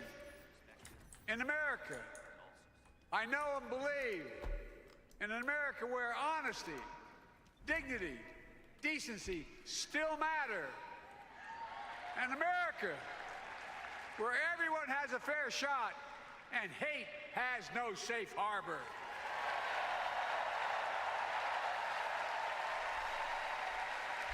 An America where the fundamental creed of this nation, that all of us are created equal, is still very much alive. And a broad coalition of Americans joined with me. 81 million voters voted for us. More than any time in all of history. Because of all of you in this room and others, we came together in 2020 to save democracy.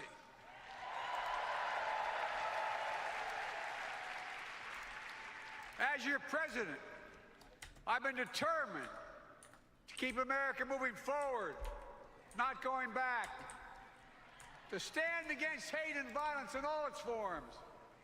To be a nation where we not only live with but thrive on diversity.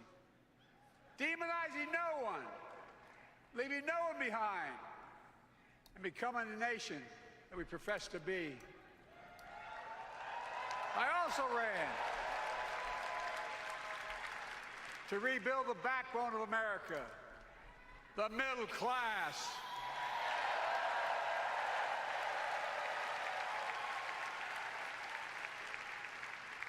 I made a commitment to you that I be a president for all Americans, whether you voted for me or not.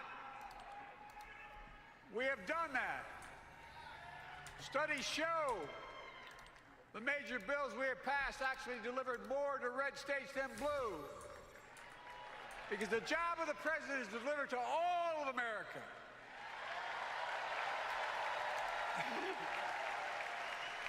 Because of you, and I'm not exaggerating, because of you, we've had one of the most extraordinary 4 years of progress ever, period. When I say we, I mean Kamala and me.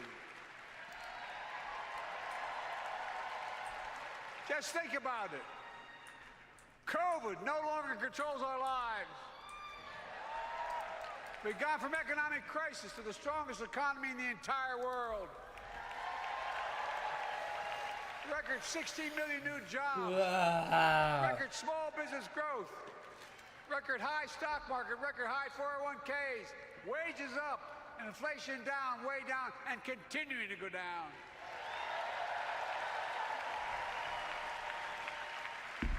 The smallest racial wealth gap in 20 years. And yes, we both know we have more to do, but we're moving in the right direction. More Americans have peace of mind that comes from having health insurance. More Americans have health insurance today than ever before in American history.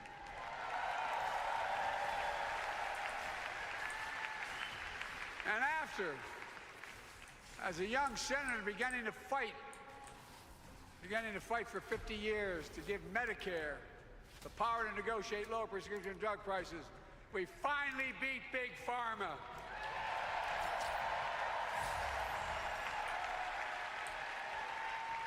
And guess who cast the tie-breaking vote, Vice President, soon-to-be President Kamala Harris.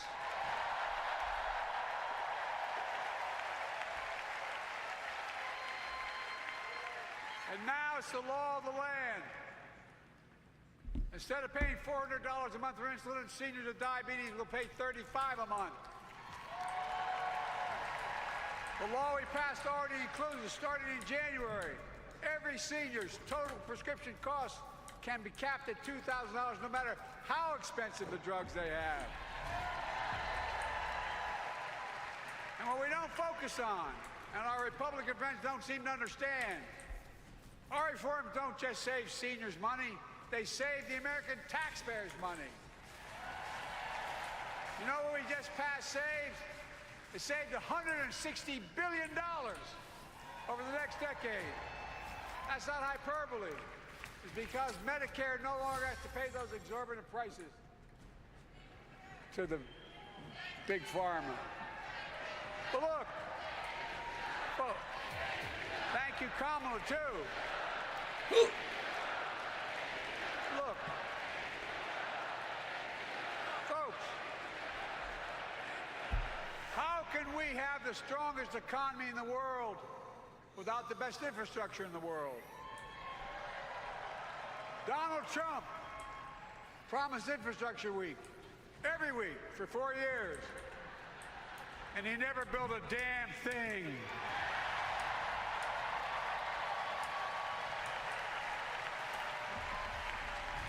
But now, because of what Kamala and I have done, remember we were told we couldn't get it done. Remember when we came into office, we couldn't get anything passed?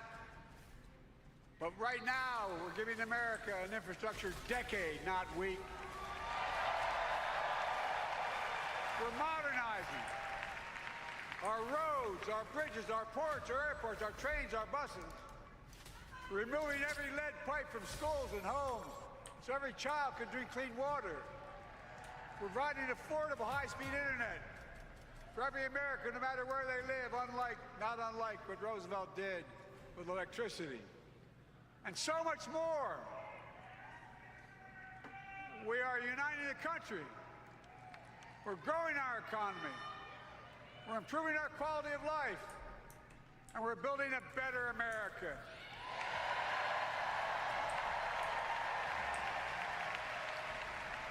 Because that's who we are. How can we be the strongest nation in the world without leading the world in science and technology? After years of importing 90% of our semiconductor chips from abroad, which America invented those chips. Our Chips and Science Act meant that private companies from around the world are now investing literally tens of billions of dollars to build new chip factories right here in America.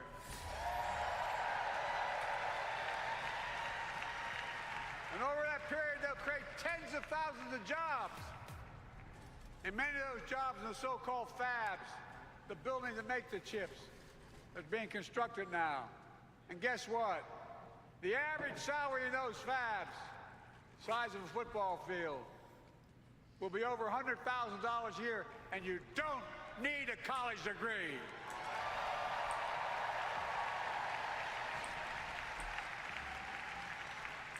Because of you and so many electeds out there, American manufacturing is back. Where the hell to say we wouldn't lead the world in manufacturing?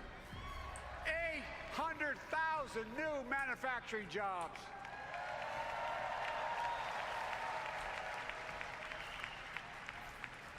Our Republican friends and others made sure they'd go abroad to get the cheapest labor. We used to import products and export jobs. Now we export American products and create American jobs. Right here in America, where jobs belong. With every new job, with every new factory, pride and hope is being brought back to communities throughout the country that were left behind.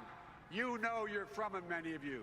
You know what it's like when that factory closed, where your mother, your father, your grandmother, grandfather worked.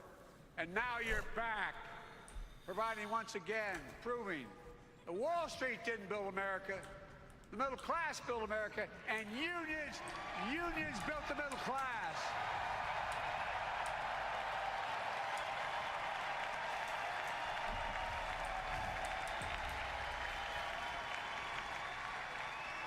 It's been my view since I came to the Senate.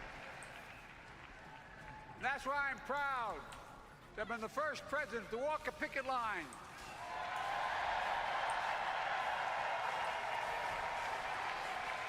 And be labeled the most pro-union president in history, and I accept it.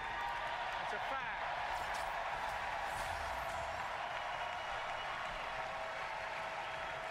Because when unions do well, we all do well.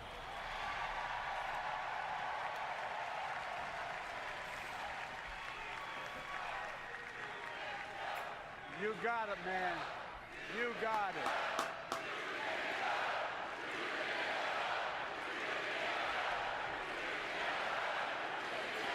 I agree.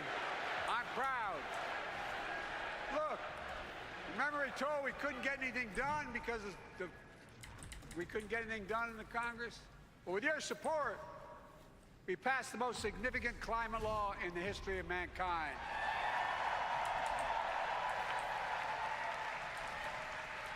Over $370 billion. Cutting carbon emissions in half by 2030.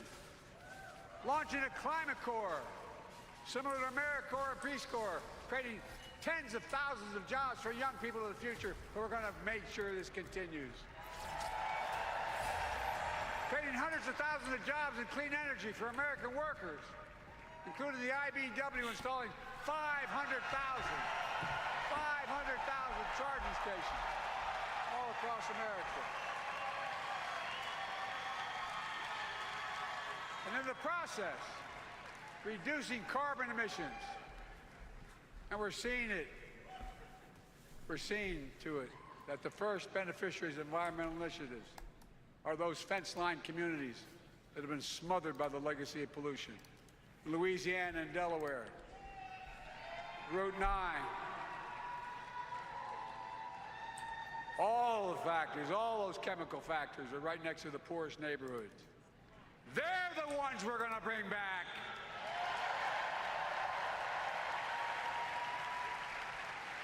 And how? How can we be the greatest nation in the world without the best education system in the world?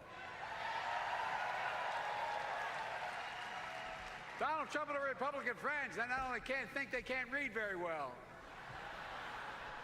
Seriously, think about it. Look at their project, 2025. They want to do away with the Department of Education. Well, during the pandemic, Kamala and I helped states and cities get back their schools back open. And we gave public school teachers a raise. We created apprenticeships with businesses and communities, putting students on a path to a good paying job, whether or not they go to college. And by the way, we're making college a hell of a lot more affordable. Increasing Pell Grants by $900. Over $15 billion to HBCUs. Minority service education, including Hispanic institutions and tribal colleges. We kept our commitment to provide more student relief than ever by lifting the burden of helping millions of families so they can get married, start a family, buy a home, and begin to build family wealth and contribute to the community and grow our economy. It's not costing us, it's creating more wealth. We've fundamentally transformed how our economy grows, from the middle out and the bottom up, instead of the top down. You know, my dad used to say there wasn't a whole hell of a lot to drop down on my kitchen table at the end of the month. I come from a basic middle-class family. 3-bedroom house, 4 kids, a grandpop living with us, decent neighborhood, but never a penny to spare. And look, that top-down notion never worked. A lot of Democrats didn't think it worked, thought it worked, but it doesn't. And when we did all that, what we've done, everybody can do well. Everybody.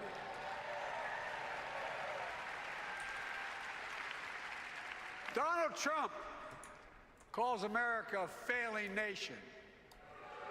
No, I'm serious. But think about this. Think about this.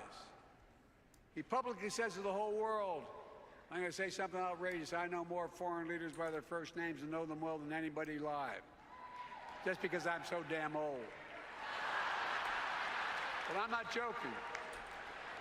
Think of the message he sends around the world when he talks about America being a failing nation. He says we're losing.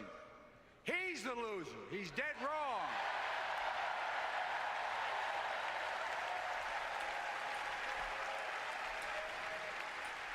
Many of you are very successful people who travel the world. Name me a country in the world that doesn't think we're the leading nation in the world. Without America, not a joke, think about it. I'm being literal. Who could lead the world other than the United States of America? Well, guess what? America's winning, and the world's better off for it. America's more prosperous, and Americans are safer today than they were under Donald Trump. Trump continues to lie about crime in America, like everything else. Guess what? On his watch, the murder rate went up 30%, the biggest increase in history. Meanwhile, we made the largest investment, Kamala and I, in public safety ever. Now, the murder rate is falling faster than any time in history. Violent crime has dropped to the lowest level of more than 50 years. And crime will keep coming down when we put a prosecutor in the Oval Office instead of a convicted felon.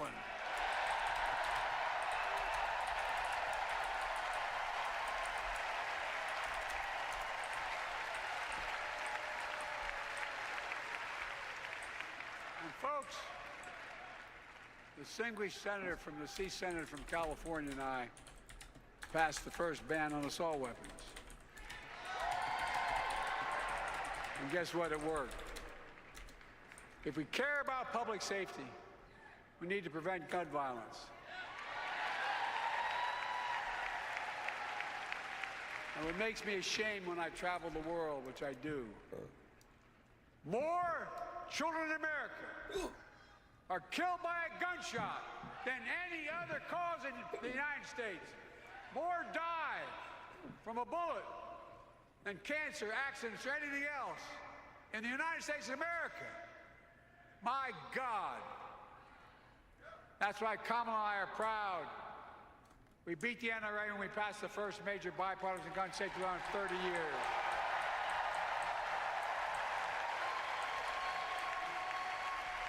I'm serious. That comes from here. And now it's time to ban assault weapons again. And demand universal background checks.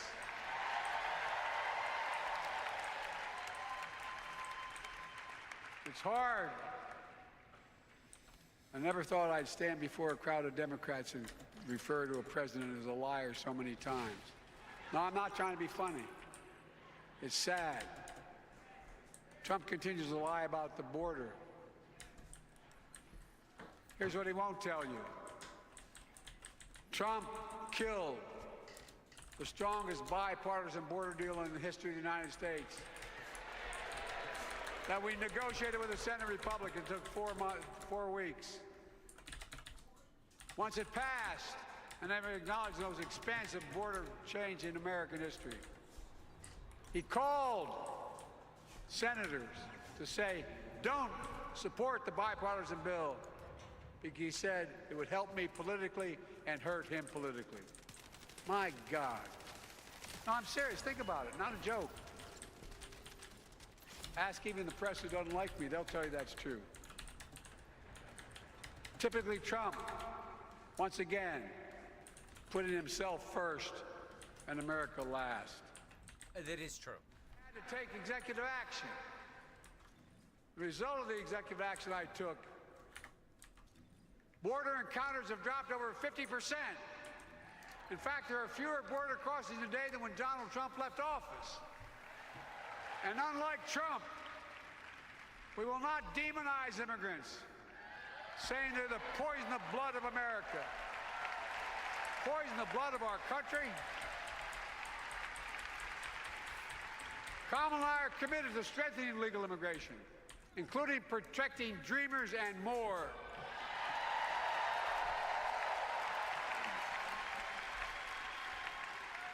And here's what else I believe in. What's up? Protecting your freedom. Your freedom to vote. Your freedom to love who you love. We don't need to go outside, though. Yeah, we need And to your get freedom to grounded in it. choose.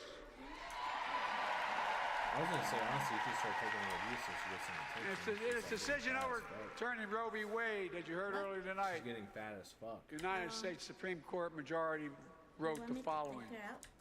Quote, do you want to? Women are not without electoral, not allowed, not without electoral, Oh no. or political It's power. butter all by the door. No kidding. Yes. MAGA Republicans found out the power of women in 2022.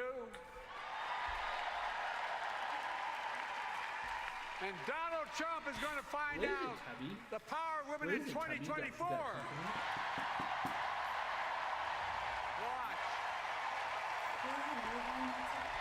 No, she never gets fat, so.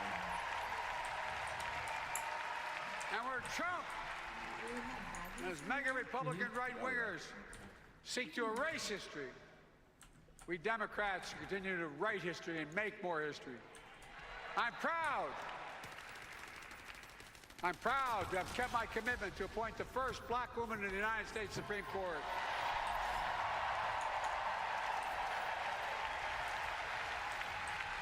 Ketanji Brown Jackson,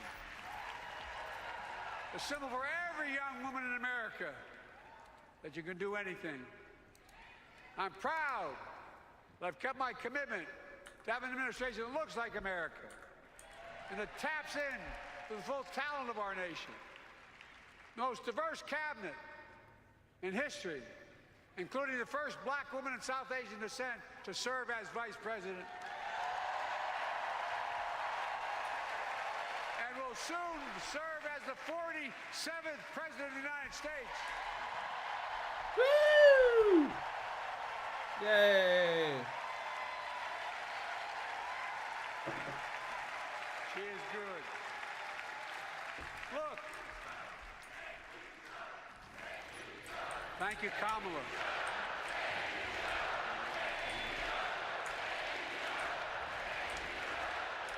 Folks, I've long said we have many obligations as a nation. But I got in trouble years ago for saying I'd make no apologies. We have only one truly sacred obligation: to prepare and equip those we send to war and care for them and their families when they come home and when they don't. That's why I'm so proud that Britain had signed the PACT Act. One of the most significant laws ever, helping veterans and their families exposed to toxic materials like burn pits and Agent Orange. I was around during the Vietnam War. It's hard. Nobody was able to prove that there's illness was a consequence of Agent Orange.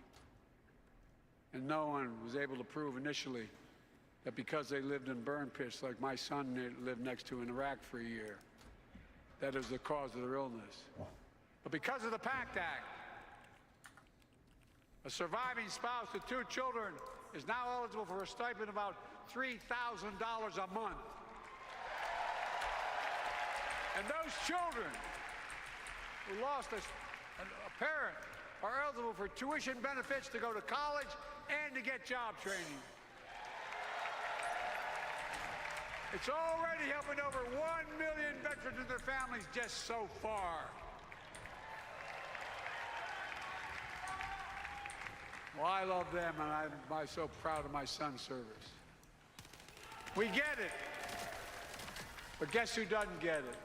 and doesn't respect our veterans. We know from his own Chief of Staff, the four-star General John Kelly, that Trump, when in Europe, would not go to the grave sites in one of the France.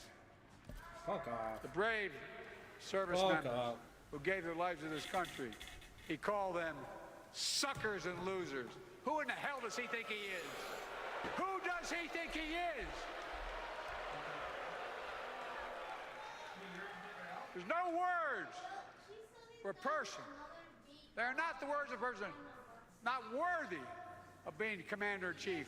Period. Not then, not now, and not ever. I mean that. I mean that from the bottom of my heart. After this, I'll take that real quick. Just as no commander-in-chief should ever bow down to a dictator, the way Trump bows down to Putin.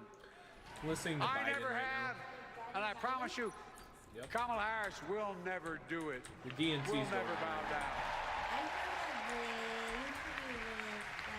When Trump left office, Europe and NATO was in tatters. Not a joke. All time, so that's wrong. America First doctrine changed our whole image in the world. No, I mean, they're retarded. Well, they gave the hours, about 190 hours. I'm not a Trump fan. Like, I'm just my I'm counterparts a who fan heads of of state in America. Europe. I'm not a Trump fan. To strengthen NATO. Like, I'm not. We did. We united Europe like it hadn't been united for years. Adding Finland and Sweden to NATO. No.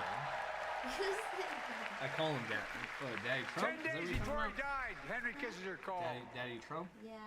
And said, not since Napoleon has Europe not looked over their shoulder at Russia with dread. Until now. Until now. Well, guess what? Putin thought he'd take Kyiv in 3 days. 3 years later, Ukraine is still free.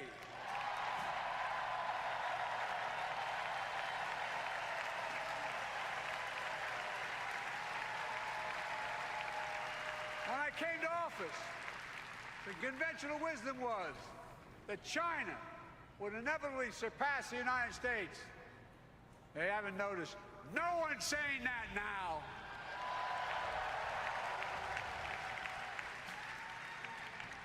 And we'll keep working to bring hostages home and end the war in Gaza and bring peace and security to the Middle East.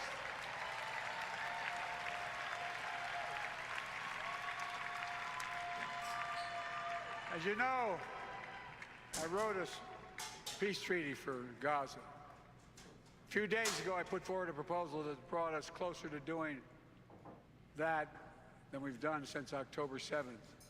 We're working around the clock, my Secretary of State, to prevent a wider war and reunite hostages with their families and surge humanitarian health and food assistance into Gaza now. To end the civilian suffering of the Palestinian people and finally deliver a ceasefire and end this war.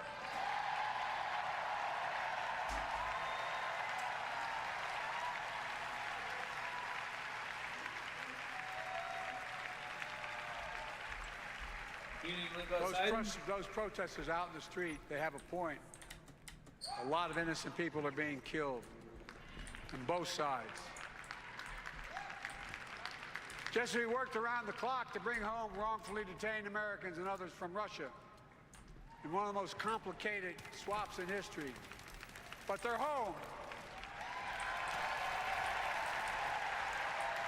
Kamala and I are going to keep working to bring all Americans wrongfully detained around the world home. I mean it. Folks, I've got 5 months left in my presidency. I've got a lot to do. I intend to get it done. Woo, 102. Come on.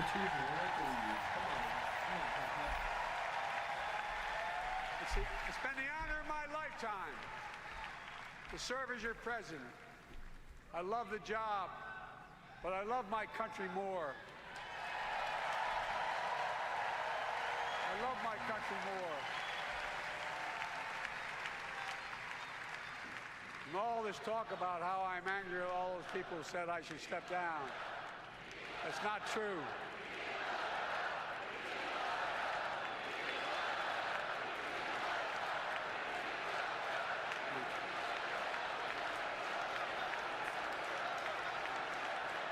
I love my country more, and we need to preserve our democracy.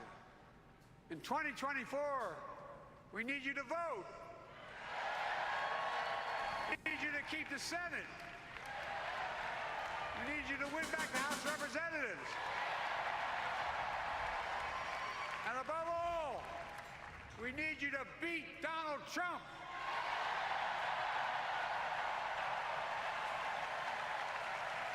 And elect Kamala and Tim President and Vice President of the United States of America. Look, they'll continue to lead America forward, creating more jobs, standing up for workers, growing the economy, lower the cost to American families so they just have a little more breathing room. We've made incredible progress, but we have more work to do. And Kamala and Tim will continue to take on corporate greed and bring down cost of food. They'll keep taking on Big Pharma, making insulin $35 a month, not just for seniors, but for everyone in America. And capping prescription drug costs a total of $2,000, not just for seniors, but for everyone. And folks, that's going to save America again tens of billions of dollars. Folks, they'll make housing more affordable, building 3 million new homes, providing $25,000 down payment assistance for the first-time home buyer, more than the 10 we approved. Donald Trump wants a new tax on imported goods, food, gas, clothing, and more. You know what that will cost the average family, according to the experts? $3,900 a year in a tax. No, that's a fact. Kamala and Tim will make the child care tax credit permanent.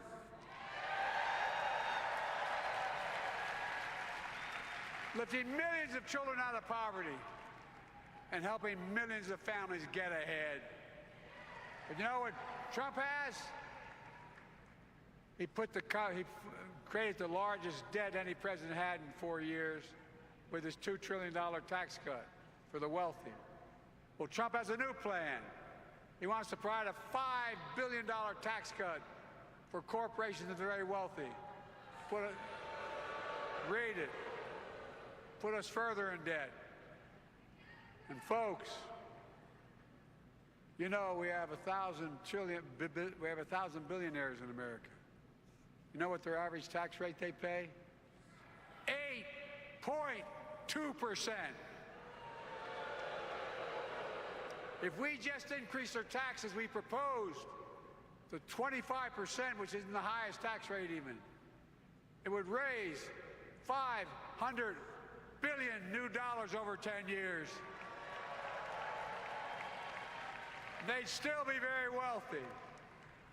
Look, Kamala and Tim are going to make them pay their fair share. They'll protect Social Security and Medicare. Trump wants to cut Social Security and Medicare. Kamala and Tim will protect your freedom. They'll protect your your right to vote. They'll protect your civil rights. And you know Trump will do everything to ban abortion nationwide. Oh, he will. You know, Kamala and Tim will do everything they possibly can. That's why you have to elect a Senate and House to restore Roe v. Wade.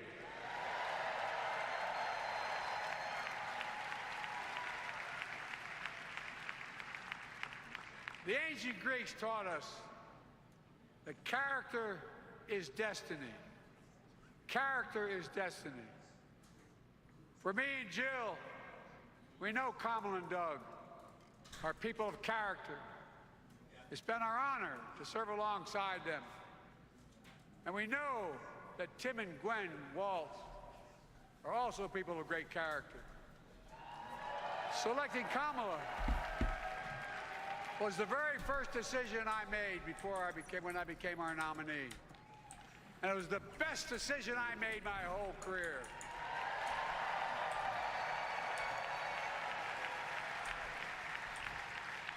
We've not only gotten to know each other, we've become close friends. She's tough, she's experienced, and she has enormous integrity, enormous integrity. Her story represents the best American story. And like many of our best presidents, she was also vice president. That's a joke.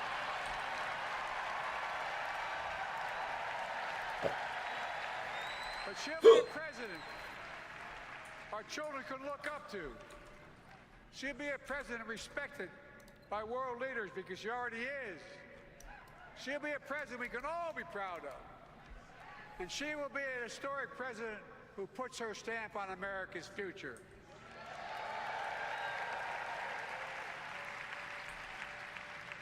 This will be the first presidential election since January 6th.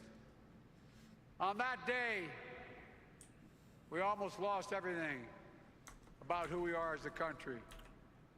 And that threat, this is not hyperbole, that threat is still very much alive. Donald Trump says he will refuse to accept the election result if he loses again.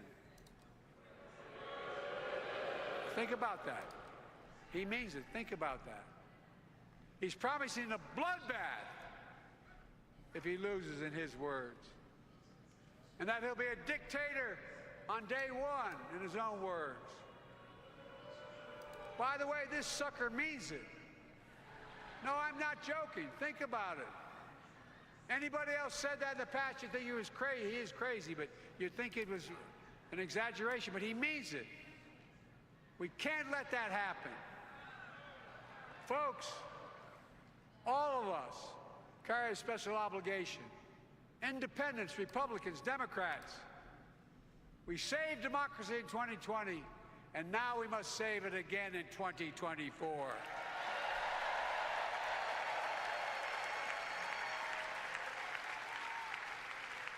The vote of each of us cast this year will determine whether democracy and freedom will prevail. It's that simple. It's that serious. And the power is literally in your hands. History is in your hands. Not hyperbole. It's in your hands. America's future is in your hands. Let me close with this.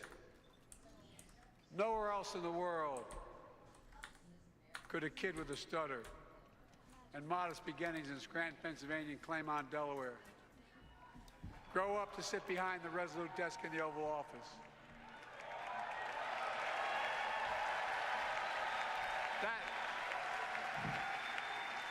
That's because America is, and always has been, a nation of possibilities. Possibilities. We must never lose that. Never.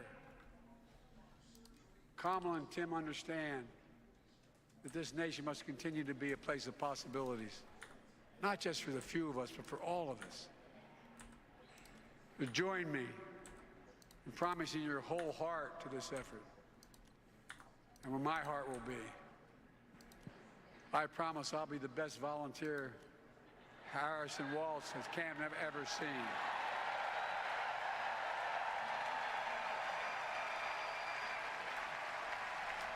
Each of us has a part in the American story. For me and my family, there's a song that means a lot to us. It captures the best of who we are as a nation. The song is called American Anthem. There's one verse that stands out, and I can't sing worth a damn, so I'm not going to try. I'll just quote it. The work and prayers of centuries have brought us to this day. What shall our legacy be? What will our children say? Let me know in my heart, when my days are through, America America, I gave my best to you.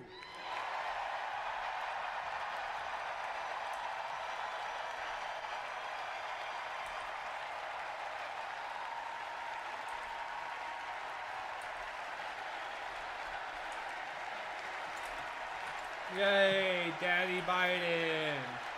Whee! I love you.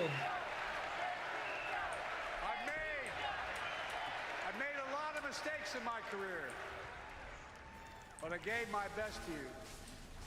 For 50 years, like many of you, I've given my heart and soul to our nation. And I've been blessed a million times in return for the support of the American people. I've either been too young to be in the Senate because I wasn't 30 yet, and too old to stay as president. But I hope you know how grateful I am to all of you. I can honestly say, and I mean this in the bottom, give you my word as a Biden, I can honestly say I'm more optimistic about the future than I was when I was elected as a 29-year-old United States Senator. I mean it. Folks, we just have to remember who we are. We're the United States of America.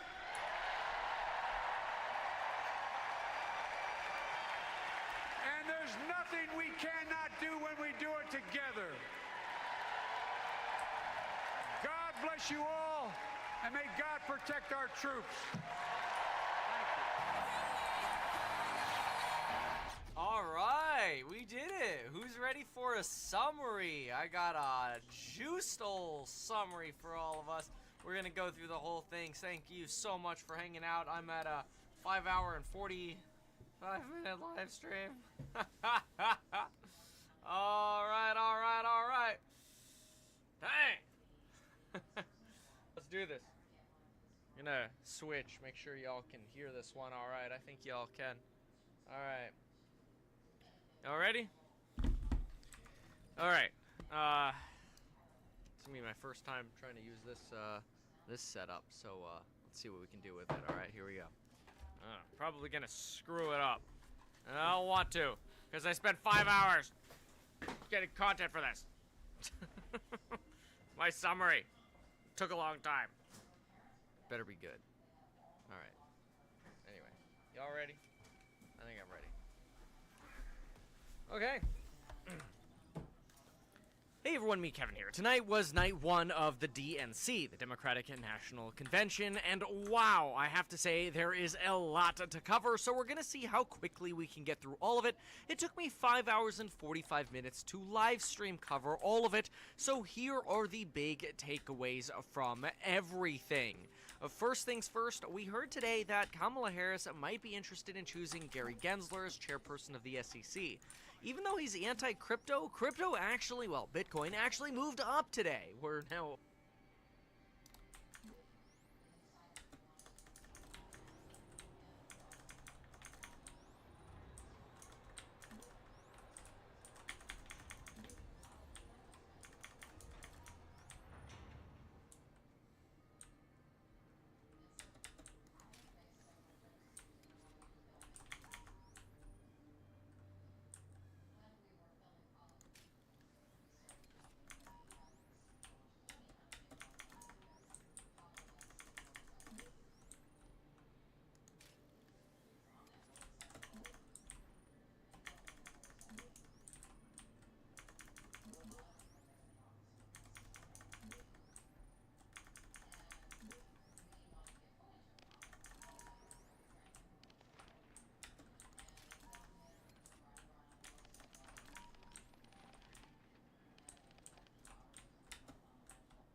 Unibear. Unibear. Does whatever a Unibear does. Does whatever Unibear does. He's so cute.